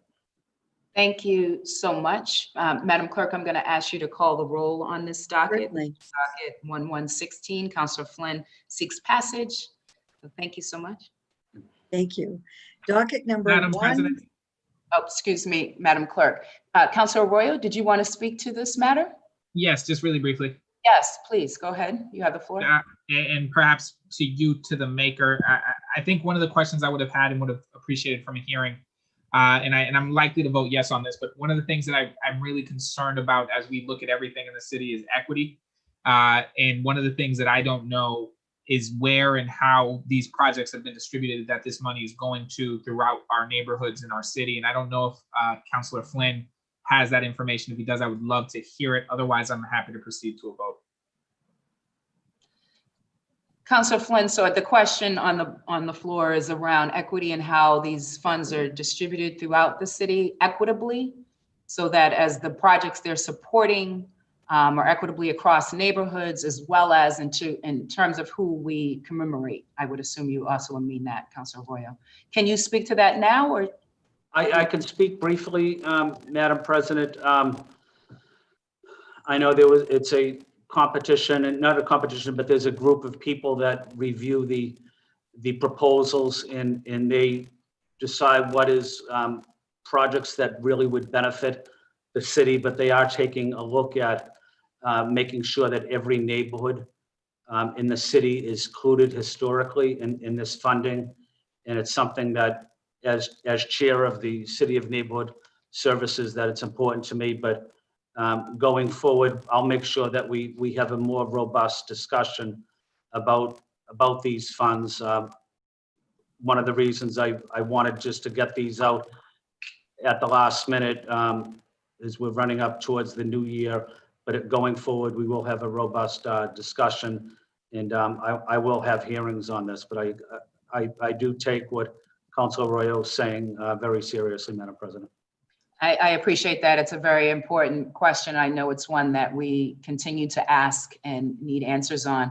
I see other colleagues, before we take this vote, Councilor Flynn, if just a little patience here, other colleagues I think may want to chime in. So I'm going to call upon them and then we will go for the vote. At this time, the chair recognizes Councilor O'Malley and Ms. Margot. Thank you. Just briefly, as the longest serving member, I'm the council's designee on the Brown Fund board. So I participated in this meeting on October 9th. To answer the previous question, these are projects that are throughout the city. There are some that we couldn't fund at the levels that we want, but it's certainly the equity lens is one that plays a large role in this. Many of these projects have been in the pipeline for quite some time. To answer your question more largely, work with the Art Commission, other city agencies to make sure that we can identify them, as well as obviously the PIC. But it's a pretty thorough process. And again, as the longest serving member, I'm the member on this, and it's been a great experience. So thank you, Madam President. Thank you for chiming in, and thank you, little Miss Margot. At this time, Councilor Baker, did you want to chime in on this as well, or did you? Yes. Thank you, Madam Chair. First of all, thank Matt for chiming in there, being on the board and giving us some perspective there. And also, I just have a procedural question. This one vote is for the whole bundle of all of the applications. Okay, thank you. Yes. Thank you so much, Councilor Baker. The chair recognizes Councilor Bach. Councilor Bach, you have the floor. Thank you, Madam President. I just wanted to say to Councilor Arroyo's point, because I think it is an important one, that my first exposure to the Brown Fund was actually while I was still working at the BHA. And it was because the Brown Fund has over time funded a lot of public art projects and memorials and all kinds of things at our housing developments. So I would just say from my experience, the projects are very wide ranging, and it's kind of an interesting fund. It was set up way back in 1892. It's administered, as Councilor O'Malley said, by a sort of board of different city agencies, and he's on it on our behalf. And then they actually send somebody every year to check up on all of the projects they've ever funded. So including like art that they funded a century ago, they send somebody to check how it's doing. And I would just say, from working on a citywide portfolio of housing developments across the city, that I think it's been very widely distributed historically. Thank you so much for that, Councilor Bach. And again, I want to echo the importance of that question. As president, I get to sit on some of these boards now with the funds, and it's the exact question that I ask, not just about equity in terms of distribution, but I take it a step further, because once those funds are distributed, something's going to be built. So I also want then to know that those workers, that we are also following, the BRJP, and that the workers that we're hiring are diverse, Boston residents, women, et cetera. So very good point, something for us to all pay close attention to as we move into the next legislative cycle. At this time, I'm going to call upon our clerk to call the roll, please. We are on docket 1116. Thank you so much. Thank you. Docket 1116, Councilor Arroyo. Yes. Councilor Arroyo, yes. Councilor Baker. Yes. Councilor Baker, yes. Councilor Bach. Yes. Councilor Bach, yes. Councilor Braden. Yes. Councilor Braden, yes. Councilor Campbell. Yes. Councilor Campbell, yes. Councilor Edwards. Yes. Councilor Edwards, yes. Councilor Asabi George. Yes. Councilor Asabi George, yes. Councilor Flaherty. Yes. Councilor Flaherty, yes. Councilor Flynn. Yes. Councilor Flynn, yes. Councilor Janey. Yes. Councilor Janey, yes. Councilor Mejia. Yes. Councilor Mejia, yes. Councilor O'Malley. Yes. Councilor O'Malley, yes. And Councilor Wu. Yes. Councilor Wu, yes. Madam President, docket number 1116 has received a unanimous vote. Thank you so much. At this time, I'm going to call upon Councilor Edwards, who would also like to pull items from the green sheets. As before, we need to take just a little pause to get them in your inbox. Madam Clerk will have to read them into the record. I will come back to Councilor Edwards so that she can speak to the dockets. Councilor Edwards, if you could tell us which dockets and where to look, we'll go from there. Sure, I believe it's docket 1116 on page 9 of 22. I believe it's 1115. We just did 1116 with Councilor Flynn. So My apologies. page 9 of 22? Yes. Okay. Great. So I will poll the committee, Madam President. Yes, please do. So on the Committee on Government Operations, Councilor Edwards. Yes. Councilor Edwards, yes. Councilor Flaherty. Yes. Councilor Flaherty, yes. Councilor Arroyo. Yes. Councilor Arroyo, yes. Councilor Baker. Yes. Councilor Baker, yes. Councilor Mejia. Yes. Councilor Mejia, yes. Councilor O'Malley. Yes. Councilor O'Malley, yes. And Councilor Wu. Yes. Councilor Wu, yes. Madam President, the Committee on Government Operations unanimously supports docket number 1115 coming to the floor. Okay, and folks should also have this in their inbox. So I want to direct people to your inbox. Before you go on, Councilor Edwards, could you just, Madam Clerk, read the docket? Thank you. Thank you. I don't know how you're keeping all this straight, but in the Committee on Government Operations, on God page bless 9, bless God you, bless on page everyone. 9 of 22, docket number 1115, sponsored by the mayor, message and order for your approval of an ordinance reauthorizing condom,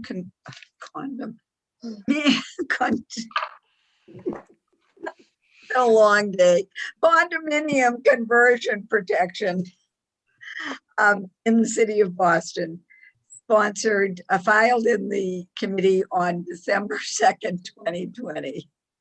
I'm just checking to make sure you're all awake. Thank Yes, you good so thing, much. good thing the Cardinals golf. Thank you so much. At this time, Point well taken.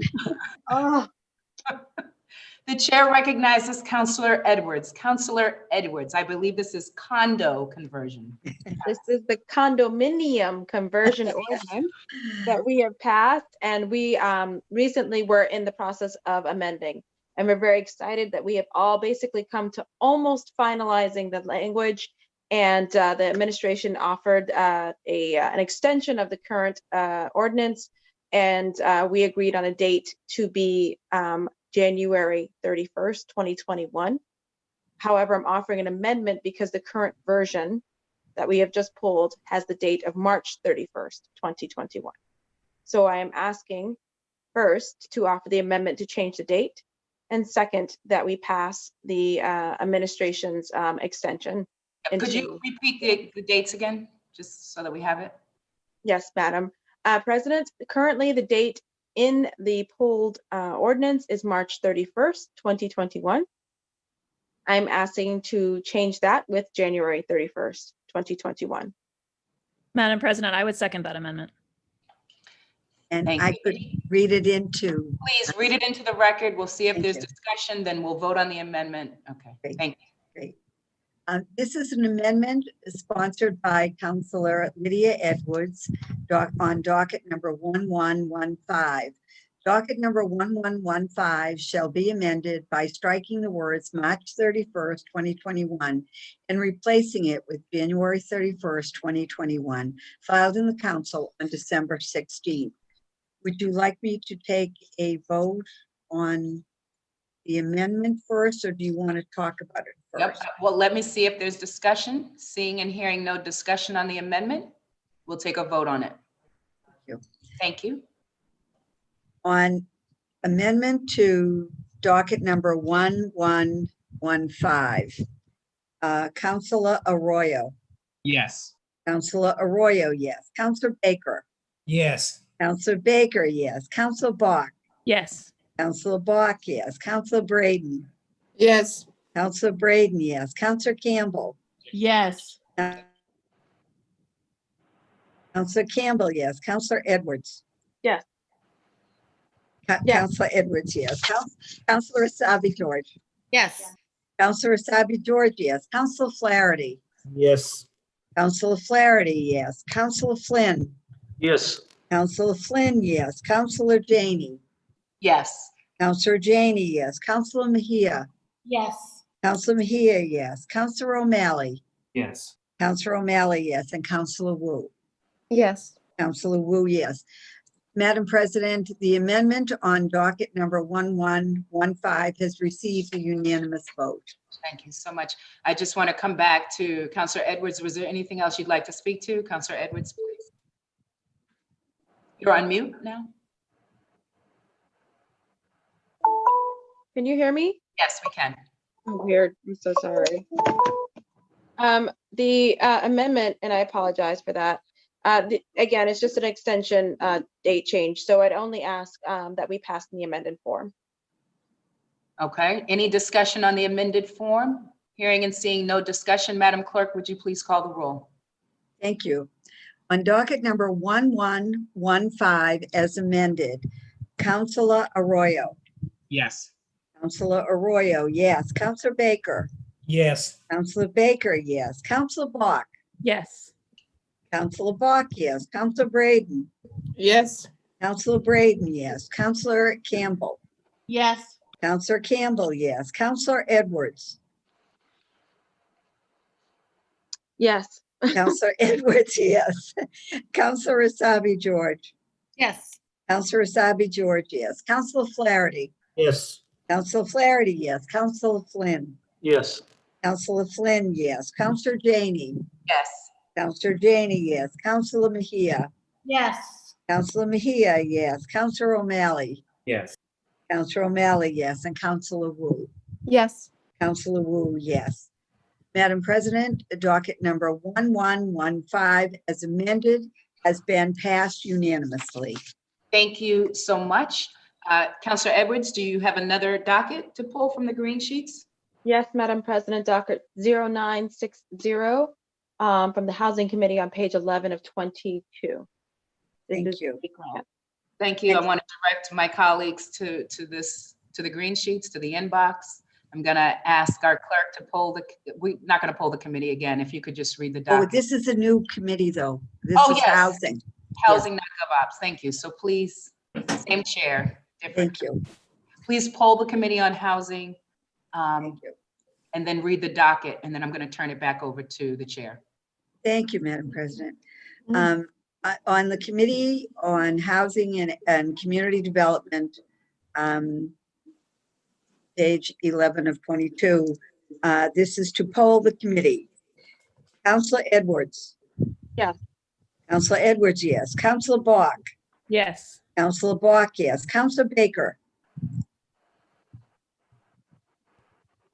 Yes. Counselor Baker, yes. And Counselor Flynn. Yes. Counselor Flynn, yes. Counselor Braden. Yes. Counselor Braden, yes. Madam President, docket number 0960 has been unanimously supported to come to the floor for further action. And before I call upon the chair to speak to the docket, could you please just read the docket? Thank you. Thank you, Madam President.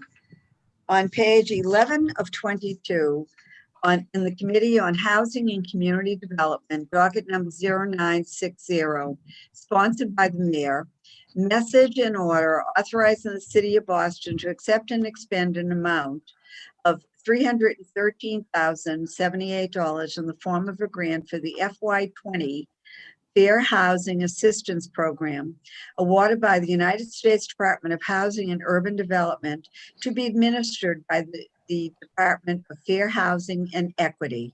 The grant will fund proposing and processing and training costs related to housing discrimination complaints received by the Boston Fair Housing and Equity Commission. This matter was referred to committee on September 16, 2020. Thank you so much. The chair recognizes Counselor Edwards. Counselor Edwards, you have the floor. My colleagues, this is a very simple grant that would support housing discrimination enforcement. And I wanted to make sure. Sorry, you want me? I was going so well for so long. My apologies. It's a simple grant to help our Housing Discrimination Office for Housing and Equity enforce our laws and to make sure that we're more equitable. So I would hope that we could just support them getting the funding as soon as possible. Thank you so much. Seeing and hearing no discussion, Counselor Edwards seeks passage of docket 0960. Madam Clerk, would you please call the roll? Certainly, and I'm having some technical difficulty. I hope you can hear me. Yes, we can. Yeah. Great, thank you. Docket number 0960, Counselor Arroyo. Yes. Counselor Arroyo, yes. Counselor Baker. Yes. Counselor Baker, yes. Counselor Bach. Yes. Counselor Bach, yes. Counselor Braden. Yes. Counselor Braden, yes. Counselor Campbell. Counselor Campbell. Yes. Thank you. Counselor Campbell, yes. Counselor Edwards. Yes. Counselor Edwards, yes. Counselor Asabi George. You're on mute. Counselor Asabi George. Yes, yes, sorry about that. Counselor Asabi George, yes. Counselor Flaherty. Yes. Counselor Flaherty, yes. Counselor Flynn. Yes. Counselor Janey. Yes. Counselor Janey, yes. Counselor Mejia. Yes. Counselor Mejia, yes. Counselor O'Malley. Yes. Counselor O'Malley, yes. And Counselor Wu. Yes. Counselor Wu, yes. Madam President, docket number 0960 has received a unanimous vote. Thank you so much. Moving right along to the consent agenda. At this time, the chair moves for adoption of the consent agenda. Madam Clerk, would you please call the roll? Yes, thank you. For the consent agenda, Counselor Arroyo. Yes. Counselor Arroyo, yes. Counselor Baker. Yes. Counselor Baker, yes. Counselor Bach. Yes. Counselor Bach, yes. Counselor Braden. Yes. Counselor Braden, yes. Counselor Campbell. Yes. Counselor Campbell, yes. Counselor Edwards. Yes. Counselor Edwards, yes. Counselor Asabi George. Counselor Asabi George. Yes. Counselor Asabi George, yes. Counselor Flaherty. Yes. Counselor Flaherty, yes. Counselor Flynn. Yes. Counselor Flynn, yes. Counselor Janey. Yes. Counselor Janey, yes. Counselor Mejia. Yes. Counselor Mejia, yes. Counselor O'Malley. Yes. Counselor O'Malley, yes. And Counselor Wu. Yes. Counselor Wu, yes. Madam President, the consent agenda has been unanimously passed. Wonderful. Now we'll move on to announcements. Before calling on to my colleagues, I just want to offer some thank yous out there. Certainly thank you to all of my colleagues for this amazing work, not just what we've done today, what we've been doing all year round. So I really wanted to take just a moment to say how grateful I am to work with all of you. But I also wanted to extend a public thank you to our clerk. Thank you so much for all that you do, Madam Clerk. Really grateful to you. I want to thank central staff. I know this last week and a half in particular has been just brutal in terms of the number of hearings and the length of our hearings. So many thanks. And I really just want to name people by name. Julady Valdez, Christine O'Donnell, Michelle Goldberg, Kerry Jordan, Shane Pack, Lorraine Chistino, Ashley Vassell, Candace Morales, Ron Cobb, Juan Lopez, Cor Montrod, the entire central staff.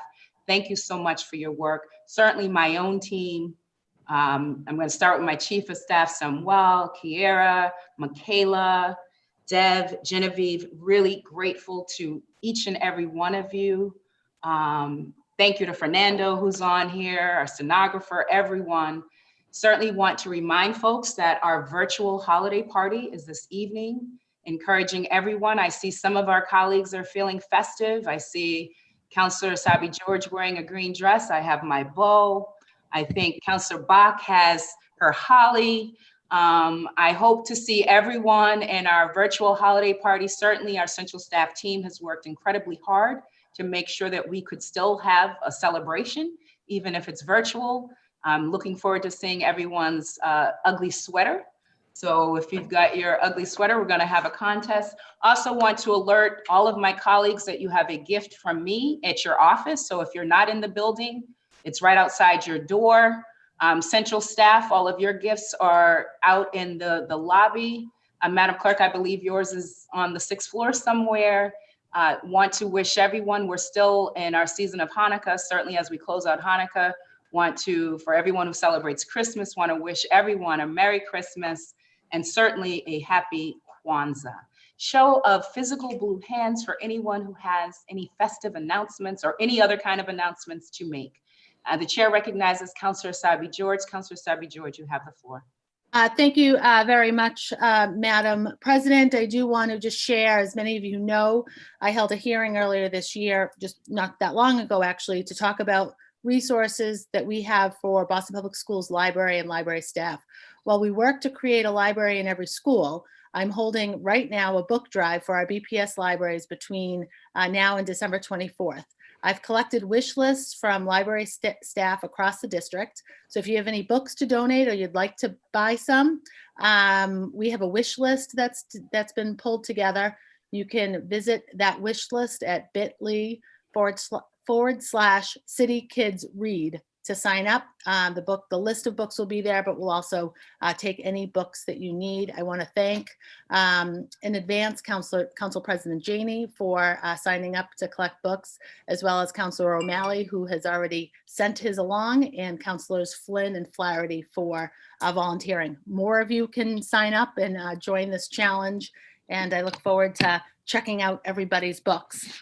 On a sad note, I want to just mention we'll be closing today's meeting in memory of Mr. Bruce Seals, who was a very long time coach and mentor at the Boys and Girls Club of Dorchester, had a profound impact on me, my sisters, and in particular, my brother.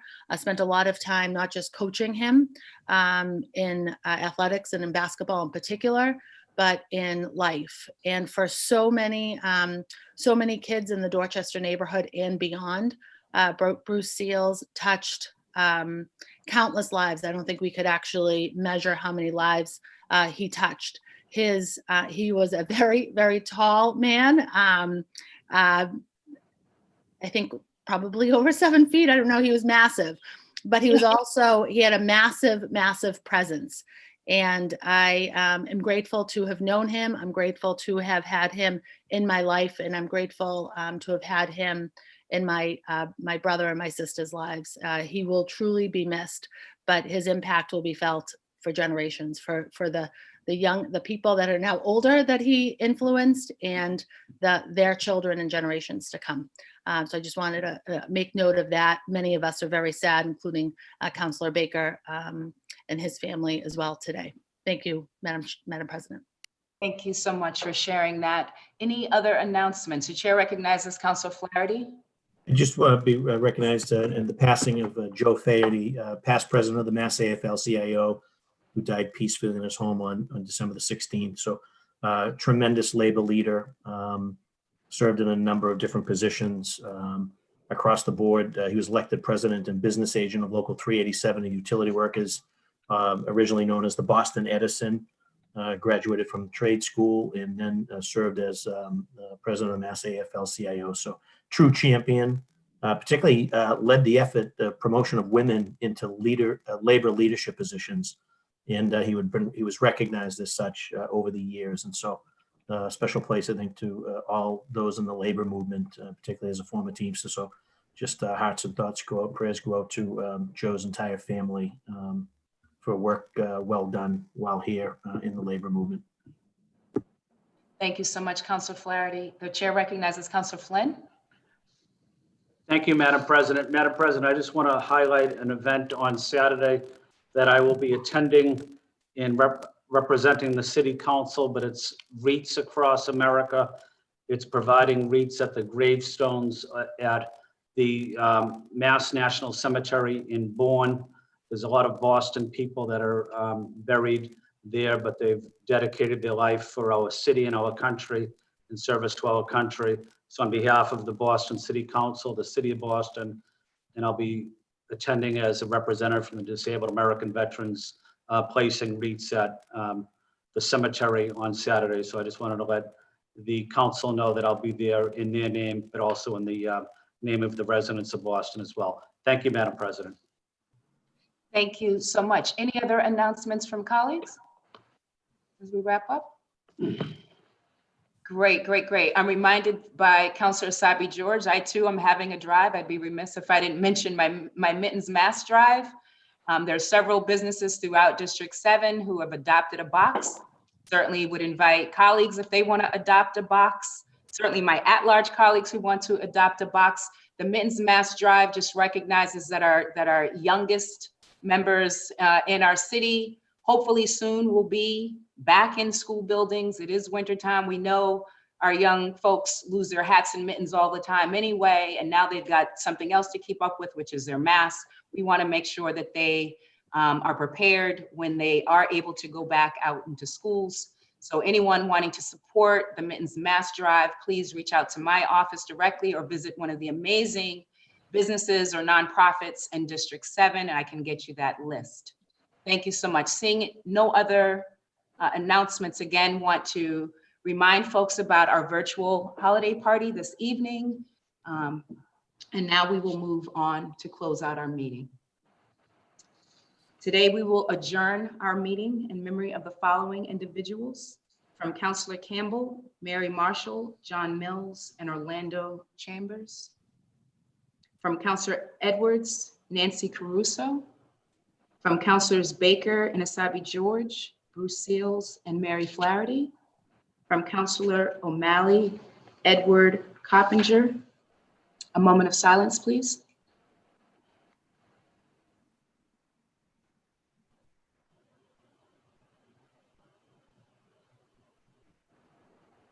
Thank you.